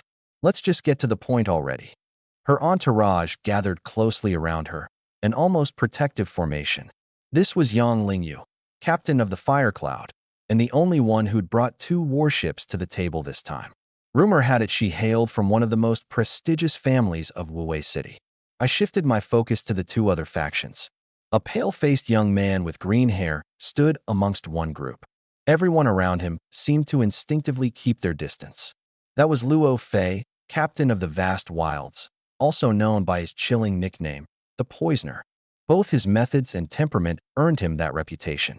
Finally, there was a middle-aged man with an old-school pirate aesthetic, complete with an eye patch, leading the last faction.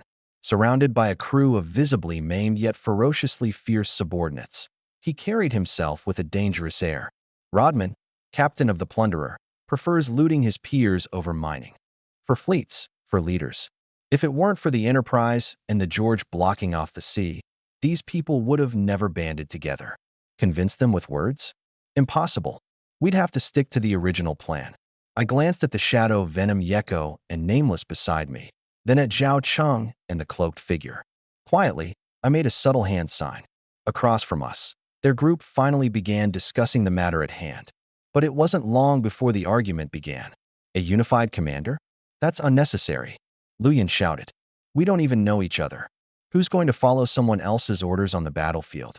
I've said it before, just a joint petition, getting Supply Island to grant us independent combat authority, is already enough. With no leader, the City Lord's office won't even take us seriously, Sanders scoffed. A ragtag bunch of adventurers under level 4? They'll just drop in someone of their own to lead, sending us straight to our deaths. Then who'll be the commander? Ling Yuyang shot back with a biting tone. Certainly not you, Sanders. If you were in charge, I'd rather march straight to the City Lord myself. A white ghost. Who knows what you're plotting? I wasn't surprised. Wuwei City has long been plagued by external threats, breeding extreme xenophobia. Anyone not from the Chinese Alliance's homeland was unwelcome. Whether Yang Lingyu simply had it out for him or had sniffed out something deeper, I wasn't quite sure. But Sanders didn't seem bothered. I never said I wanted the position. I'm just making a suggestion. How about a contest to see who's the most suitable? Luo Fei and Rodman both reacted subtly, their eyes shifting slightly. No way. Lu Yin immediately objected. As a member of the Lu family, she'd avoid yielding to anyone unless absolutely necessary. Doing so would lower her standing within her family. Besides, 2 years into navigating the seas, she knew she couldn't command these seasoned crews. Yang Lingyu was in a similar position. Seeing the argument spiral out of control, I cleared my throat softly. Lu Yin paused and glanced back at me. I held back a wry smile. Honestly, if I could stay out of this, I would. But the trap Sanders set was lurking right in the conversation. If this continued, it would drag on endlessly, debating whether to elect a commander, how to choose one, or what to do if the wrong choice was made. Sanders just needed to waste time, pushing us closer to collective doom. The City Lord's office wouldn't wait long, and when the pressure mounted, conflict would erupt. Sanders, meanwhile, could play the hero with some well-placed words about protecting fleet interests, all while escaping unscathed. Cornered like this, it had to be me. All eyes turned toward me. Ahem, I'll speak on behalf of my lady, I said with a faint smile. Since we're at an impasse, let's put it to a vote. Majority rules. If anyone can't accept the decision, they're free to withdraw. This alliance was voluntary from the start, after all. No one can force anyone else to stay, right? Sanders' face darkened. Seeing the others wavering, he opened his mouth, ready to interrupt. I quickly stepped in, raising my hand to point toward the supply island shrouded in smoke, and spoke firmly. Captain Sanders, I understand your concerns. But time waits for no one. We can't pick a perfect, flawless plan. We can only choose the one that everyone can accept. I'm in. Yang Lingyu was the first to step forward, giving me a searching and intrigued look. Then, Wang Hai, Luo Fei, and Rodman nodded in agreement.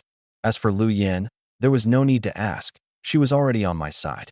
Sanders' expression grew darker, but begrudgingly, he raised his hand as well. His eyes shifted slyly as he challenged again. 6 groups. What happens if we end up with a tie vote? We'll address it if it happens, I said slowly and firmly. A tie just means there's a big split in opinion. Then we'll figure out another way. But for now, let's deal with what we can all agree on. Before he could say another word, I took control and initiated the vote. Should we elect a temporary commander-in-chief? Raise your hand if you agree. Only he and Rodman raised their hands. 4-2. Tabled. Should we unite and establish contact with the City Lord's mansion? Everyone raised their hands, even Sanders. Should we fight for the right to act independently in battle? Everyone agreed unanimously. I asked the questions one by one. With each question, Sanders' face grew darker, while the others looked at me with increasing approval. A chaotic, tangled mess of decisions began to unravel, and things started to make sense. Seeing the plan come together, Sanders finally snapped. Wait, who the hell are you anyway? I bet you're just a spy sent by the City Lord's mansion. Why else would you constantly side with them? I tilted my head and glanced at him. Siding with the City Lord's mansion? Maybe a little, but we're the weaker side in this situation. How can we expect them to simply step aside for us without concessions? That's impossible. The other captains nodded. The weaker side holds fewer cards. It's a reality everyone understood. But that wasn't what Sanders wanted. He had his own agenda, and even if it meant causing a total stalemate, he wasn't backing down. And so what? What happened at Supply Island 32 isn't our fault. The Huaxiao Alliance is using us as cannon fodder. Why should we tolerate that? He waved his metal bat and shouted, but received little support. I squinted slightly. Captain Sanders, if you find these terms unacceptable, feel free to have your fleet leave. We won't stop you. Leave? That's a death sentence. Who knows if you'll sell us out to the City Lord's mansion after we're gone? I smiled. So, does that mean you're going to accept the terms? I don't agree with them. I chuckled with a faint trace of mockery. You don't agree, nor will you leave? Are you just planning to drag everyone down and stop us from acting at all? I hit a nerve. Enraged, he shouted. Kid, who the hell do you think you are to talk to me like that? Before the words fully left my lips, a cold flash gleamed in my eyes, and I barked a low command. Take action. Black and White Star raised their hand, aimed at the 2 adventurers behind him. Bang! Bang! 2 sharp cracks sounded as the pair's foreheads burst open, leaving them to collapse lifelessly to the ground. Everyone froze in shock. No one expected that I would take action without hesitation. This was only the beginning. Within Lu Yan's team, the cloaked figures suddenly soared into the air, golden light swirling in their palm. With a swipe toward Sanders' group. Boom. A deafening blast. The entire group behind Sanders was thrown forward as if crushed by an invisible weight, their faces contorted in pain. Zhao Cheng, Shadow Knight Poison, and the Nameless One sprang into action almost simultaneously, launching devastating attacks on their enemies. It was only in that fleeting, electric moment that the crowd finally snapped out of their daze. A 4-star adventurer, Wang Hai shouted in shock. Crossing into the ranks of the stars marked a vast divide. A 4-star was a force that surpassed mere humans. Capable of flight, they were monsters in their own right. A single 4-star commander could wipe out any of the teams present. The crushing force left Sanders gasping for breath, yet he managed to roar defiantly. Rodman, what are you waiting for? If we stand idle, we'll all be next. Rodman and Rolf exchanged a hesitant glance, seeming on the verge of stepping forward. Meanwhile, Yang Lingyu and Wang Hai furrowed their brows in silent contemplation. Then, I laughed, a bright, sharp sound that cut through the tension. Captain Sanders, if you wish to die, don't drag others down with you. The Enterprise is paying you, not them, to sell your soul. What? Those who had been poised to fight froze mid-motion, bewildered gazes shifting toward Sanders. If they believed we were simply oppressing others with brute force, they would naturally retaliate to defend themselves.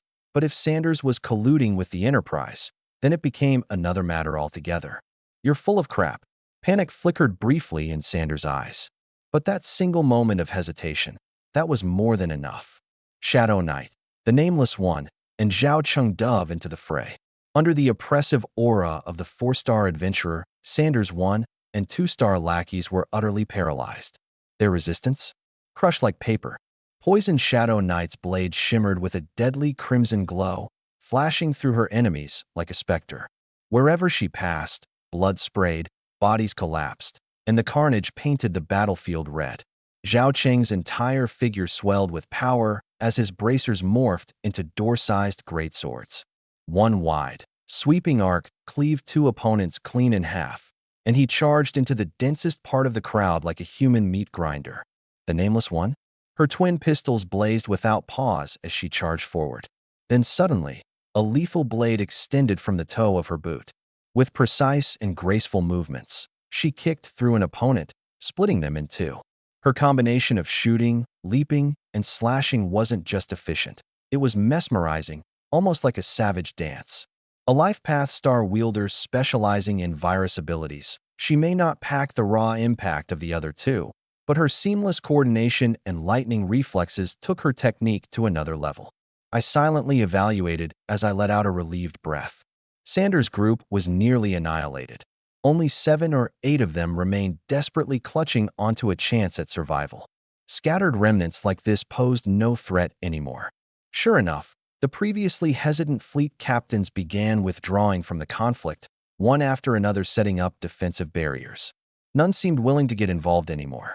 Sanders glared at his subordinates lying lifeless in a pool of blood, his eyes burning bright red with fury. "Lu Yen, how dare you do this to me? You'll never die a good death."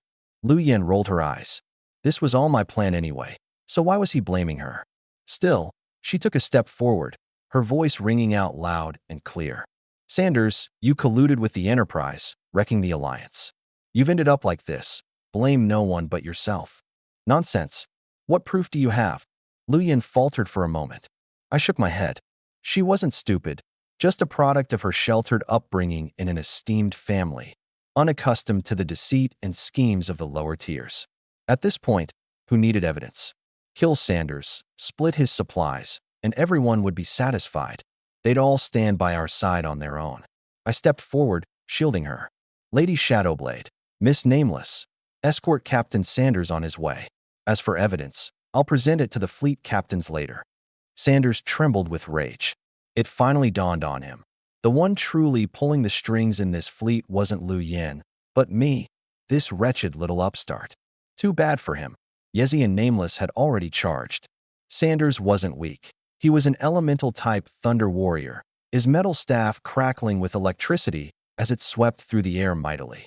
But bound by 4-star pressure, his speed couldn't hold up at all. Nameless nailed a kick to his chest, sending him flying. Yezi followed up, slicing clean through the arm gripping his staff. Just as she poised for the finishing blow, an unexpected turn of events. The severed arm grew back visibly, at an astonishing speed. Sanders delivered a thunder-imbued punch, sending Yezi flying. The onlookers' expressions darkened, filled with complex emotions. I chuckled. The Fearless Legion? Looks like we won't need any evidence after all. That little stunt says it all. The Fearless Legion, the trump card of the United States Federation. They were empowered through human sacrifice ritual arrays that exchanged fear for near-immortal regenerative abilities, regarded as the ultimate force. The ritual's materials were top-tier treasures, never shared with outsiders. "It's not. This is my Heaven's Grace ability, regeneration." Sanders roared, frantic. No one believed him. Heaven's Grace was incomparably rare. How could he possibly possess such a power? Rather than buying that one-in-a-million chance, the crowd found it far more plausible that he'd always been an agent of the Federation. I rubbed my chin, adding another jab. "Speaking of, has Captain Sanders not begged for mercy yet? That's quite a backbone he's got." The crowd's expressions shifted again. Any normal person would have been begging on their knees by now. Only the monsters of the Fearless Legion would fight to the bitter end. They were beyond the reach of fear. Sanders gritted his teeth, unable to respond this time. Zhao Cheng joined the fray. The 3 together overwhelmed him. Yezi severed another arm. Zhao Cheng's furious punch shattered his chest, and Nameless followed up with a sharp, ruthless strike of her foot blade, decapitating him in one clean motion. Even the greatest regenerative abilities couldn't make one immortal. Lose the head. End of the line. Sanders' body stumbled and fell, lifeless, as the battle came to a definitive end. SDE's head rolled onto the deck, motionless. Everyone breathed a sigh of relief. Yet as the deck fell silent, the atmosphere instantly tightened again. All eyes turned to the four-star adventurer hovering in midair. I sighed softly. This was where things would get truly complicated. I picked up the piece of parchment detailing the agreed conditions and looked toward her. Your Excellency, here are the terms we just negotiated. I wonder if the City Lord's mansion will accept them. Faces changed once more. So it turned out we had already made contact with the City Lord's mansion. Wang Hai and the others were openly hostile, quietly closing ranks with each other. But I never looked at them, only fixed my gaze on the woman in the air. The four-star adventurer landed slowly, pulling back her hood. She appeared to be a woman in her early 30s, fair-skinned, with gentle and unassuming features. Emowen, what makes you think the City Lord's mansion will agree? After all, she chuckled coldly, her words sharp as a blade. I just got rid of Saunders, who was colluding with the Enterprise. Everyone's hearts clenched, but I remained unshaken. The City Lord's mansion is wise and discerning. They will support us. After all, I said with confidence, Supply Island number 32 needs us, doesn't it? She didn't speak, only gazed at me in silence. I returned her stare, equally silent. Time seemed to freeze.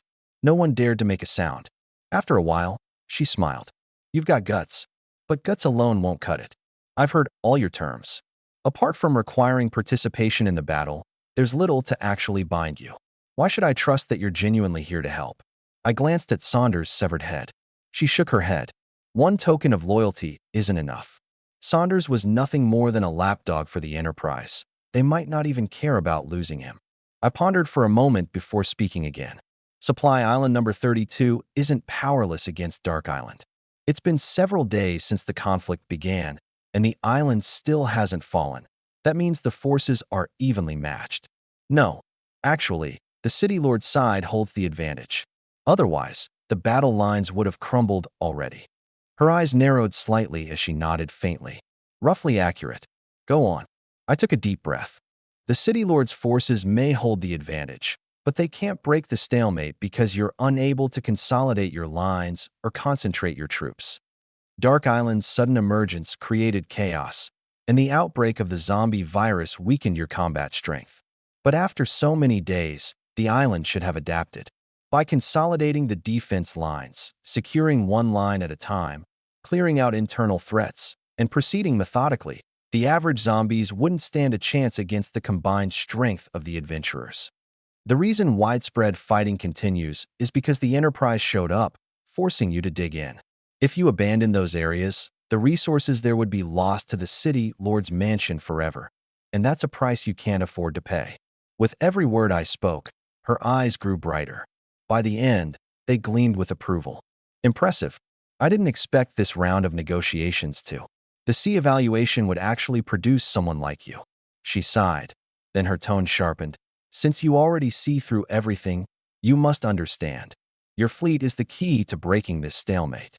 The Lord's manor won't just leave you alone. I nodded and turned to Lu Yan. Captain, mind if I borrow the war simulation table? Lu Yan was caught off guard and exchanged a quick glance with Zhao Cheng. Zhao understood immediately, pulling out a handful of glistening sand from his pouch. With a wave of his hand, the sand scattered into the wind and magically formed a crude simulation of the terrain on Supply Island number 32. I stepped closer, pointing at a dim area of the island and drawing a slanted line from that point to the shoreline. At 2 p.m., concentrate fire from 30 warboats along this line, turning the area to dust. Then, fortify the position. Adventurers currently at the old defensive line will retreat, clear enemy movements in the rear, loop around to the upper zone, and reconstruct the final defense line there. The group's eyes lit up. The plan was simple yet flawless. Proper execution could flip the situation on the island in less than a day. She leaned in to scrutinize the simulation closely. The Lord's manor initially viewed the scattered fleets as auxiliary support. Some even intended to use them as disposable cannon fodder. My strategy, however, maximized their potential. If no major mistakes occurred, the crisis could be resolved seamlessly. Hold this line for 6 hours, she said sternly. If you succeed, the Lord's Manor will honor all your terms, plus an additional generous reward. I didn't agree immediately. Instead, I pulled Lu Yin and a few others aside to quietly confirm our ammunition inventory. After a brief moment, I returned to her, extended my hand, and said, "We accept the conditions, Special Envoy. At 2 p.m., we'll unleash full firepower and cover that zone. For the following 6 hours, I guarantee not a single zombie crosses that line." She took my hand, smiling. "I trust you. By the way, I'm Zhao Chunhua. You can just call me Sister Zhao from now on." Following her cue, I called out Sister Zhao, which momentarily lifted the mood aboard the ship. 2 hours later, at 10 a.m., the Sanders was completely cleared out. Under Lu Yan's supervision, the supplies were divvied up among 5 groups, and its 4 subordinate warboats were redistributed to Yang Lingyu's team. Fleet after fleet deployed their warboats to the designated seas to prepare for battle. Standing on the deck of the Qingyuan, Lu Yin eyed me impatiently. "Sister Zhao? Mowen, you're really cozying up to her. I've been working my tail off, and you end up taking all the credit." I smirked inwardly. With our history, who else am I supposed to mess with if not you? Did you seriously think we're best buddies? Outwardly, however, I feigned a coaxing tone, as if placating a child. "My dear lady, do you think simply calling her sister actually gets me any perks? Behind that war zone, you can bet there are eyes from the Lord's Manor watching us, and it might even be Zhao Chunhua leading the charge herself. If something really goes sideways, flaws, the first one to get us killed would be her. When the time comes, don't expect calling her big sis or even mom to save you." Lu Yin pouted. She understood the logic but couldn't swallow this resentment. The spotlight was all on me, leaving her as nothing more than a sidekick who gained no benefits. Taking the initiative to collude with the city lord's estate to eliminate Sanders had already ruined our fleet's reputation among the wandering fleets. None of Sanders' former subordinates came to join us, and even Yang Lingyu and Wang Hai, whom we usually got along with, had grown distant in tone. I didn't lose sleep over it. Becoming a traitor means abandoning hopes for a good reputation. Unlike her, I had no family to back me, nor did I aim to recruit Lone Rangers, so whether these connections thrived or withered was irrelevant to me. Official support, however, was essential. After all, I was still an adventurer scouting new frontiers, at least in title.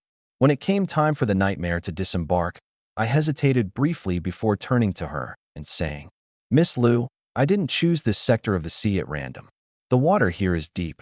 If anything unexpected happens, just have the warships swing by to pick you up. Staying alive is more important than anything else." To outsiders, Zhao Chunhua and I might appear perfectly cordial, but beneath the surface, we were both calculating. This remark was the retreat route I left for Lu Yin. She froze for a moment, then mocked with irritation. "I knew you couldn't be trusted. Go, get out of here already." Despite the curses, a faint smile bloomed on her face. High noon, the designated area. 30 warships formed 5 rows, with rows of cannons uniformly aimed at the coastline ahead. On the island, the sounds of slaughter and wailing were endless. Black smoke dispersed only slightly, while the fires burned brighter and denser. Every so often, adventurers darted between tall buildings, scrambling toward another direction in haste. Standing on the Nightmare's deck, I held a monocular and observed the shore. Leisurely, I asked, "Miss Butterfly-Een, any findings?" The person I addressed was a girl with black hair and violet eyes. She wore a butterfly hairpin and a butterfly-patterned haori, looking adorably petite. She pursed her lips, placed a hand to her ear, and pretended not to hear. "What is this gentleman talking about? I'm just a poor 2-star toxicologist. How much could I possibly figure out in a morning? Maybe you're misunderstanding the toxicologist profession." She even rolled her eyes after saying this. I shook my head. She was a companion I had just summoned this morning, and I hadn't seen her dreamscape yet, so I didn't know her very well. Since she was a toxicologist, I handed her the genetic reagent from the safe to analyze, but apparently, toxicologists and genetic engineers weren't exactly interchangeable. I was about to say something else when she cut in, but while I didn't figure out exactly what this reagent is, I did find that it works wonders on the zombies on the island. Just a tiny injection, and their bodies rapidly collapse. As expected of a toxicologist, she might not have unraveled the mystery, but she sure figured out how to weaponize it in no time. Crystal clear. My mind was abuzz with calculations. Based on Zhao Chuanhua's intel, this zombie crisis not only involved hordes of ordinary zombies, but also several mutated variants. These 3 vials of serum were perfect as trump cards, just what we needed. Speaking of trump cards, my gaze shifted toward the other corner of the deck. Alice was leaning against the railing, gazing out at the horizon. Her hair fluttered in the ocean breeze, and her emerald green eyes sparkled like jewels, stunningly beautiful, as if stepping out of a painting. She herself was the real ace in the hole. Last night, a dream revealed her past to me, and only then did I realize I'd been played by this cheeky little minx. From the moment she was born, the world's largest corporate faction had been hunting her down, for she was the last pure-blooded ancient being. Cetra, that was the name of her race, and also her divinely bestowed name. In my dream, I witnessed her wielding white magic, sanctity. A towering surge of green energy enveloped an entire planet, shielding it against a falling meteor's devastating impact. Even as a mere observer, I was left in awe. But such magic came at an unbearable price. On one occasion, I'd secretly asked her, for someone at her current level of power, how many lives would it take to cast top-tier white magic? Her answer was chilling, at least 100,000. Without that, she'd be limited to just low-level life-based magic. 100,000 lives. I glanced deliberately at the desolate and lifeless dark isle in the distance, lost in thought. It wasn't an impossible target, but we weren't at that point yet. No need to play that final card up front. 2 p.m. The first row of 6 warships fired in unison. Shells tore through the sky and rained down like a tempest. Thunder, flames, frost, and venom, one after another, crashing into the ground, the immense power erupting in all its fury. Dilapidated buildings collapsed. Zombies roaming the streets were blown apart, their crippled remains feebly twitching, only to be wiped out by the next shell. In less than 15 minutes, the targeted zone was an inferno. Second round, third round, fourth round. By 4 p.m., the entire lock-on zone had been completely obliterated, leveled to rubble. Small boats descended one after the other, teams deploying personnel to their assigned sites. On Nightmare, it was me and the Poison Shadow squad from our shared world heading out, while Alice, Nameless, and Butterflyine stayed behind to guard the ship. After all, we didn't know these other fleets well. If someone attempted a home raid while we were gone, that'd be a real disaster. Honestly, I could have opted out of this entirely. The Poison Shadow team had frontliners, ranged attackers, scouts, and healers, the works. They didn't lack a strategist either. But as the captain, my absence during such an operation wouldn't look great. So, I figured I might as well go ashore with them. Over on the Eternal Voyager, Lu Yin had brought Zhao Cheng and 3 other crew members as well. Stepping foot on Supply Island 32, I felt the warmth rising from the ground beneath my boots. 2 hours of nonstop bombardment had heated up even the soil. Let's head to our designated garrison spot first and check things out, I said, rubbing the sand underfoot. No one had objections, though Gouching Sayao punctuated the mood with an exaggerated eye roll. You better worry about yourself. Don't forget, you're still just an ordinary human. If a zombie bites you, it's not something to joke about. Although his words were sharp, the concern behind them was clear. I chuckled and patted my side bag. Relax. I've got 2 vials of genetic serum with me. If it gets bad, I'll ascend on the spot. Seeing that I was already prepared, Takagi let out a cold snort before leading the team towards the ruined center. Because of the incident at the Lord's Manor, we were sidelined and assigned to a defense zone right in the middle of the front line. The group advanced cautiously along the ruined streets. Poison Shadow Yoru and Miyamoto Rika led the way, with Marikawa Shizuka and Takagi Saya in the middle. Nanjing Keiru and I brought up the rear. The path was littered with zombie corpses. Occasionally, one still twitched, but Poison Shadow Yoru and Miyamoto Rika dispatched them easily. 2 hours of shelling hadn't been in vain. We made it through 2/3 of the journey without incident. That was until we rounded a street corner, and the ever-alert Poison Shadow Yoru suddenly raised her hand, a signal to stop. Everyone immediately went on high alert. I peeked out to see what was ahead. In the middle of the street, a massive figure at least 3 meters tall was moving sluggishly. Its torso was hulking, muscular, as if carved from stone. Rotting flesh covered its face, with unnaturally small triangular eyes. A gaping wound split its chest, and one leg was severed close to the root, the exposed flesh still writhing. It dragged a metal lamppost, limping back and forth. A tank. Zhao Chunhua's intel flashed through my mind. Incredibly strong physical body, extremely high defense, comparable to Tier 2 or Tier 3 melee adventurers. Luckily, this one was already half-crippled, its speed significantly reduced. It wasn't as threatening anymore. Takagi gestured with her hand. Nanjing Keiru pulled the trigger. A bullet crackling with electricity shot out, striking the tank and blowing off half of its skull, revealing its pale, viscous brain matter. Clang, clang. Its massive body swayed violently, as if losing balance. Poison Shadow Yoru and Miyamoto Rika darted out from either side. Yoru's blade, shrouded in a red mist of blood, sliced cleanly through the tank's remaining leg. The towering figure, over 3 meters tall, crashed to the ground. Rika's spear moved like a viper, stabbing into the bullet hole and driving deep into the brain. With a twist, the spearhead pierced all the way through, emerging from the other side of the tank's skull, trailing shredded tissue and spraying gore everywhere. It was over in just a few seconds. A zombie as tough as this didn't even have time to fight back. Swift and efficient. That's what you'd expect from those constantly battling the undead. We were just about to continue when Takagi Saya suddenly let out a surprised "hmm" and stepped to the corpse. Holding back her disgust, she reached into the brain matter. When she drew her hand back, it held a blood-stained crystal. "This is," I drew in a sharp breath. The moment I saw the diamond-shaped crystal, a familiar hunger surged in me. The same feeling I'd had when I saw the genetic serums and dragon saliva in the vault hit me now. A primal instinct every unascended human felt when faced with rare artifacts. But from a zombie's body? Inside, how could there be a treasure of the earth? It asterisk Ison earth treasure. Yeko the venomous shadow examined the dark red crystal in her hand. Life side, to be precise. I can absorb a small portion of it, but the effect isn't great. I nodded. Seems like it's not blood-based. Let's have Nameless try when we get back. It came from inside a zombie, so it's probably more on the viral side.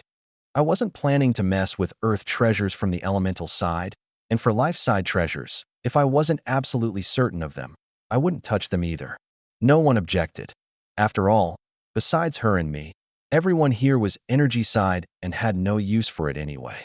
Toying with the crystal, I turned to Gao Chung and asked, "Do you think the City Lord's office knows that zombies can produce earth treasures?"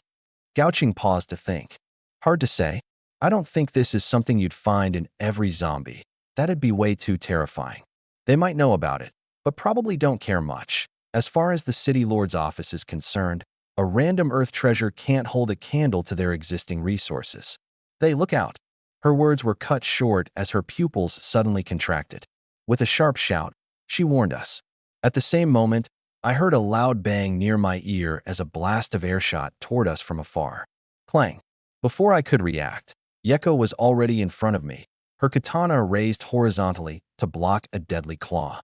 The attacker was a skeletal, shriveled creature, all skin and bones.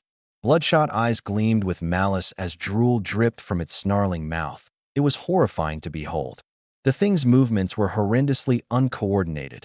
Its massive, bent thighs indicated it propelled itself by leaping. Its arms, curved into razor-sharp, claw-like hooks, were far more dangerous. Currently, both its claws were pressing against Yeko's blade, the tips only centimeters from my face. An assassin. This special mutation overloaded entirely on speed bursts and offensive power. If Yeko's reflexes weren't sharp enough, I'd have been done for right then. I quickly raised Black and White Star and fired 2 shots straight at it. An assassin's burst of speed is brief and incredibly fast, nearly impossible to guard against. But their evasiveness is terrible. My dual pistols exploded 2 gaping holes in its chest, forcing it back a few steps. Right on cue, Rika returned to the scene, landing a perfect strike from behind and pinning the assassin to the ground with a single shot. "Captain, Yeko-senpai, are you two all right?" she asked urgently. I shook my head, indicating I was fine, but my eyes fell on Yeko. Her hand, gripping the sword's hilt, was bleeding, clearly a result of taking the assassin's burst attack head-on and enduring the recoil. Siko waved her hand, and a holy light instantly mended Yeko's hand as if it had never been injured. Yeko gave her sword a flick. I'm fine. These mutant zombies, they're far more vicious than the ones from Asterisk Our World. Keep yourself sharp and don't let your guard down. The assassin had been lurking in the rubble no more than 10 meters away before launching its sudden, nearly lethal attack. The atmosphere turned tense. The nonchalance from earlier was completely wiped away. Mutant zombies like these didn't exist in their original world. A single lapse could easily cost them their lives here. And their worries were quickly justified. Not even a minute after dispatching the assassin, a terrified scream echoed from the distance. Following came an intense barrage of gunfire. Suddenly, a zombie with bat-like skeletal wings shot up into the sky from the ruins, its clawed feet gripping a helpless adventurer.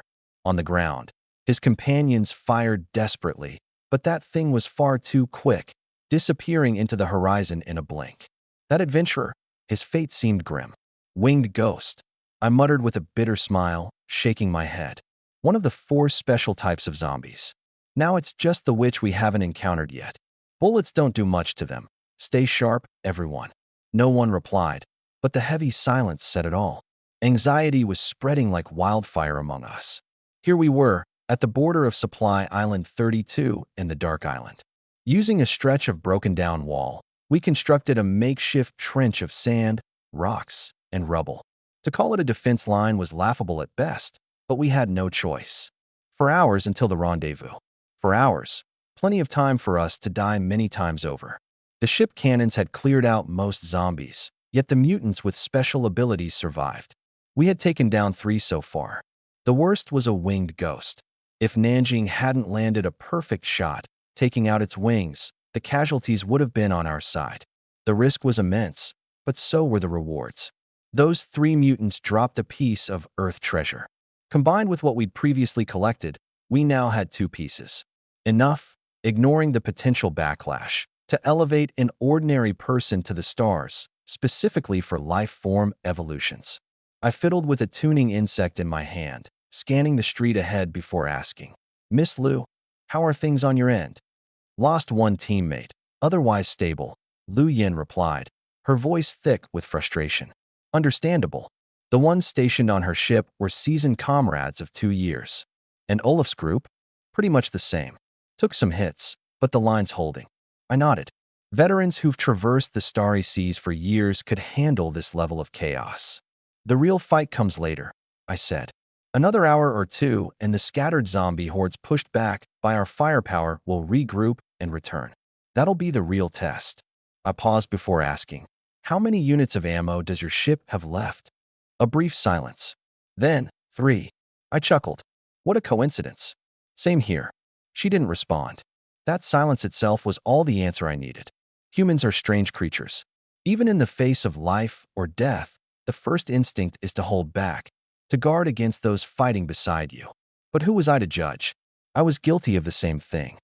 An hour passed, and the gunfire intensified. Nanjing, 3 o'clock. Before Takashiro Saya's words even fully left her mouth, a single shot rang out, dead center in a zombie's forehead. MO1, 10 o'clock. I raised my black-white star and fired 2 shots, bang, bang, taking down 2 zombies that had been closing in. When it came to aim, I was no match for professional hunters. The black and white starlight seems ruthless. As long as it strikes their torsos, light sears and shadow corrodes, devouring their flesh until it slowly claims their lives. 7 or 8 zombies rushed at us. Poison Shadow Yeko and Miyamoto Rika leapt out of the trench, their blades flashing and twirling, cutting down the undead like slicing through vegetables. Takashiro turned back to glance at me. They're coming more frequently. At this rate, we won't last long. I understood. The true terror of a zombie apocalypse isn't in a single one of them.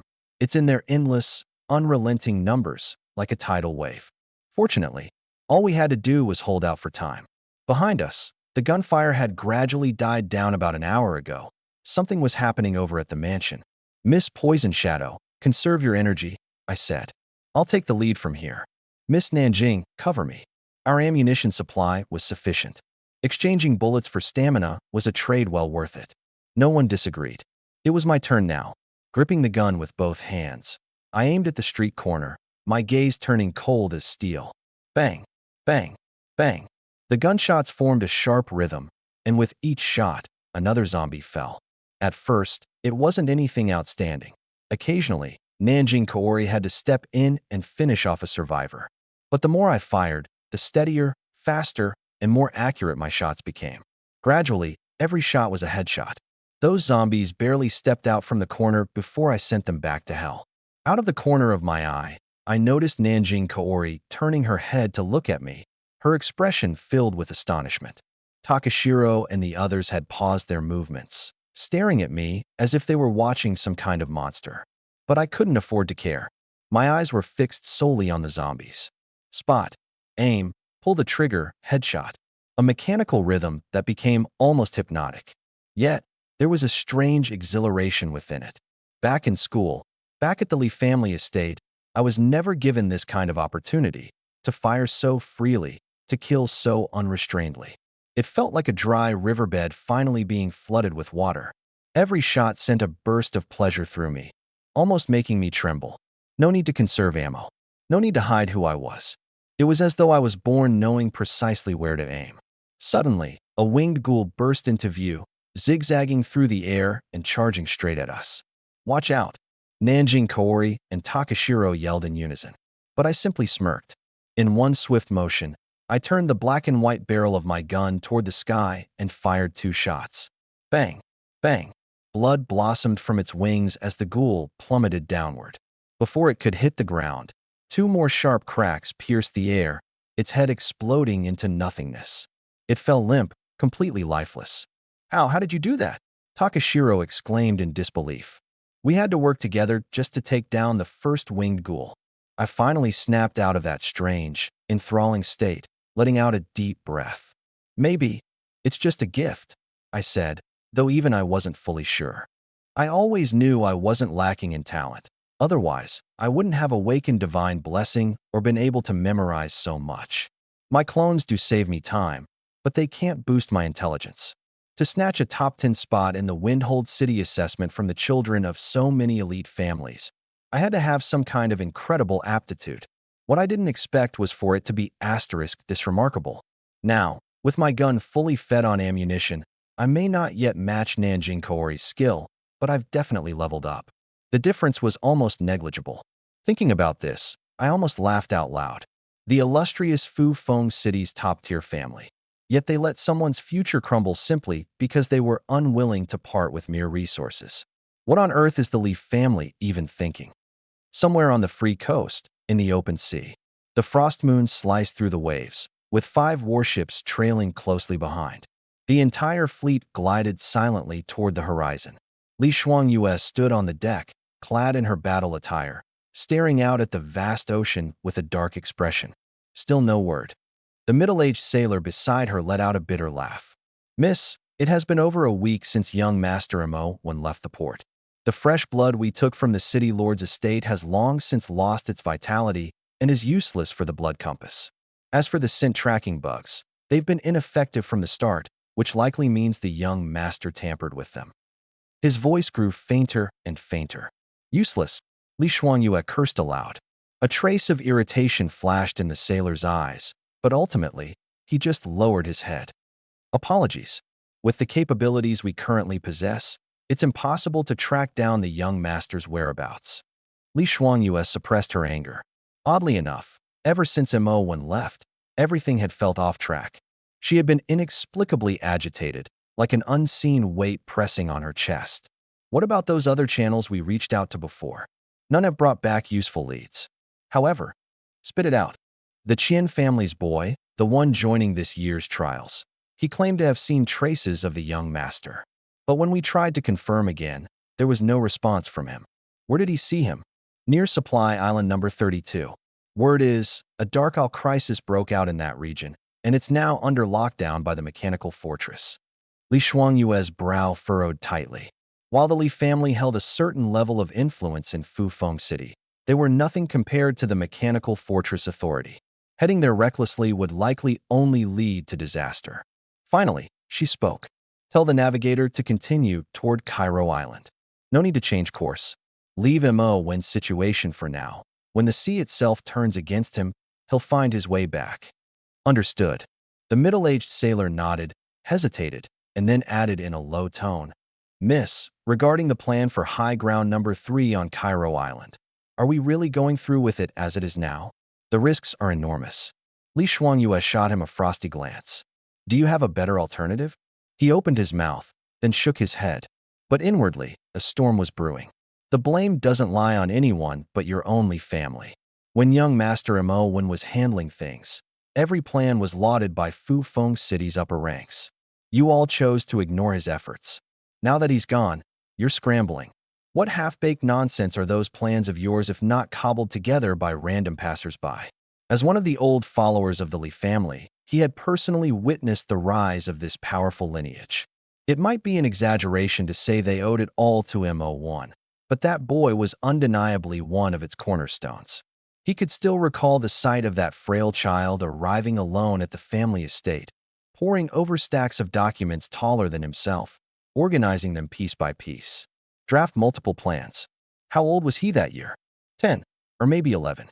He once asked, "Is it worth it?" The child shook his head and merely smiled. That smile, it made even him, a man who prided himself on having a heart of stone, feel a lump in his throat. He still couldn't understand why the Li family would do such a thing. Was it all just to create a genius reputation for Master Buffon? And over there, Li Shuangyue tightened her fists ever so slightly. She recalled the words her father, Li Yingquan, had personally instructed her on the eve of her departure. Whatever it takes, make sure to find him before he leaves the free coast and bring him back. Use any means necessary. If bringing him back is impossible, eliminate him on the spot. Under no circumstances can he reach the sea of size. The Li family will not tolerate such a rebellious individual. When she heard those words, she felt all the blood in her veins go cold.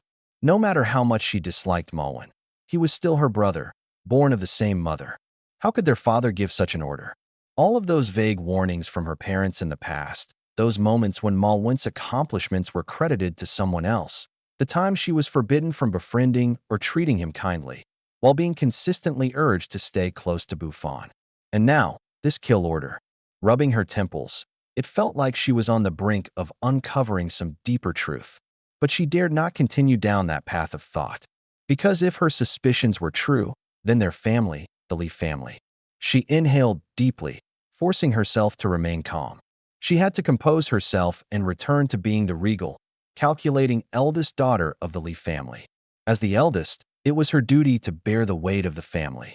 Her parents' actions, no matter how cruel, were for the sake of the entire family. All she had to do was carry out her orders. Pushing those thoughts aside, she exchanged quiet words with the seasoned shipmate beside her. The fleet slowly began to turn, altering its course. Meanwhile, on Supply Island number 32, I had no idea that the precautions I'd set in place had just saved me from disaster. Nor did I know that my closest kin had developed the intent to kill me. What lay before me now was something even more merciless. Hundreds, no, thousands, of zombies were surging around the street corner, their endless dark masses spreading out like a rolling sea of black. The countdown to the agreed meeting time, 2 hours. Supply Island number 32.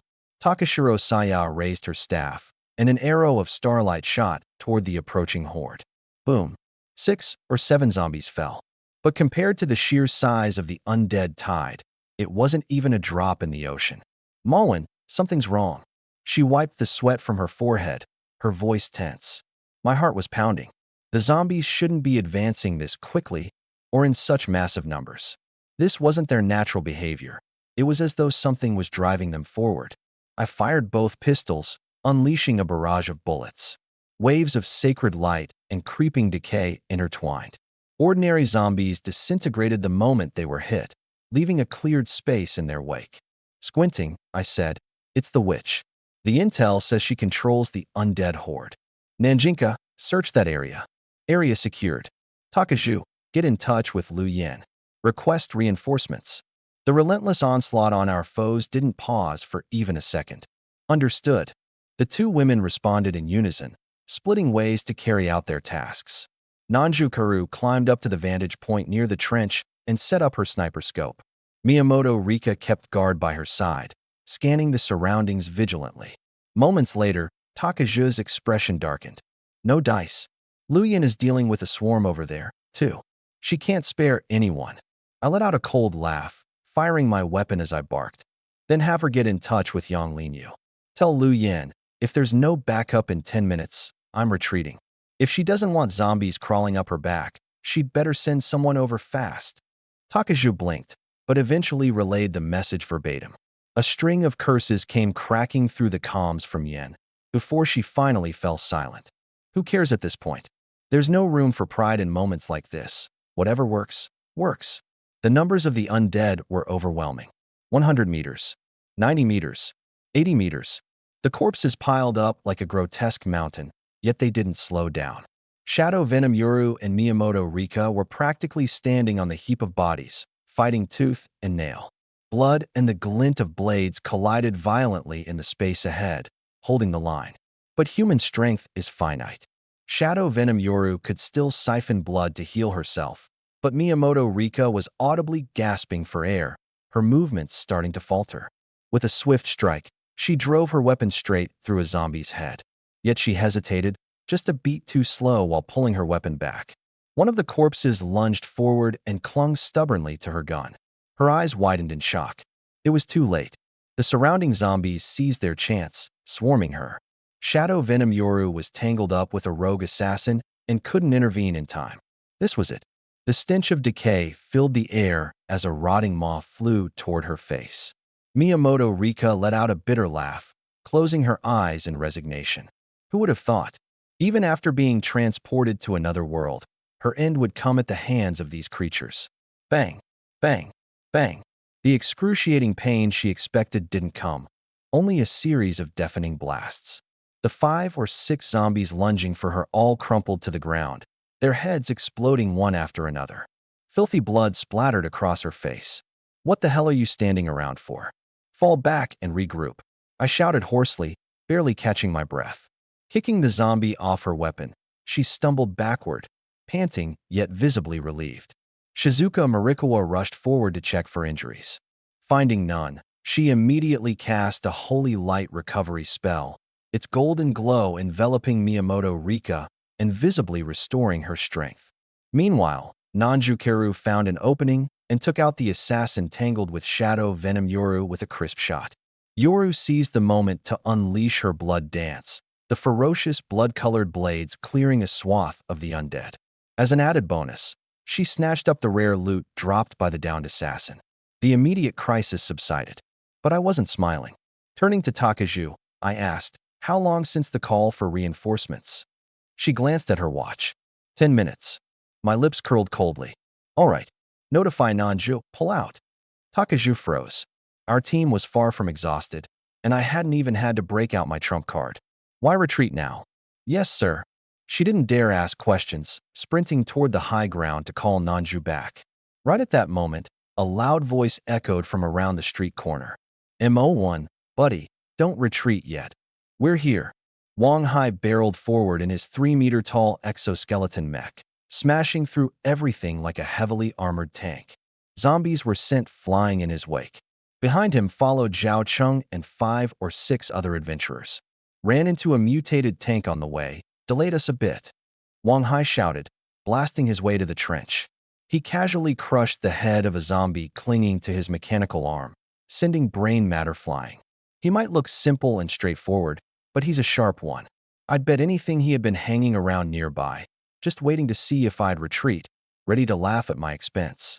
No way it's this coincidental. Just as I'm about to pull back, he suddenly shows up.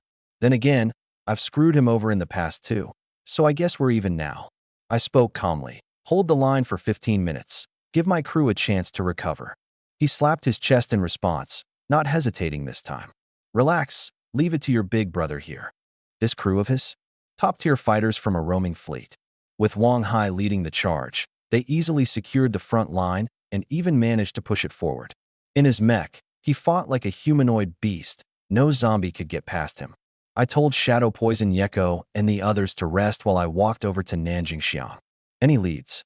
We still had over an hour before the agreed-upon time. If we didn't take down that witch, this fight was going to get messy. What was worse, if the witch decided that our position wasn't worth the effort and shifted direction, it might hit an area without someone like Wang Hai to bail them out. Nan Jingxiang shook her head, her expression apologetic. Sorry, Captain, I haven't found the witch yet. Before disappointment could set in, she pointed to the area ahead to the left. But I noticed something. Zombies are swarming in from several directions, and that road ahead has the highest concentration. Behind those structures over there, I think I spotted tanks and maybe assassins lurking. I followed her gaze. A few hundred meters away stood a dilapidated yard, its gates wide open. It looked like an old industrial site, with half-collapsed buildings making it impossible to see the full layout. Hordes upon hordes of zombies poured out from that direction, as if something back there was continually spawning them. I walked over to relay the information to Wang Hai. He frowned. What's the plan? Rushing in blindly when we don't know what's going on and there could cost us. Glancing at my watch, I lowered my voice. We've got just over an hour.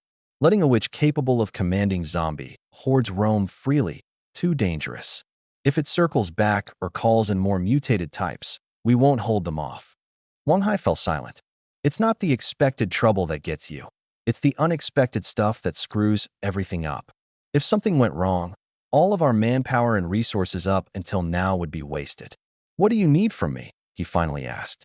I took a quick look at the zombie horde pouring from the left front direction. I'll take a team to handle it. Can you hold this defensive line for the remaining time? He blinked, then burst into laughter. Kid, that's it? I thought you were going to ask for something crazy. No worries, I'm a 3-star mechanic. If I'm here, it's because my team's got another one. This defensive line doesn't need nearly as many people to hold. I nodded. Mechanics are resource-intensive, burning through equipment and energy fast, but with enough logistical support, they're practically unstoppable. It turns out that against the zombie horde, he truly is the sharpest weapon. No wonder he brags so confidently.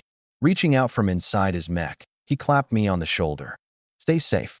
Don't die here. It'd be a damn shame. I chuckled.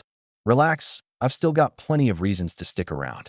15 minutes later, my squad struck like an arrow into the zombie tide, cutting straight for the left flank. Zhao Cheng was stunned, turning to Wang Hai. Where are they headed? Wang Hai shook his head with a smirk. Doing what they're meant to do. With that, he slammed his fists together, and his mech roared with a deafening boom. All right, everyone, hold the line. No slacking. When they come back alive, we don't want to have lost our pride. If we can't be heroes, at the very least, let's not be cowards.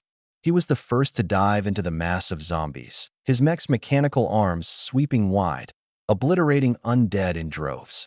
The others, invigorated, rallied and charged in behind him. Heroes, huh? Zhao Cheng muttered, watching us disappear into the horde, fighting upstream and farther away. A glint of understanding flashed in his eyes. With a grinning shout, he followed suit, throwing himself into the fray.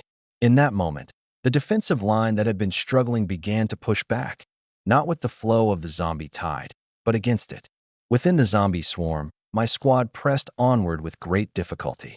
The undead we faced weren't necessarily powerful, but their sheer numbers were overwhelming. Ingzi, the shadow of venom, and Rika Mamahara were drenched in blood, drenched.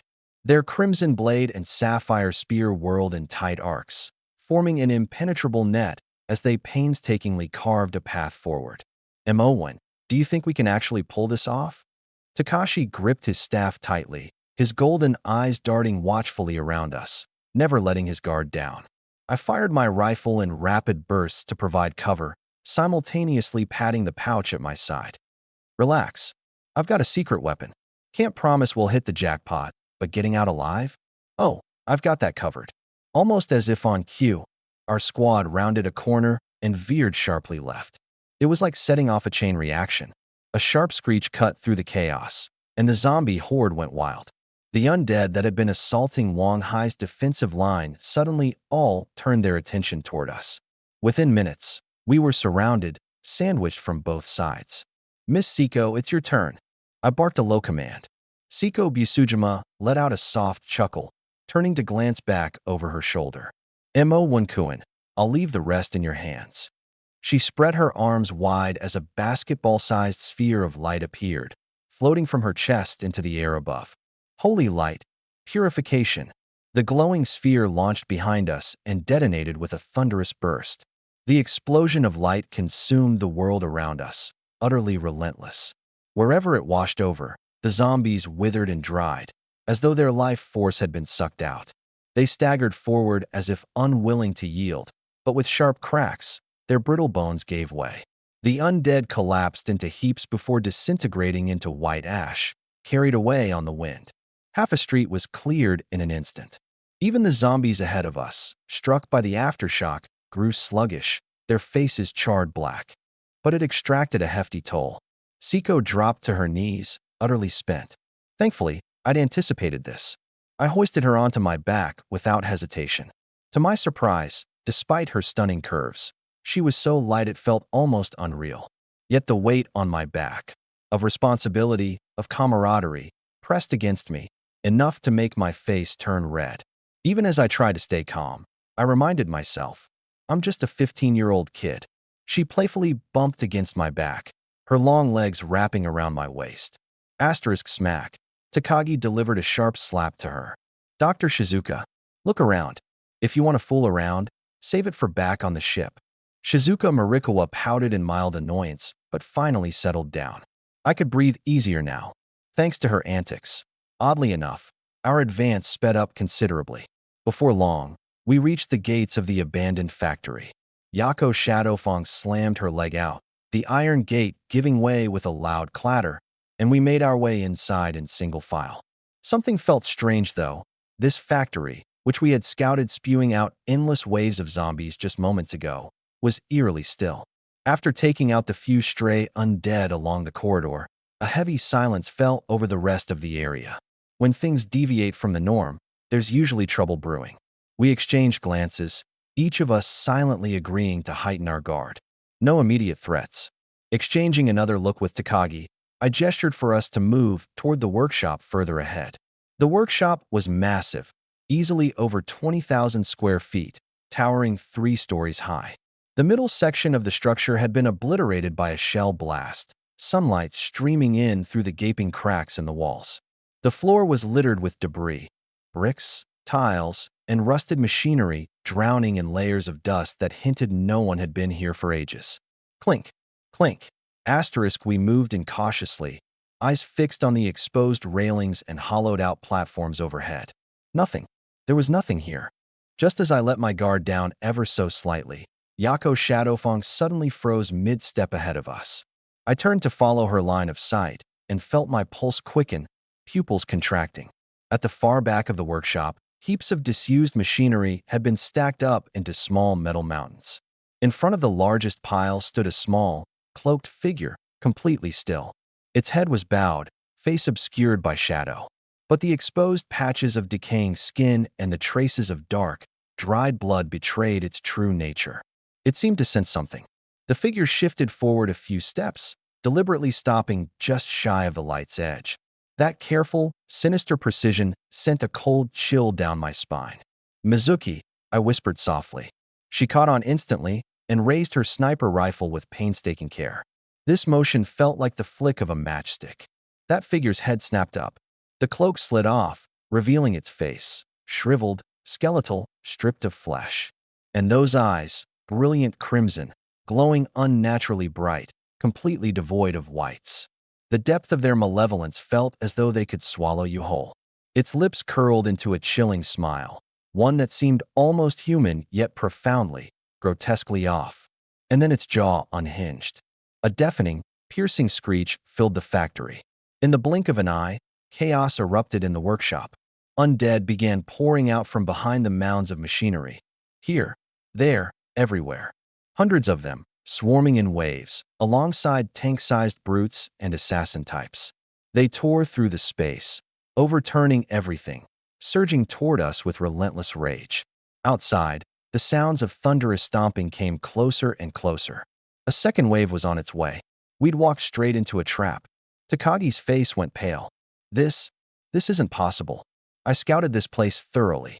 I clasped her shoulder, steadying her. The intel was incomplete. This witch, it's a psychic mutation. She doesn't just control the undead. She can distort your senses and disrupt reconnaissance. Before the words had fully left her lips, the leading tank crashed through the lathe, swinging an iron bar in her direction. Shadow Yako brandished her blade and met it head-on. Metal clashed against metal in a piercing screech. She staggered back several steps, trying to regain her balance, while the tank merely wavered slightly before lunging forward with another swing. Bang! Nanai fired a shot, the thunderous bullet whizzing past the tank, aimed directly at the witch. The witch had anticipated this. Just as the bullet reached her, one of her assassins sprang into action, taking the strike with its body. Its shoulder was blown apart, but the witch remained unharmed. Infuriated, the witch let out a shrill cry. Two winged fiends flew in through the opening, landing beside her. It's trying to escape. Takashiro tugged on my sleeve urgently. I didn't reply but quickly scanned the battlefield. Two tanks. One engaged with Shadow Yako, the other was being led away by Komodo Rin. Three assassins stood guarding the witch. Two winged fiends, one overhead and the other flanking her. Ordinary zombies were closing in from all sides. I took a deep breath. A head-to-head fight was suicide. The witch was preparing to escape, and any delay would render everything futile. Reaching into my pouch, I fixed my gaze on the witch as she mounted the fiend preparing to flee. "Hey, over here," I shouted. The witch hesitated, turning her head with what seemed like curiosity, trying to gauge my intentions. In that instant, I yanked out a vial of shimmering blue liquid and hurled it toward her. A flicker of surprise crossed the witch's face, and she shrieked in alarm. One of the low-flying winged fiends immediately dove for the vial, claws outstretched, trying to intercept. But I was faster. With a sharp crack, I fired. The vial shattered midair, and the blue liquid sprayed out like a fine mist. The assassin reacted quickly, shielding the witch with its body, but the mist was like a cloud, drifting over and past it. Drops landed on the witch. 1 second, 2 seconds. Nothing happened. The witch pushed the assassin aside, casting me a puzzled glance, before steadying herself on the fiend's shoulder as she prepared for takeoff. But then, chaos erupted. The ordinary zombies closing in on us froze momentarily, then began convulsing unnaturally, as though an electric current had surged through them, every muscle spasming violently. The two tanks collapsed with a massive thud, their heads jerking sporadically as if their limbs were no longer their own to control. One winged fiend plunged from the sky. The assassin that had shielded the witch collapsed as though a string was cut. Finally, even the witch herself fell limp and wilted to the ground. Every zombie's skin erupted with countless glowing blue specks, like a bizarre outbreak of luminous pox. I exhaled deeply, relief coursing through me. I hadn't expected the serum to be this effective. It was like a supercharged virus tailored for the zombies. Butterfly Ian had mentioned before, just a tiny amount was enough to kill them. It must have fried their neural control system. To be sure, I shot the struggling witch in the head, watching her skull rupture as a crimson crystal shard emerged from the wreckage. Yako and the others acted swiftly, first neutralizing the tanks and assassins, then finishing off the ordinary zombies. Not that they needed much finishing. Whatever resistance the zombies had left was pitifully low. Most of them went bad before we even had a chance to grab them. The zombies surrounding us outside must have sensed danger and scattered immediately, like they were being controlled by another witch. A moment later, as everyone stared at the now empty workshop littered with corpses, an eerie silence fell over the group. "Wait, that's it," Takashiro murmured. One moment, we thought we had walked into a death trap, and the next, it was over just like that. I rolled my eyes at her. "What? You want to go another 300 rounds with them?" Rubbing my pouch with a pained expression, I muttered, "That was a life-side artifact, you know. If the witch didn't drop hers too, I'd be at a serious loss here." The witch's artifact was better quality than those from tanks or assassins, but still nothing compared to that blue vial. Otherwise, she wouldn't have met such a miserable end. Takashiro glared at me. Given how close we came to death earlier, the fact we're still alive is more than enough. Quit whining about losses. I knew the importance of prioritizing what mattered. But now that the crisis was over, I couldn't help but feel lighthearted and decided to tease her a bit. Before I could say anything else, my watch beeped. I glanced at the time and smiled. It's done. The mission was complete. Supply Island 32. The courtyard behind the Lord's Manor. The shockwave from Dark Island did a number on this place. The fountain was half collapsed, the breezeway broken, and the plants sparse. Still, after some cleanup, it was enough to host a feast. Under the night sky, bonfires flickered all around. Tables and chairs were lined up neatly. Guests and hosts raised their glasses, and servants bustled back and forth. The sound of lively chatter crashed against the crumbling walls, creating an almost jarring sense of cheer. I sat behind Lu Yan, my gaze locked on the island's lord, who stood in the center, holding his wine glass high. My frown deepened the longer I looked at him. He seemed about 50 years old, dressed in fine robes, his clean-shaven face adorned with a perpetual smile. The man looked more like a scholar than an adventurer. He sloppily waved his arm, spilling wine everywhere, but didn't care in the slightest, loudly chatting with the table across from him. This afternoon, we handled the majority of the zombies on Island 32, and the new defensive line was established. But the zombies from Dark Island haven't moved yet. Celebrating now feels premature. Popping champagne at halftime has never ended well. And the Enterprise's silence, it's unsettling. After all the commotion on this island, that giant monstrosity hasn't made a single move. It's just sitting there, letting the Lord's estate reclaim ground bit by bit. Something isn't right. But that's not my problem to worry about. On paper, I'm still Lu Yan's subordinate, a competent advisor, nothing more. How they arranged the seating at the feast says it all. The Lord's Manor guests on one side, the Wandering Fleet's representatives on the other, and me sitting behind Lu Yan. Meanwhile, the rest of the Nightmare crew didn't even get an invite. I don't care about titles or reputation. What concerns me is, if something goes wrong on Dark Island, would it drag me down with it? What are you thinking about? A voice called out above me. I tilted my head up to find Zhao Chunhua approaching, holding a glass of wine. Nothing much, just wondering about the Enterprise. They haven't withdrawn yet, have they? Her cold expression tightened as she, humming softly, swirling her wine glass, she lowered her voice and murmured, "No retreat. But our dear city lord Jia seems to think it's no big deal. After all, he's from one of those powerful families in the imperial capital, way better informed than folks like us." Her tone was laced with frustration. I got the message. If this city lord Jia really had any mettle, Island number 32 wouldn't have ended up like this. Noticing my unease, Zhao Chunhua chuckled. "Relax, kid. Just because the city lord's unreliable doesn't mean the rest of us are. Lord Wei Hua has already led a team to clear out the Dark Island. He's a 5-star adventurer. Nothing's going to go wrong." 5 stars. I nodded. A 4-star adventurer has mastered flight, but a 5-star? That's the firepower of a small army. At that level, energy users can manipulate elements, and life-focused powers can mutate organs. Combat ability and survival rate skyrocket. Today's zombies? Even witches wouldn't be a threat in the eyes of a 5-star. If the city lord's taking action, things should be under control. I raised my glass, took a sip, and gave her a nod of acknowledgement. Zhao Chunhua drained hers in one go, smiling at me. She definitely saw something in me. Young but sharp, someone with both guts and brains. Plenty of time to grow. And with that, we chatted away. She'd spent years at sea and had countless stories. Meanwhile, I had my fair share of knowledge from books and blending into the streets. Be it local legends or folk traditions, I could keep up just fine. Still, the sight of a 4-star adventurer chatting it up with a kid like me turned heads across the room. Wise Lord Zhao chatting with some little kid. Maybe she's taken a liking to him? He's a bit scrawny, but no denying he's got a good-looking face. Kids these days. Always looking for shortcuts to get ahead. They didn't bother lowering their voices much. I'd heard worse back in the Li family, so I stayed unfazed, sipping my drink. Zhao Chunhua, though, set her glass down sharply, her face darkening, just about ready to snap back. But before she could, several sharp-eyed adventurers froze all at once, their gazes locking onto one corner of the night sky. Everyone followed their lead, turning to look in the same direction with a mix of confusion and concern.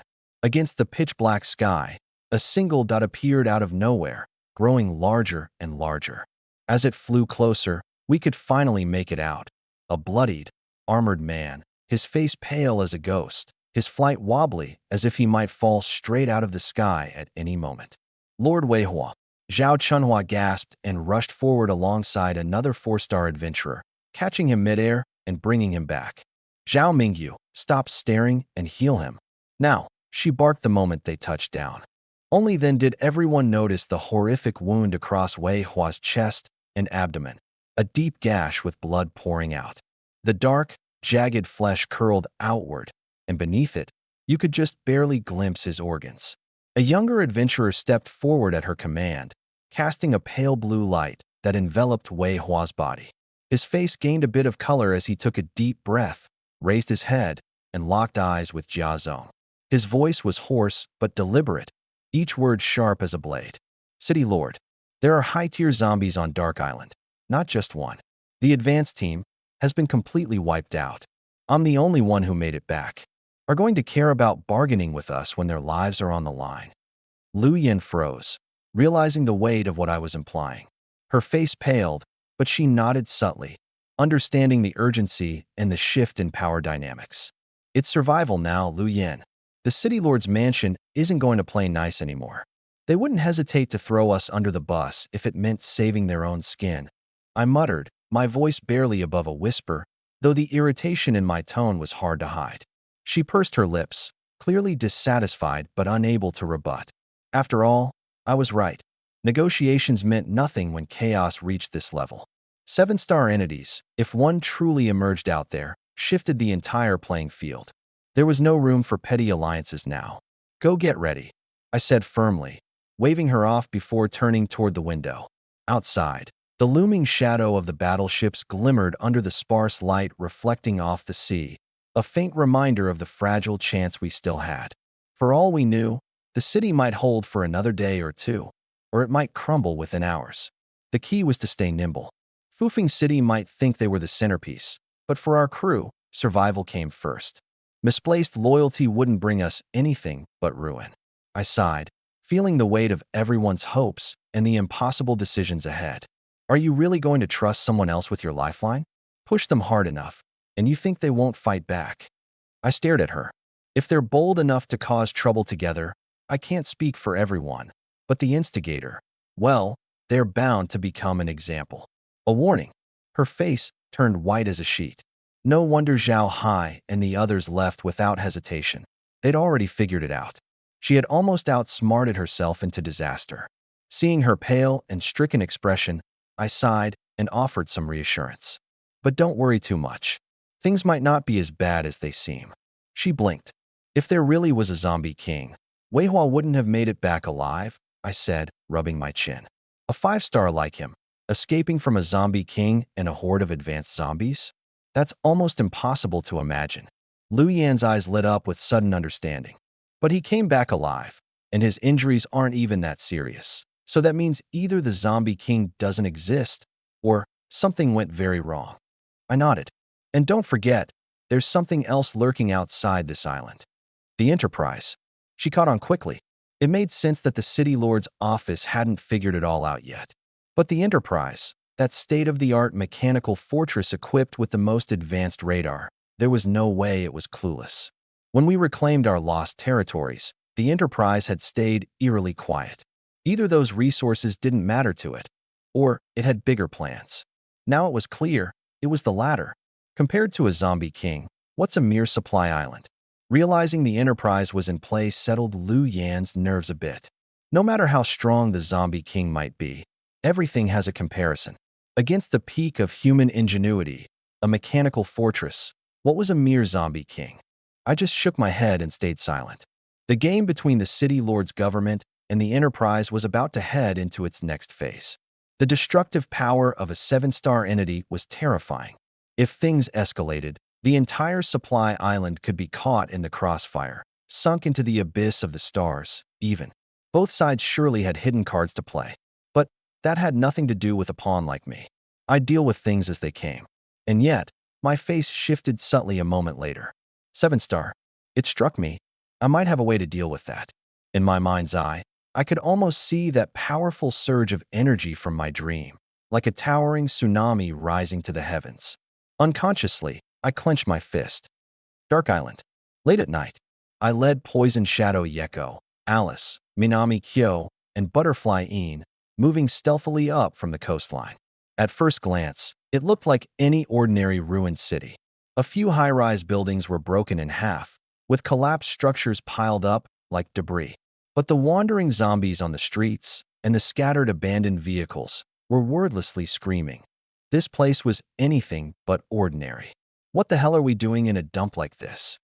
Butterflying scowled. The zombie's presence made her visibly uncomfortable.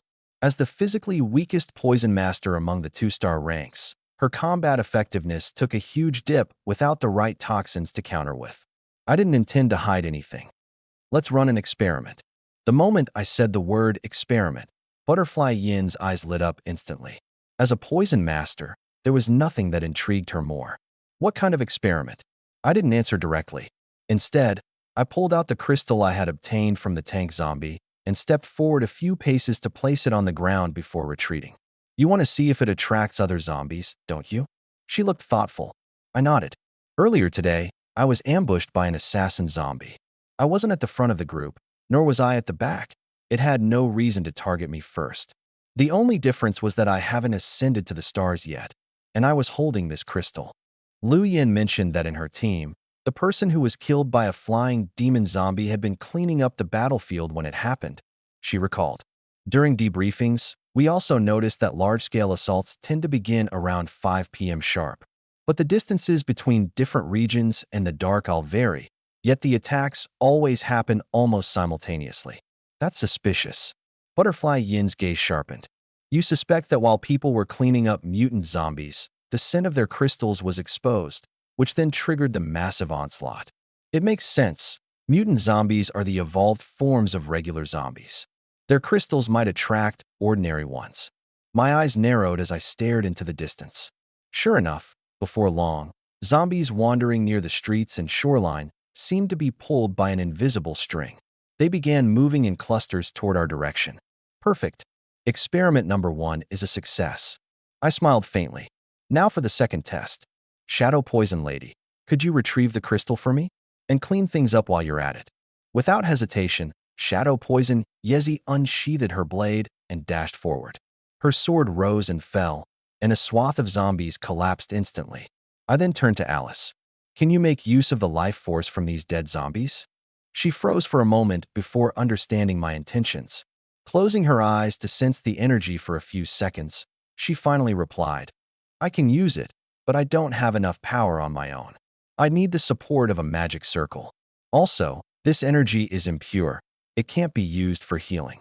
What about divine power? My expression hardened. She hesitated for a long moment before shaking her head. I don't know. Divine power communicates with the planet's will through life force, asking for its incarnation to intervene.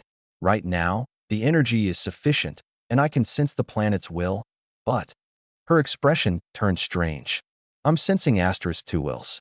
One feels full of vitality, while the other leans toward deathly silence. She raised her hand and pointed in 2 directions.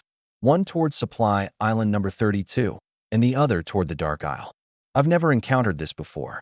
There's supposed to be only one planetary will, so I can't predict what would happen if divine power were invoked under these circumstances. A thought struck me, and then I understood. The collision of the Dark Isle and the Supply Island, 2 floating islands, 2 separate wills. Under such circumstances, invoking divine power could produce unpredictable consequences. It's fine. We have a strength should be enough. You might not even end up needing it in the end, I reassured her. Despite my words, my gaze drifted toward the shadowy island cloaked in night, and I found my hands instinctively clenching tighter. 4 a.m., aboard the Nightmare. After an exhausting day, I jolted awake from a restless sleep. The chirping of the soundwave insect cradled in my arms was incessant and grating. I gave a weary smile. Blood battles by day, banquets and experiments by night. I had barely closed my eyes. I wasn't like those superhumans who had ascended to the stars. I was just an ordinary person. Maybe I could use that treasure in my possession to ascend? The thought flashed for a moment, but was quickly dismissed. The situation was far too dangerous. Setting aside the potential 7-star boss lurking in the shadows, even the zombies posed an immense threat. A star ascender bitten by a zombie might be able to resist turning for a while, but someone like me wouldn't stand a chance. I'd transform instantly. No, I scrapped the idea just as quickly as it came. The lowest tier dragon resin didn't appeal to me. Blue potions and zombie crystals carried severe backlash risks. Besides, my combat style relied on the black-white star formations. Whether I ascended or not wouldn't make a real difference to my fighting strength at this point. Ranking up now would be for comfort rather than any practical gain. The soundwave insect grew even more agitated. I shook my head to clear my thoughts and hit the accept button. A frantic voice came through. MO1. We've got intel. The City Lord's office has confirmed it. There's a high-tier zombie on the Dark Island about to ascend into a zombie sovereign. Based on energy fluctuations, its ascension will complete in the next day or two. They've issued an order. At all costs, we need to prevent its ascension. If a zombie sovereign emerges on Dark Island, we're all done for. The assault begins at 8 a.m. The City Lord's main forces will head directly to the ascension point, while the auxiliary fleets focus on attacking Dark Island to spread the pressure. They've declared a compulsory conscription. Anyone who refuses to cooperate will be charged with treason. I wasn't surprised. If the zombie sovereign were still in its ordinary state, the City Lord's office would have made a move as they cleared the surrounding zombie horde. Their hesitation was a clear sign they were waiting for the zombie sovereign's ascension to complete its groundwork. A zombie sovereign was a 7-star tier entity.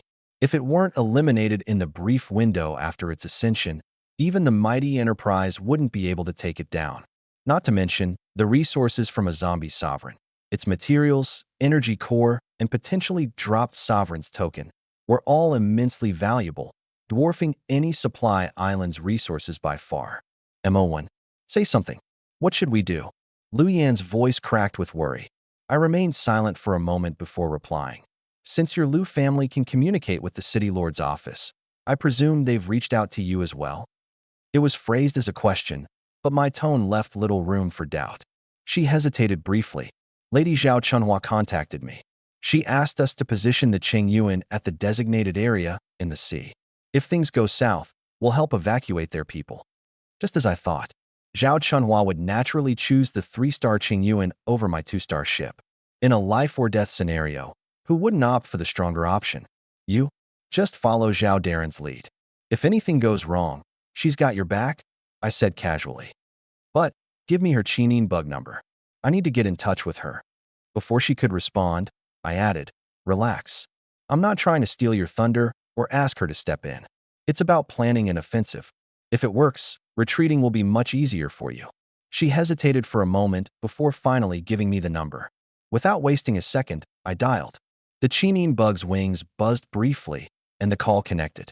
Hello, is this Zhao Chunhua Zhao Daren? This is MO1. It's me. What is it, MO1? I'm in the middle of prepping for the next operation. I don't have much time. Her voice was cold and impatient. I didn't mind and got straight to the point. Zhao Daren, I have a way to wipe out most of the regular zombies on the Dark Island and even take down some of the special mutants. But I need support from the City Lord's mansion to pull it off.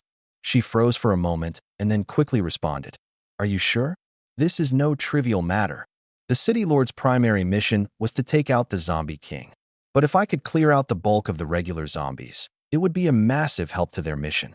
Losing Supply Island number 32, which they had built up over years, would be a huge blow. Running away at the last minute would tarnish their reputation even more. I laid out my findings and plan in detail. She weighed the information briefly before saying, what kind of support do you need? I'll report it to the City Lord for approval. I'll need some materials for setting up formations and a good number of mutant zombie crystals. Also, I need the roaming fleet to assist me. She let out a breath of relief. It was clear I wasn't overreaching or asking for anything that would fundamentally destabilize the City Lord's resources. All right, if that's all you need, it's doable. I'll personally deliver the materials. But if this doesn't deliver results... She didn't finish her sentence, but her meaning was obvious. I chuckled lightly. Zhao Daren, claiming 100% success would be boasting, but I'm more than 80% confident. Besides, even if it doesn't work out, the City Lord won't lose anything significant, right? She was momentarily stunned before realizing the truth. I was essentially offering a bonus. If it worked, Great. If not, no harm done. All right, it's settled. I'll get everything to you before the main offensive begins. I'll also notify the roaming fleet to follow your lead, she replied, lowering her voice. But you should know, some of the warships in the fleet have unique circumstances.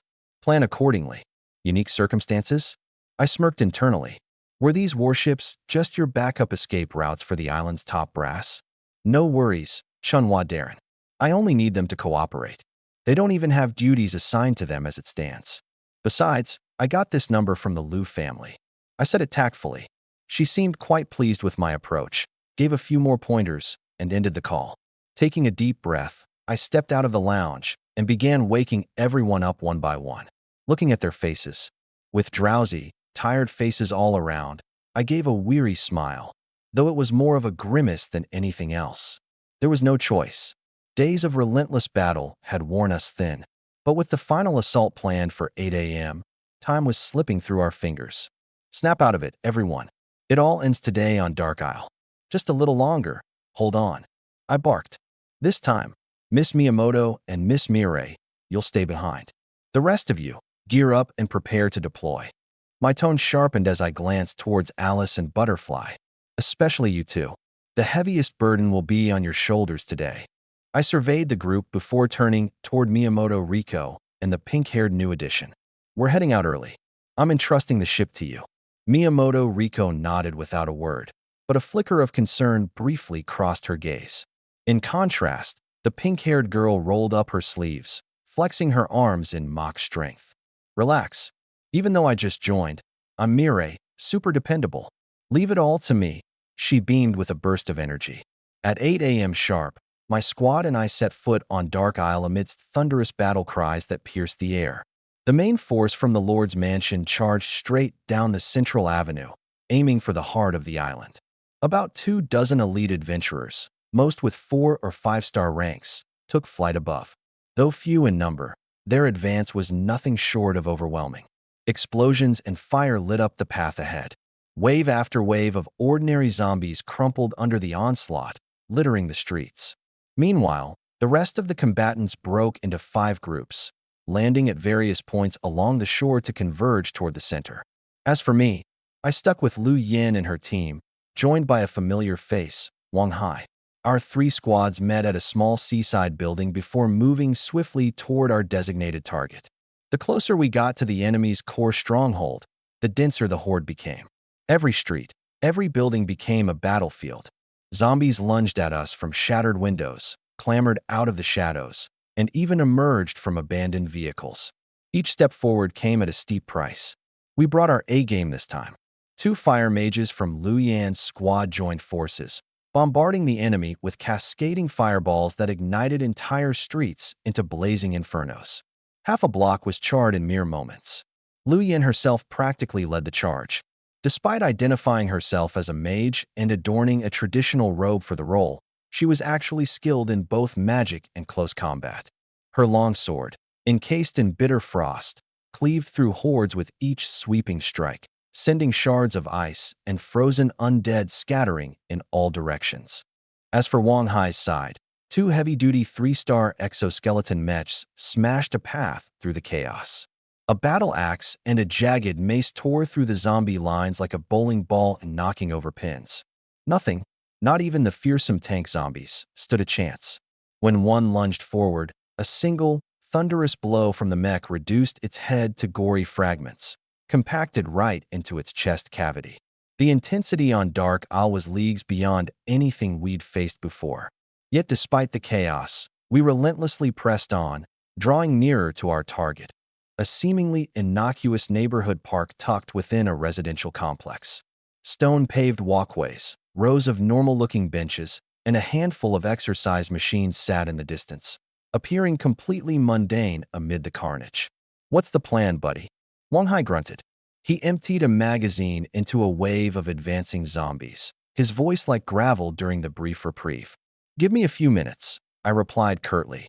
No time for explanations. Digging into my backpack, I retrieved a white crystal and magical inks, motioning for Takashi and Saya to join me as we hurried to set up along the park's perimeter. The others instinctively spread out, forming a tight defensive ring that locked the horde down, buying me the crucial time I needed. Zombies clawed and thrashed, but couldn't get past the barricade of skill and sheer willpower. 10 minutes later, I laid down the final stroke of the magical array. The white pentagram formation suddenly lit up, as blinding as a high-beam spotlight. I let out a sigh of relief and pulled everyone back to the rooftop of a nearby high-rise building for safety. The outer layer stabilizes and spreads, while the inner layer channels and converges. You've stacked so many formations, and yet the structures don't conflict. Lu Yan, the mage of our team, leaned over the railing, her eyes full of curiosity. I didn't have time to answer. From the bottom of my backpack, I took out a disc-like device. After placing 5 or 6 zombie crystals on it, I pressed a button gently, and it emitted a faint red glow, slowly floating into the air. Grabbing the controller, I maneuvered the disc out of the window and positioned it right at the center of the formation. The moment the disc entered the formation, a ripple spread outward from its center. Buzz. Within a few kilometers, the wandering zombies simultaneously froze in place. Tens of thousands of decayed heads swiveled in perfect unison, all facing the same direction. A muted growl gurgled from their throats as they staggered towards us with mad urgency. In an instant, they became a surging wave, a suffocating mass of rotting bodies, head upon head, an unsettling and chilling sight. Within moments, the park was surrounded.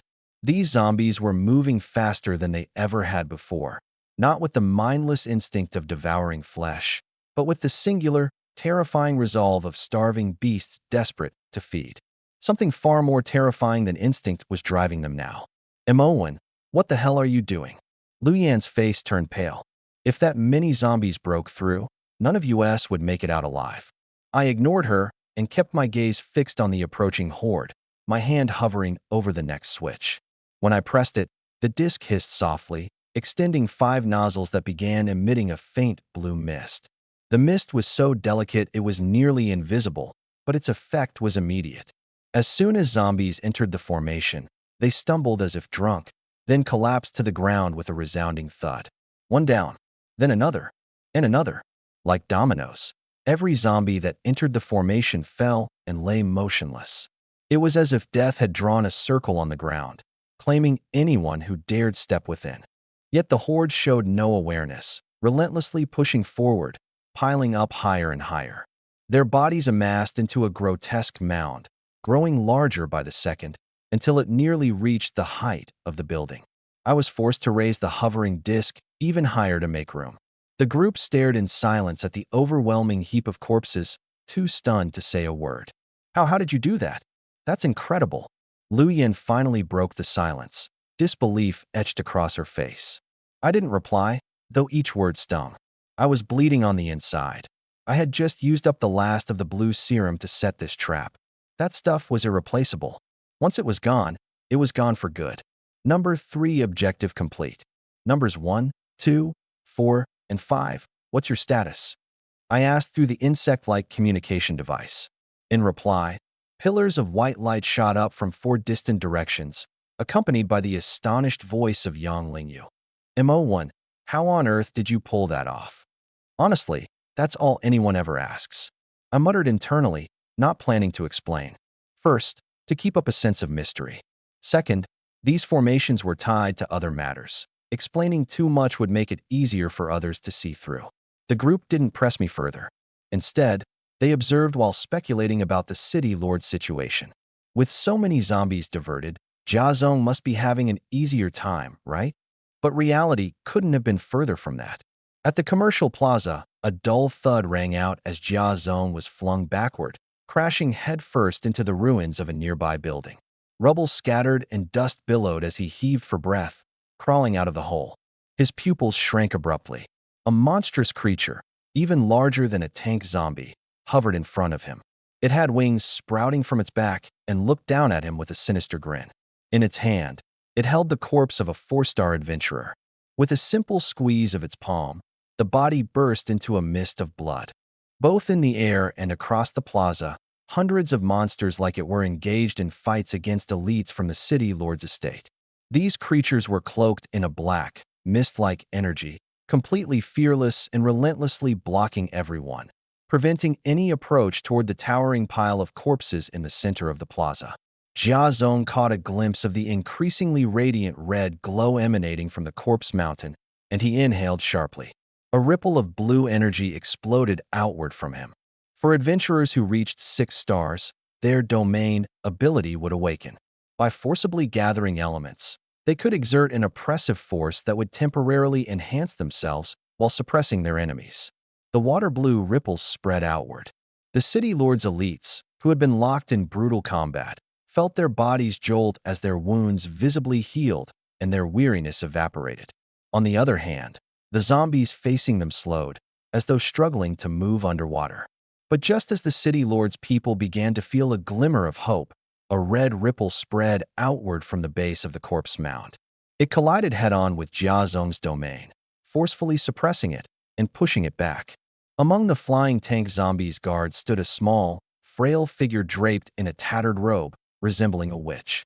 Its face bore 4 blood-red eyes, a massive toothy mouth in place of a nose, and its diminutive body sported 4 spindly arms. Gripped in each hand was a piece of white bone. Damn thing, Jia Zong cursed. If not for this 6-star zombie, he would have cleared out this mess long ago.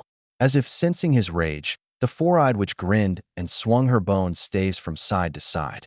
2 zombies with razor-sharp claws suddenly swelled up, launching toward Jia Zong like self-destructive bombs. Jia Zong quickly summoned layers of water barriers, but the 2 zombies swelled a second time upon contact with the water, exploding in a deafening blast. Shards of bone mixed with the shockwaves tore through the water barriers. Jia Zong took another deep breath and cast another spell, crossing his arms protectively over his chest. Blue patterns shimmered over his arm guards as he conjured yet another layer of water barrier, barely blocking the attack. However, the impact sent him flying backward again, crashing into a building on the side of the plaza. The explosion was devastating, and its shockwaves left a gaping crater in the ground. Nearby, 2 4-star adventurers and 3 flying tank zombies were caught in, who was sent flying by the explosion. The adventurer was left with broken bones and exposed innards, clearly beyond saving. The flying tanks lost an arm and wings, rendering them useless in battle. The 4-eyed witch pointed her bone staff, and the 2 heavily injured flying tanks trembled before melting into pools of blood. Waving her staff again, the blood surged upward, merging into the bodies of 2 remaining tanks.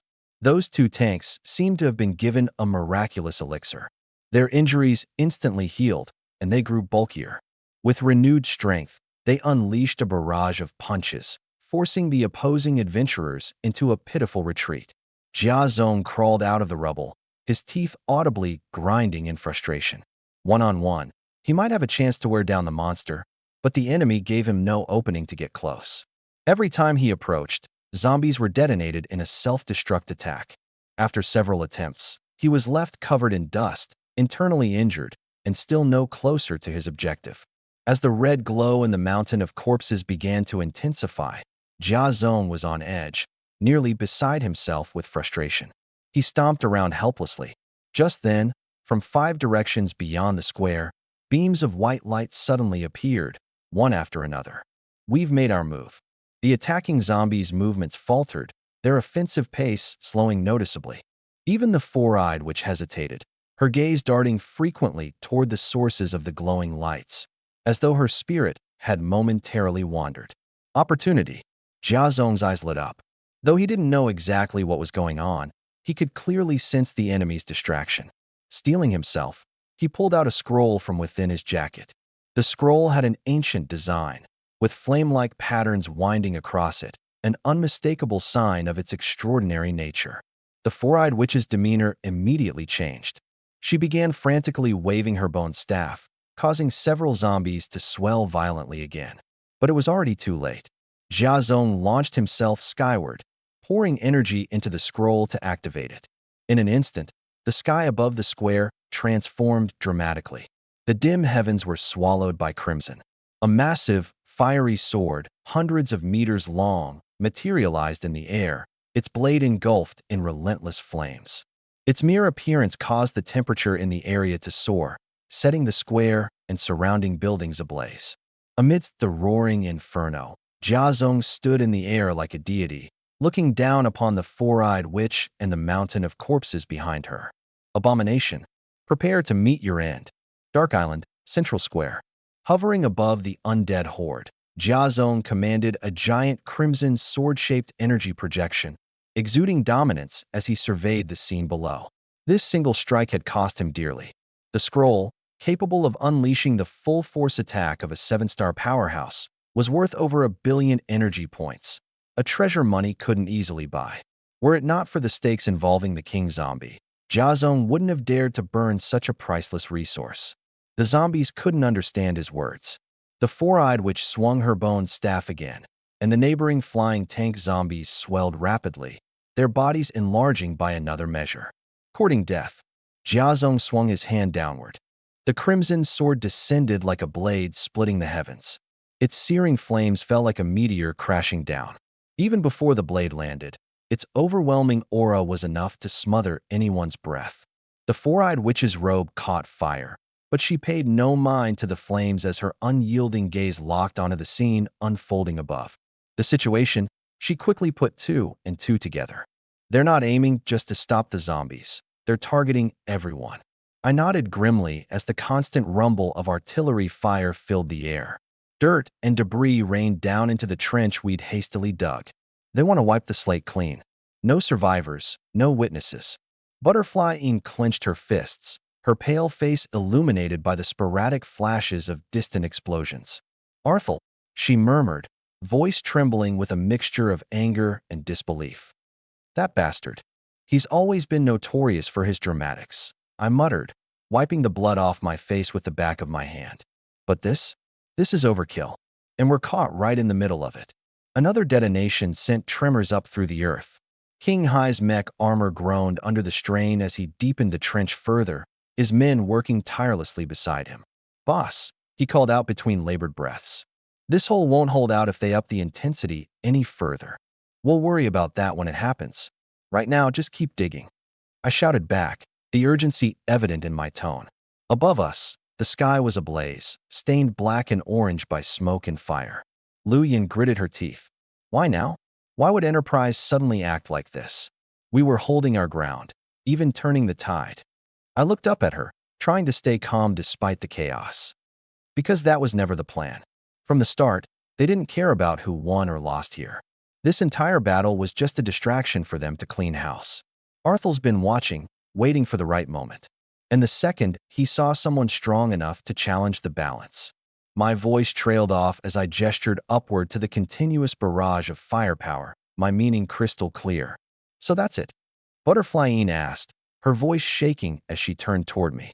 "He's going to reduce this whole island to rubble? Destroy everything, including us, our people, our fight." Her fiery determination was mixed with desperation. "What about the mountain of corpses? What about—" "It doesn't matter to him," I interrupted flatly. "All that blood, sweat, and sacrifice. Just collateral damage. If it means erasing a threat or strengthening his grip on the world, Arthel won't hesitate." My throat tightened, anger simmering beneath my words. We were just pawns. All of us. A low, threatening rumble vibrated through the trench, growing stronger with each passing second. Suddenly, I realized what was happening.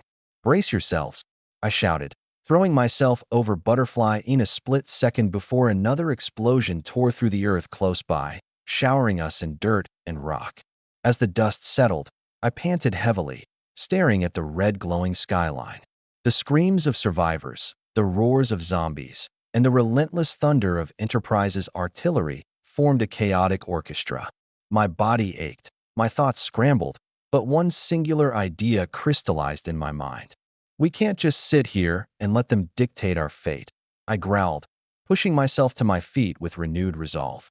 "They think they hold all the cards? Fine, let's tear up their damn deck." The scene with the zombie king immediately revealed their intentions. She lowered her voice. "Aren't they worried about something going wrong? That's a 7-star zombie king. If it escapes, things will get really messy." I chuckled softly. "Messy? The waters here are blocked off by 2 mechanical fortresses. If they can't deal with the zombie king, do you think they can't handle us?" If they want to, no one's getting out of here alive. Lu Yin froze for a moment, clenching her fists tightly. No way. The City Lord's mansion has communication tools linked to the origin lands. If they dare to do this, the Alliance won't let. I shook my head. Forget whether the Enterprise can interfere with long-distance communication. Even if it can't, as long as there are no survivors, everything can just be blamed on the Zombie King. Opening fire would be framed as an attempt to kill the king. Any collateral damage? Just an accident. Dead men tell no tales. What can the Alliance even do about it? Retaliation from the shadows will surely follow, but on the surface, no one's going to pick a direct fight over it. The Enterprise isn't incapable of tearing apart the Alliance, just unwilling. At this point, there's no use overthinking it. I left Lu Yin behind and quietly moved to Alice's side. Alice, get ready to invoke sanctification. She froze, furrowing her brow. Now? Isn't it too early for that?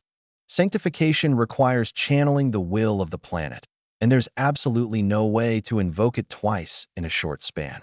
With the Zombie King's fate still unknown, acting rashly now is far from ideal. If we don't act now, we won't get another chance, I whispered. Alice forced a bitter smile. True enough, she alone doesn't have the strength to invoke sanctification. She needs the support of the formation. I had deliberately fortified the array during the design process, but with the Enterprise continuing to bombard the area, there's no telling how long it might hold. She nodded. Give me some time. Don't let anyone interfere. Stepping back a few paces, she knelt on one knee, joined her hands together, and lowered her head in prayer. The girl, already strikingly beautiful, now radiated an aura of divine purity as she focused entirely on her task. Beautiful, noble, devout, she seemed like a saint descended to the mortal realm. A palpable, life-filled pressure began to spread throughout the crater. Even the distracted Lu Yin and Wang Hai noticed it, turning their heads in astonishment. I gave a signal. Butterfly In and Shadow Poison Yeko stepped forward, shielding Alice behind them. Lu Yin didn't press further, though her curiosity about our actions only increased. No one noticed. Along with this sacred aura, outside the crater, the formation I had earlier laid down began emanating faint green light across the corpses. Those green sparks grew brighter and more concentrated, eventually flowing like rivers. At the same time, the same phenomenon began occurring with the other four formations. The green streams expanded and swirled together, resembling an ocean.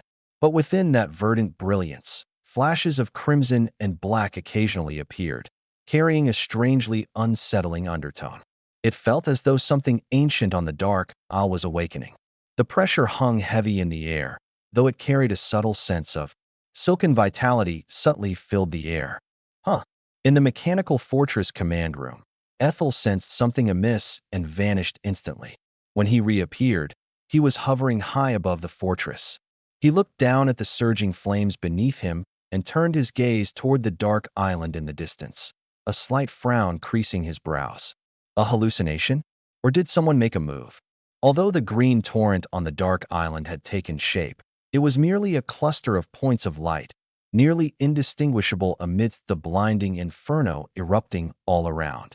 The great distance made it harder for Ethel to grasp clearly compared to the adventurers desperately fleeing on the island itself, let alone the fact that the energy within those glowing points shared the same origin as the zombies.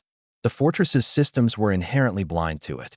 Yet, as a top-tier wielder of power, Ethel still caught the faintest whiff of something unusual. Hesitating for a moment, he was about to deploy his detection methods, when suddenly a pitch-black pillar of light erupted from the center of the dark island, stabbing skyward. Malevolence, bloodshed, and the clinging stench of death seeped from the black column, spiraling upward in bloody red hues that even the barrage of explosions above couldn't obscure. At that moment, a voice echoed in everyone's minds. I have returned from the embrace of death, once lost adrift in the sea of stars. From agony, I was born anew, bearer of the curse of the world. Stepping over the corpses of countless brethren, I ascend to the throne of kings. I am the king of the undead. I am the walker of ruin. The voice was deep and oppressive, yet carried a commanding majesty that compelled submission. Everyone present turned pale at the proclamation. A seven-star sovereign, also known as a king. Each sovereign was one of a kind. The moment they ascended, they declared their existence to the world itself, solidifying their unique sovereign's mark. The zombie king on the Dark Island had ultimately succeeded in its ascension. The black pillar dissipated quietly. A figure emerged, hovering in the air. Its skin was pale as paper, eyes blood red, garments tattered. It didn't have fangs or claws and wasn't massive like a tank zombie. Yet the overwhelming sense of pressure it exuded was so intense, you instinctively wanted to avert your gaze. I don't know why, but though it was simply suspended in the air, I felt as though it cast a glance in my direction. There was no direct eye contact, but the visceral stench of blood seemed to crash against me like a wave, making the hairs on my body stand on end. So, you finally made your appearance. Dozens of miles away, Ethel halted his movements, his eyes locked onto the figure surveying the island like an eagle scouring its prey. A grin spread across his face, excitement dancing in his eyes. A freshly ascended 7-star novice without even a semblance of control over its aura. Judging by its proclamation, it's an offensive-oriented breed. What a lucky break for me. He took a deep breath and slowly raised his arm. Behind him, a massive projection identical to the legendary starship Enterprise began to materialize, radiating overwhelming energy. I have traveled 10,000 light-years across the starry seas. I have fought and triumphed in 64 battles. Wherever I go, hellfire and purgatory follow. I am the shield of humanity. I am the pinnacle of technology. I defend our origin and eradicate the defiant. Across 3,000 star systems, my name is Enterprise. Enterprise, activate. Fire. The shadow solidified completely, and below, the USS Enterprise emitted an excited hum. Both burst into a brilliant white light simultaneously. Flames erupted, a strike far grander than any before. A torrent of steel ripped through the skies, spanning dozens of nautical miles to descend upon the Dark Isle, staining half the sky with its radiant fury. Asterisk boom, boom, boom. This time, there was no scattering. Every strike locked onto the skeletal walker at the island's center. The 3 rows of railguns aboard the Enterprise lit up in unison, and together with the shadow, 6 streams of energy roared from all sides, completely sealing the walker's escape. Not a single gap was left to evade. Asterisk, boom. An earth-shattering explosion unlike any before. Blinding white light stole everyone's vision in an instant, followed by a shockwave that churned up a sandstorm. The once shaking dark Isle let out a mournful wail. From the heart of the island, the ground cracked open, giant fissures spreading outward, revealing deep chasms that seemed to extend directly into the stars. With one full-force strike from the Enterprise, the Dark Isle shattered. The storms surrounding the island slowly calmed, and the land fragmented into several pieces.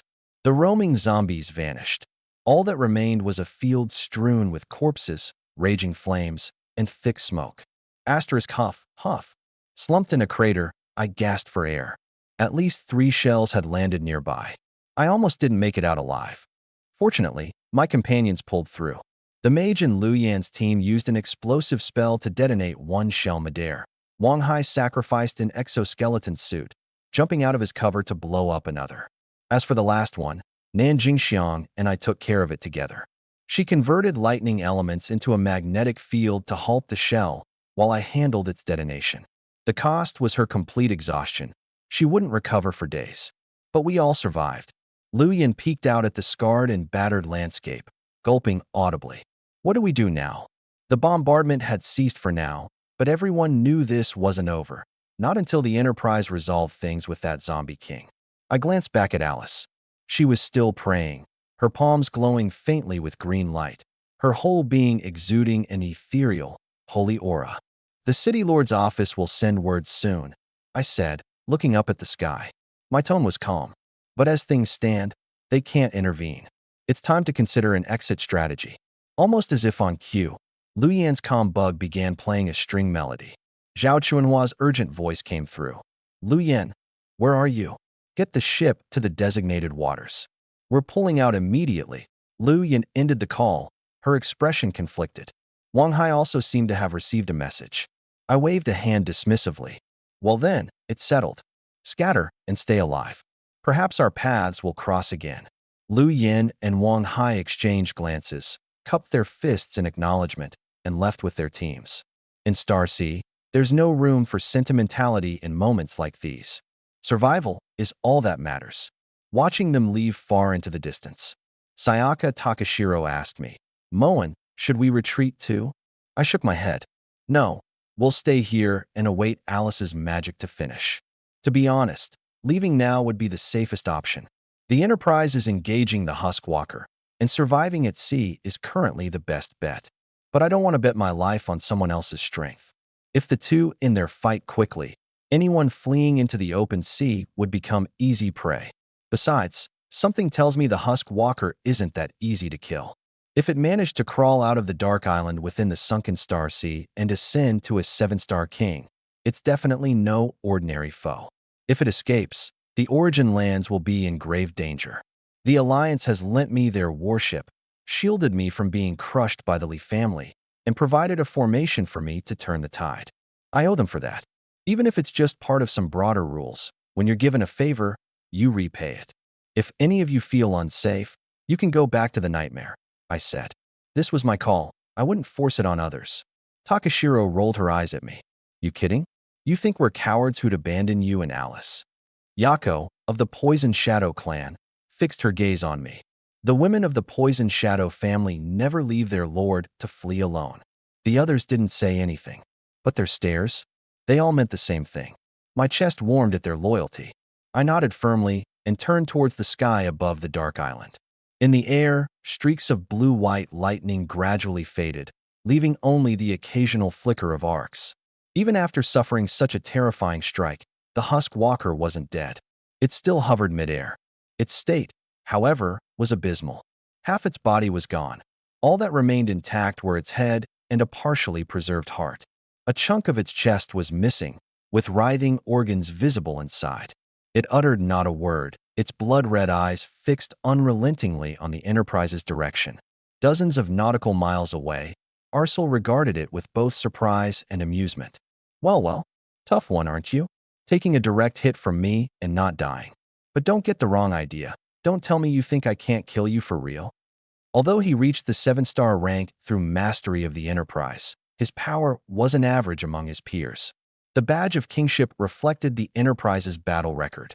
The combination of the two nearly made his offensive abilities unrivaled, with few in the Alliance able to match him. But despite that, the Huskwalker dared to glare back at him. Arcel waved his hand, and the phantom behind him, along with the Enterprise, lit up with white light again. And then the Huskwalker spoke. Human, do you know what brought me to the throne? Walking over the corpses of countless kin. Its voice was raspy, as if it hadn't spoken in ages. For the first time, wisdom flickered in its blood-red gaze. That sound traversed dozens of nautical miles, landing perfectly in Arcel's ears. Arcel instinctively felt something was off, but it was already too late. The Huskwalker's body began to writhe. In mere seconds, its missing limbs and torso had regrown. His entire body was unscathed, devoid of even a single scratch. It's not an attack, not control. Its resilience evolved to the ultimate level. It said mockingly, the corners of its mouth curling into a smirk as it stretched its limbs. Damn it, Arcel ground his teeth so hard it seemed they might shatter. If I can cripple you once, I can cripple you a second time. Let's see how many times you can heal.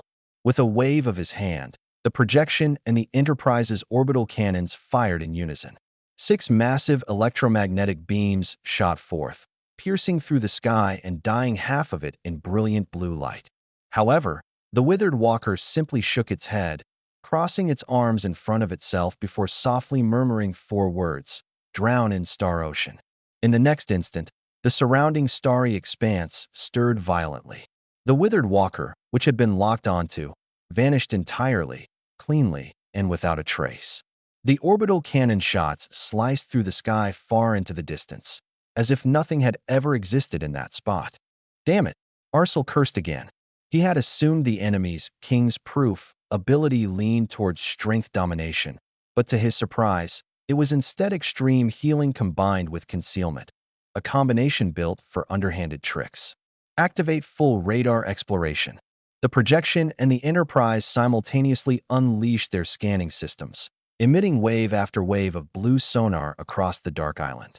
Once, twice, the radar yielded nothing. It was as if the withered walker had never existed. Arcel's face turned green. His own king's proof, specialized in overwhelming attack power but lacked in search capabilities.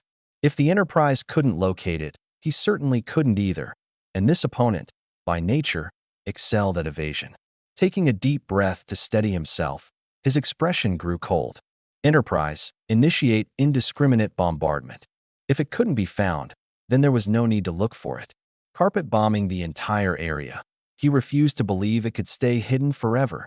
Once again, the Enterprise opened fire, raining countless shells upon the dark island like a fiery storm. Seeing this apocalyptic downpour of firepower, my face fell. This wasn't the same as before. Last time, the fire was concentrated on a specific area. Adventurers across the island could avoid it if they were careful. But this time, it was an all-encompassing attack.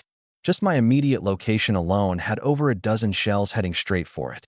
Drawing my twin blades, Shadowborn and Celestial Dawn, I aimed them skyward. I didn't know how much I could withstand, but sitting and waiting for death was absolutely not an option. Nearby, Poison Shadow Nightchild and others tensed as well, readying for what might be their last stand. The fiery rain closed in. But then, from behind me, a clear, divine voice rang out. "Answer my call, Mother of the Planet." A brilliant white light erupted. A tidal wave of emerald energy surged explosively across the entire dark island, rising hundreds of meters high. A massive inverted ocean of green that blanketed the entire area. The descending shells were met with the green shield, sparks and fire scattering with every impact, as not a single shell broke through. What is this the withered walkers doing? Arcel's face darkened to the extreme.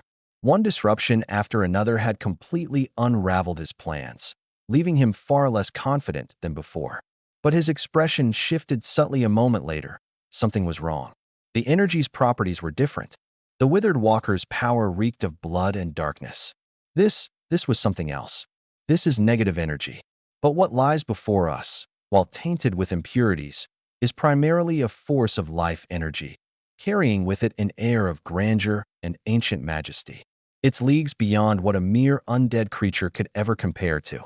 A flicker of contemplation crossed his eyes, and he refrained from commanding the mechanical fortress to act further. A third party had entered the fray.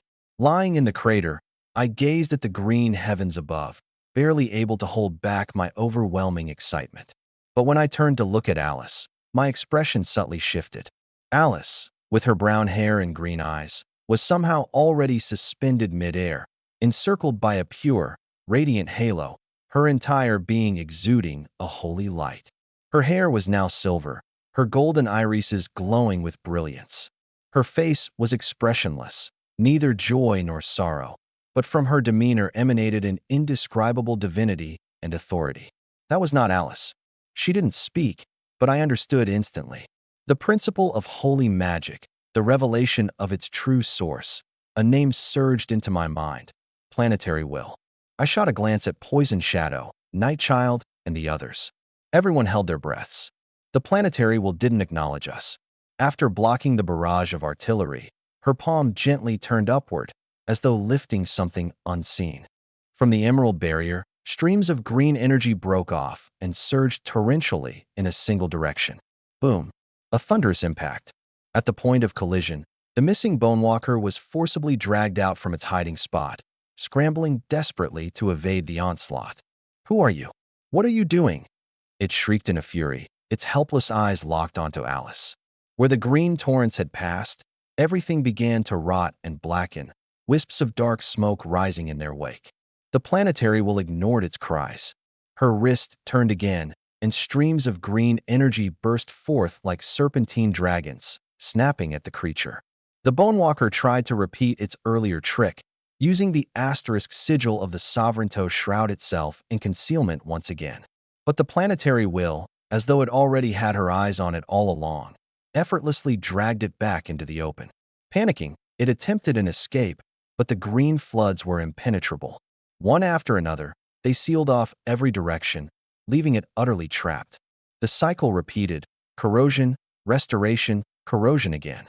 The Bone Walker was on the brink of collapse.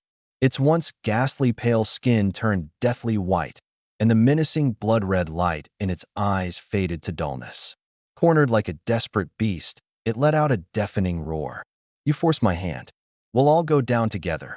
It stopped evading, hurling itself headfirst toward the green ocean below. The life energy burned through its body like sulfuric acid, but it pressed on relentlessly, determined to dive toward its target.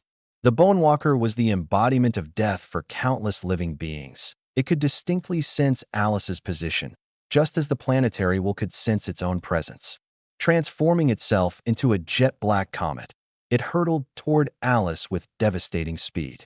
The planetary will remained as composed and sacred as ever, her expression unchanged. Torrents of green energy intercepted the impending assault with unhurried precision. The streams coiled around its legs, its arms, and then its torso. Over the span of just a few hundred meters, the Bone Walker was methodically torn apart, limb from limb. But the Bone Walker's resolve to destroy surpassed all expectations. Even as its shattered body was gravely damaged, it let out one final enraged howl, its remnants igniting fiercely. The remains of a figure turned into a streak of black light, hurtling straight toward Alice. 100 meters, 10 meters, 1 meter. The black light was engulfed and worn down by countless surging streams of green energy, almost consumed entirely. Yet it stubbornly pressed forward, reaching Alice with unrelenting hatred and desperation, colliding into her. In that instant, it was as if I witnessed the cries and extinction of countless souls. I saw their final moments filled with despair, curses, and hatred. The harrowing imagery sent a shiver through my heart. In this moment, even the will of the planet seemed to falter, powerless to act, as the black light closed in on Alice. But then, a figure stepped in front of her. I gripped the twin stars, black and white, and fiercely pulled the trigger. "Die, you bastard! Where's this?" All around me was a sea of blinding white. Above, the sky was shrouded in a dense white mist. Below, waves of vibrant green energy surged endlessly. The boundaries of this world blurred as though it was a realm lost in eternal chaos. I floated at the center of it all, drifting in rhythm with the vast energies. Fragments of my memories played before me like a flickering reel. At that final moment, I stepped forward to shield the wasted wanderer. The black-white bullet from my weapon shattered like dust. The black light struck my chest, followed closely by the crashing tide of life energy. Then nothingness. Am I dead? For some reason, at that pivotal moment, there was this overwhelming urge to step in and act. In the end, I got myself killed because of it. But it was worth it. Alice was unharmed, and that black light had vanished within me. As my consciousness began to fade, a wave of warmth enveloped me, as if I were returning to a mother's embrace, reborn into a state of solace and tranquility. Just as I was about to succumb fully to slumber, a wisp of black mist appeared. It carried the aura of death, tinged with the bitter screams and curses of countless lives. Yet strangely, there was something transformative about it, as if it signified a new beginning. The moment the black mist emerged, it clashed fiercely with the white fog and green energy, triggering their mutual annihilation. The violent surge of turbulence was intense enough to disturb my resting consciousness, leaving me tormented by pain. The collisions grew more and more turbulent, causing the entire space to shudder violently. Asterisk crack. A fracture echoed through the void, as if something was breaking apart. The space began to descend into darkness, teetering on the brink of collapse. At that very moment, a grand and ancient will descended. A force of rebirth emerged, steadying all the fractures, devouring the white mist, green energy, and black mist alike. It condensed them into a singular point. Asterisk boom. A deafening roar, like the creation of the heavens and the earth, illuminated the entire space in radiant light. Asterisk ha. I abruptly opened my eyes. In that instant, my left eye glimmered with the slow rotation of a mysterious, intricate wheel of reincarnation. My right eye bore the image of a budding green sprout, growing, blooming, withering, a vivid dance of life and death interwoven. The strange phenomena vanished in the blink of an eye. Mo Wenjun, you're finally awake. You've been unconscious for 3 days." Chikawa Shizumi's voice pulled me back to reality. Only then did I realize I was lying in the captain's quarters of the nightmare ship. On the bed. That day, everyone was terrified. Nobody expected you to jump in front of Alice like that. You were hit by the black light and barely breathing.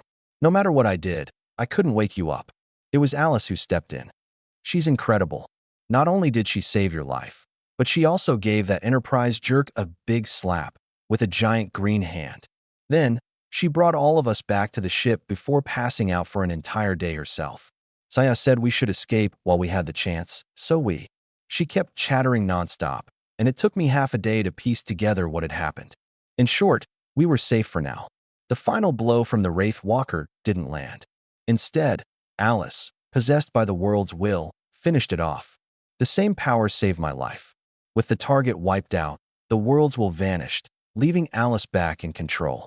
Following Saya Takashiro's suggestion, Alice used the remainder of her life energy to strike at the Enterprise. A massive green energy hand, half the size of the Dark Isle, materialized and came crashing down. It wasn't elegant, but its sheer force was overpowering. The Enterprise managed to activate a protective shield in time, but it was still slapped a few nautical miles away. The fortress shook violently. Combined with the toll of the prior engagements, the ship had no choice but to stop and recover. The survivors of the Dark Isle took the chance to escape by boat. The Enterprise didn't pursue, not sure if it was too damaged or if it feared the mysterious force that appeared at the end. I kept nodding. Saya Takashiro's plan was sound. With the Dark Isle crisis resolved, both sides would likely remain cautious for now, giving us the opportunity to investigate the truth. Of course, this also left us with unresolved risks. Our previous actions had left behind some traces, but it was pointless to dwell on what couldn't be changed. The Enterprise had a fixed patrol route, so as long as the Nightmare departed this sea area quickly, we'd be fine. I was about to speak when I noticed Shizumi Jukawa looking at me with sparkling eyes, her cheeks flushed. "Mo Wankuen, you've just woken up. Let Big Sis give you a massage, it'll feel really good." She let out a mischievous laugh and suddenly pounced on me, rubbing up against me relentlessly. The soft sensation overwhelmed me, and those two heavy objects nearly made me black out. It was then I realized I wasn't wearing any clothes and was only covered by a thin blanket. I struggled to peel her off and glared at her. "Jukawa-sensei, I just turned 15. She let out a mournful wail and pouted. "How can this be? I have to wait 3 more years." 15 is considered adulthood in the Star Sea, but clearly, her world followed a different standard. The beautiful doctor sulked as she walked away.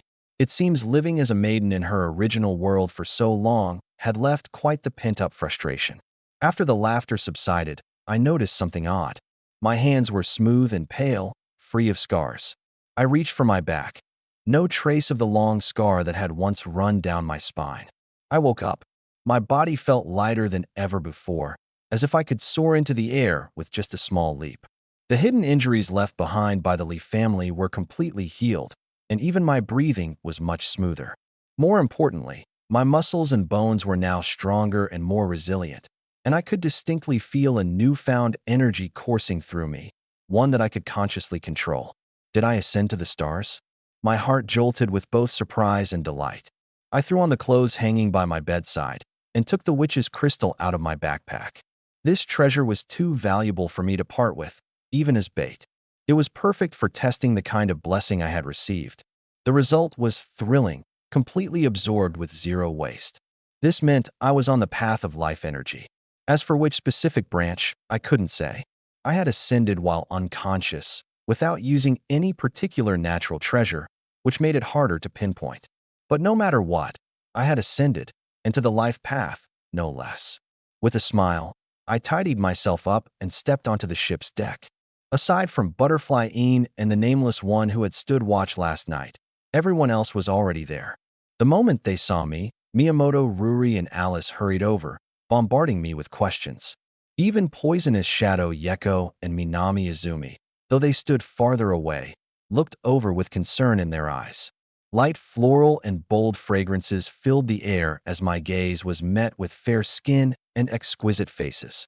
It was then I realized how stunningly attractive every single one of my ship's crew members was. almost excessively so.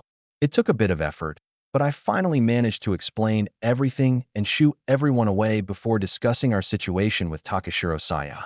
In the rush to escape the Enterprise's search zone, the Nightmare did not follow a precise route. We only knew we had been heading south, toward the Sea of Sighs. Now, after 3 days, based on the ship's speed, we were likely in new waters. I studied the nautical chart and judged that we were likely on the route to Beast Island. If all went well, we could arrive in 6 days.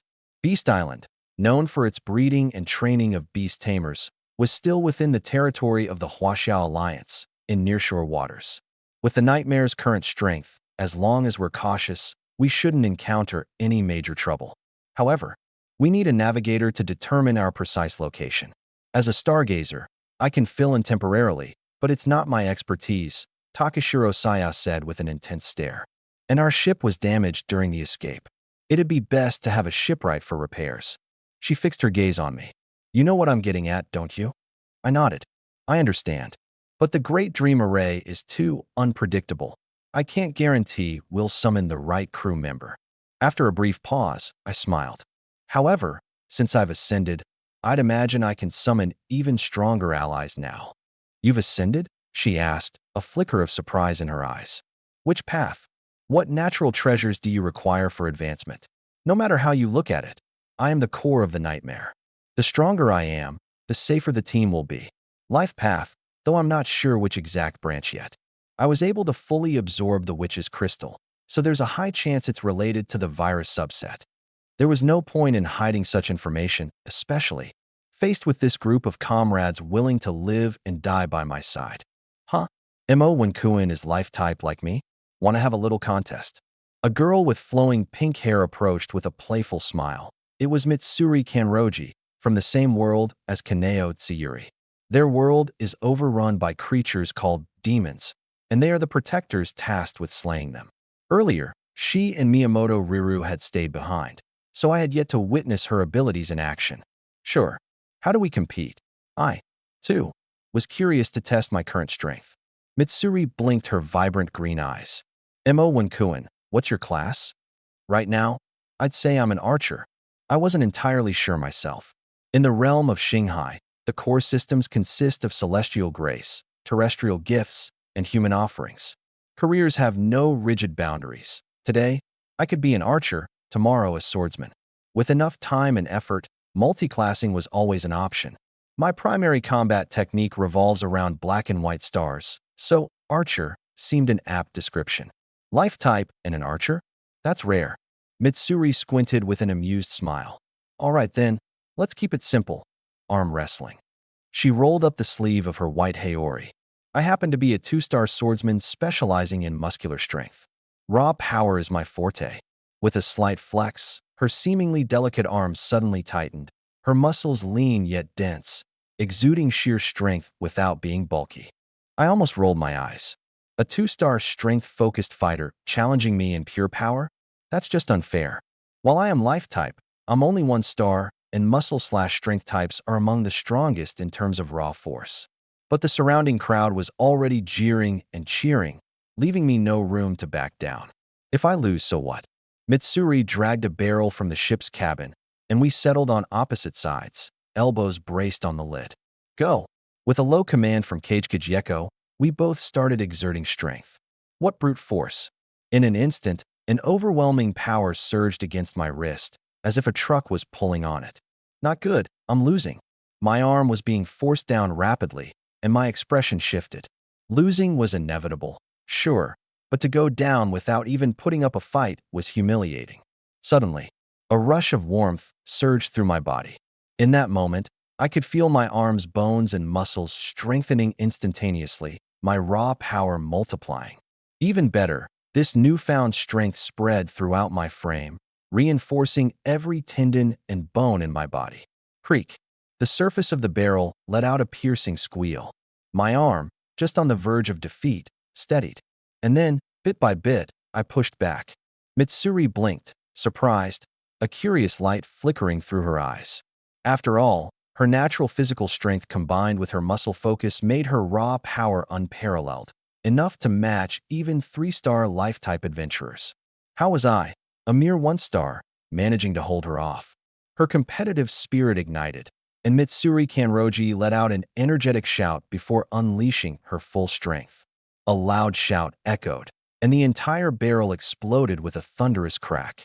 Dark red wine gushed out like a fountain, splashing everyone nearby. It had all been because she'd gotten too excited. Her excessive strength had smashed my hand clear through the barrel's wooden wall. Ah! Miri snapped back to her senses. Her small face flushed red as tears welled up in her big eyes. I'm so sorry. I didn't mean to. I was just too excited.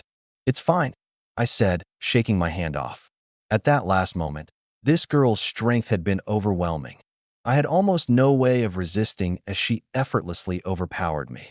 As for the mess on my clothes, I couldn't care less.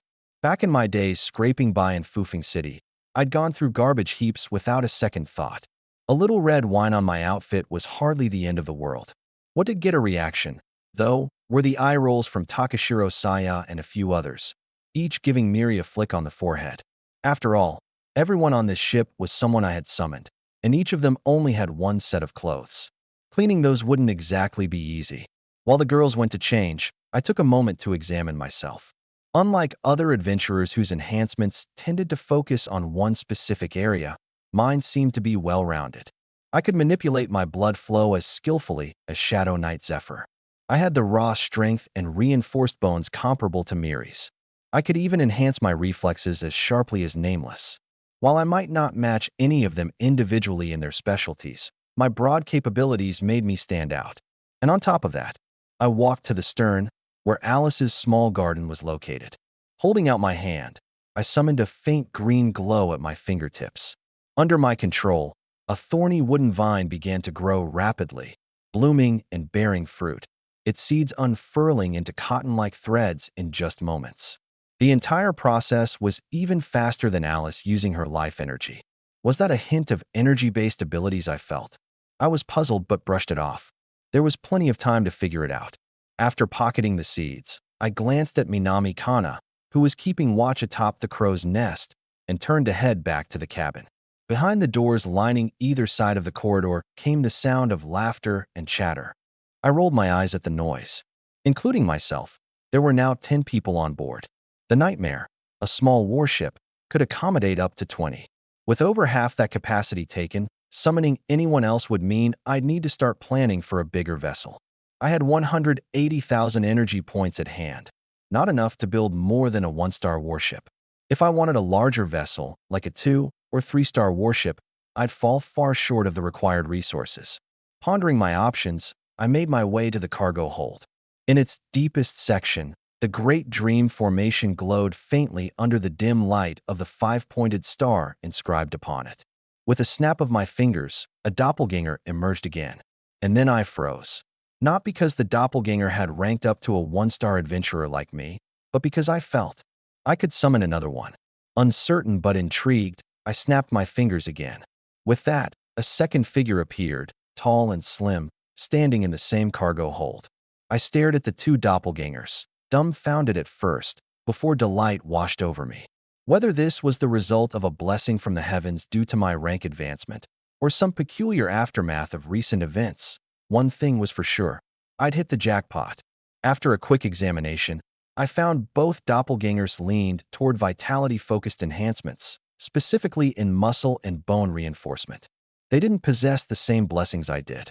I clicked my tongue in mild disappointment. So much for getting a surprise bonus. Well, that's boring. Go ahead and make the offering, I said. One of my doppelgangers shot me a middle finger before striding confidently into the summoning circle. A flash of red light later, and standing before me was an orange-haired girl. She was wearing a bikini top with thin straps and denim jeans. Her left shoulder sported a tattoo of an orange and a windmill. Slender waist, curvy figure. She was strikingly attractive, to say the least. In one hand, she held a metallic rod, and her bright, mischievous eyes darted around, sharp and full of life. Hi there. I'm Mina, a 3-star navigator with a heaven's gift of weather perception. Nice to meet you. She extended her hand toward me. 3 stars. And a heaven's gift on top of that. My heart skipped a beat. What a lucky day this was turning out to be. Sure, Weather perception wasn't directly geared for combat, but a heaven's gift was still a heaven's gift. Each one held nearly boundless, mysterious potential. Nice to meet you, Mina. I'm MO1, a one-star archer and the captain of this ship. Welcome aboard. I reached out to shake her hand. The instant her palm met mine, I felt something soft and ticklish as her pinky lightly brushed against my skin. I blinked, startled, before realizing she had leaned in closer, her ample chest pressed snugly against my arm. Her cherry lips hovered near my ear, her voice dripping with playful flirtation. So, Captain, how much are you paying me? Navigation is hard work, you know. Be generous, okay?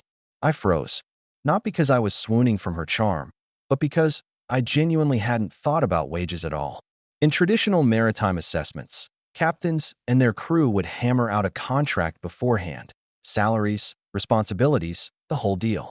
But on my ship, every one of my crew members had come to me via summoning rituals. Nobody had ever brought up money.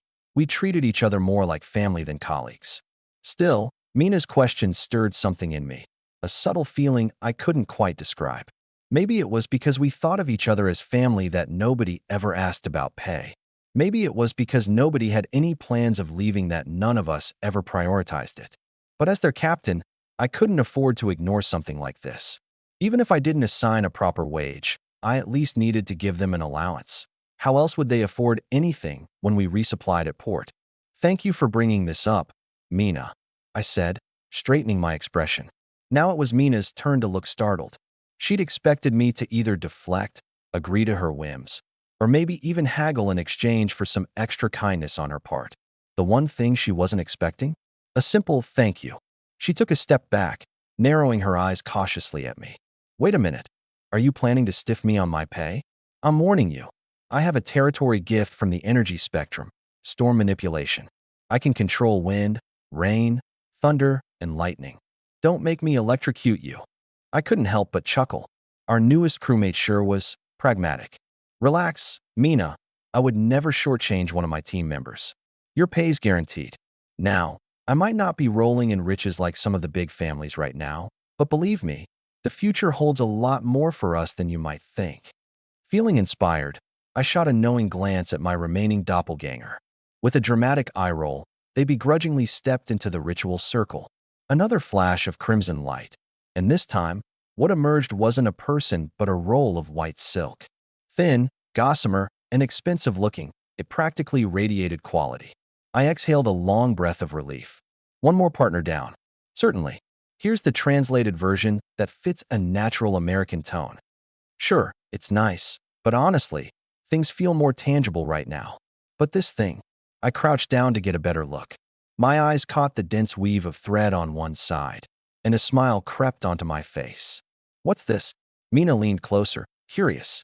Cloud silk, I replied with a grin. It's a rare class, 3 treasure. Top-tier material for clothing, lightweight, breathable, and it even offers some energy resistance. I fingered the edge of the threads and continued. The most important part? It's actually a living plant. As long as its roots remain intact and it's provided with enough energy, it can grow indefinitely. Seriously? Mina's eyes lit up instantly, practically gleaming like gold coins. Asterisk smack. Before I registered it, she had pounced on my back, locking her arms around me tightly. Hey, great and noble captain, I just joined this crew, right? Shouldn't I get a welcome gift? My standards aren't too high. How about that roll of cloud silk? Her warmth against my back, that soft fragrance. Yeah, most people wouldn't stand a chance resisting her. But after spending all this time surrounded by beautiful women day in, day out, I've become immune to most of their tricks. If Mina thought she was getting this cloud silk that easily, she was dreaming. Mina, my dear crewmate, this stuff needs a ton of energy crystals to grow. Are you sure you can afford that? She froze for a second. Oops, she'd boarded the ship with nothing but the clothes on her back. No way she had any money. Before she could recover, I slipped out of her grasp, hugged the cloud silk tight, and bolted. This treasure? It was headed straight for Alice. She's our spirit plant specialist and a life energy expert. Cloud silk would thrive with her care. You jerk. Mina finally snapped out of it. With the cloud silk in her hands, she figured she could find a way to afford the energy crystals later. She took off after me, hollering and flailing. The ship's corridors soon rang with her outraged cries and the sound of us darting through the halls. Evening, aboard the Nightmare's deck. It was dinner time. Everyone had gathered around the grill while I manned the cooking station, flipping skewers and stirring up savory aromas. The colorful assortment of meat and veggies sizzled on the grate, the dripping oils hissing as they hit the flames, sending waves of mouth-watering smell wafting through the air. "This guy's cooking is actually really good," Mina mumbled through a mouthful of roasted meat. Kojuseo shrugged. "Well, it's definitely better than ours. At best, we manage some basic home-cooked meals." He's like, next level, full-on chef material. When I'd been unconscious for a few days, the crew got a taste of what downgrading meant, and let me tell you, they did not enjoy the experience. I used to have a teammate who was a great cook, but he didn't make it out of our last battle. Mina trailed off, her expression dimming slightly. My family chef was pretty skilled too. Seo sighed, poking at her plate with her fork. Back in my world, he got bitten by a zombie and didn't survive. The two women locked eyes, exchanged a silent understanding, and then promptly went back to eating, lip-smacking and savoring every bite without restraint. They weren't about to let nostalgia ruin a good meal. Once everyone had their fill, I clapped my hands to gather their attention. Standing on top of a makeshift platform, an overturned wooden crate, because hey, I needed the height boost, I cast my gaze across the familiar faces. Their eyes turned toward me expectantly, and I took a deep breath before beginning. "My dear crew, thank you for all your efforts so far. I called everyone together tonight because it's time to discuss where we're headed from here. For the next 6 months, we'll be heading out to the Sea of Sighs for an exploration mission. But after that, has anyone thought about what they want to do?" The girls exchanged uncertain glances. I understood. Ever since they boarded this ship, they'd been on the run, swept into the Dark Isle incident. There'd been no rest, let alone time to think about their future. In the short term, it's fine. But in the long run, wandering aimlessly isn't good for anyone.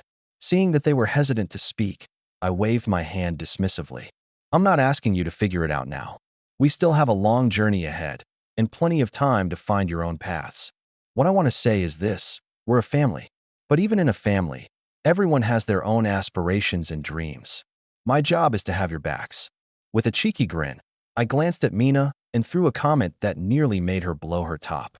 "Of course, I'm not paying anyone a salary, because the nightmare belongs to all of us. From now on, every time we score a haul, half will go into the ship's reserve fund, and the rest will be divided among everyone. On top of a base amount, the rest will be distributed based on participation and contribution. It may vary from person to person, but I'll do my best to be fair. This isn't a salary, because we're not a boss and crew situation. If you want to call it something, think of it as pocket money, so you can spend it on whatever makes you happy. That's all I've got."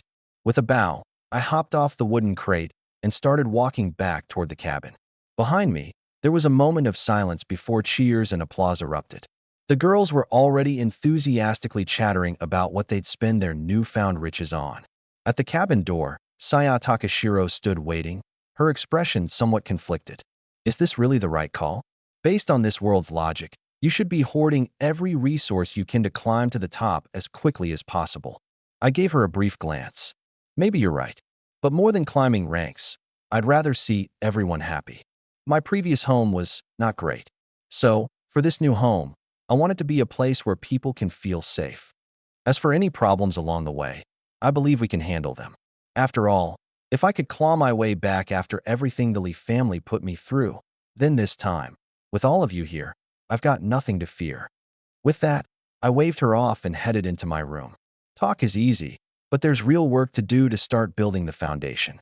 Saya Takashiro watched my retreating figure and murmured to herself, "A new home. That's a pretty fitting name for people like us."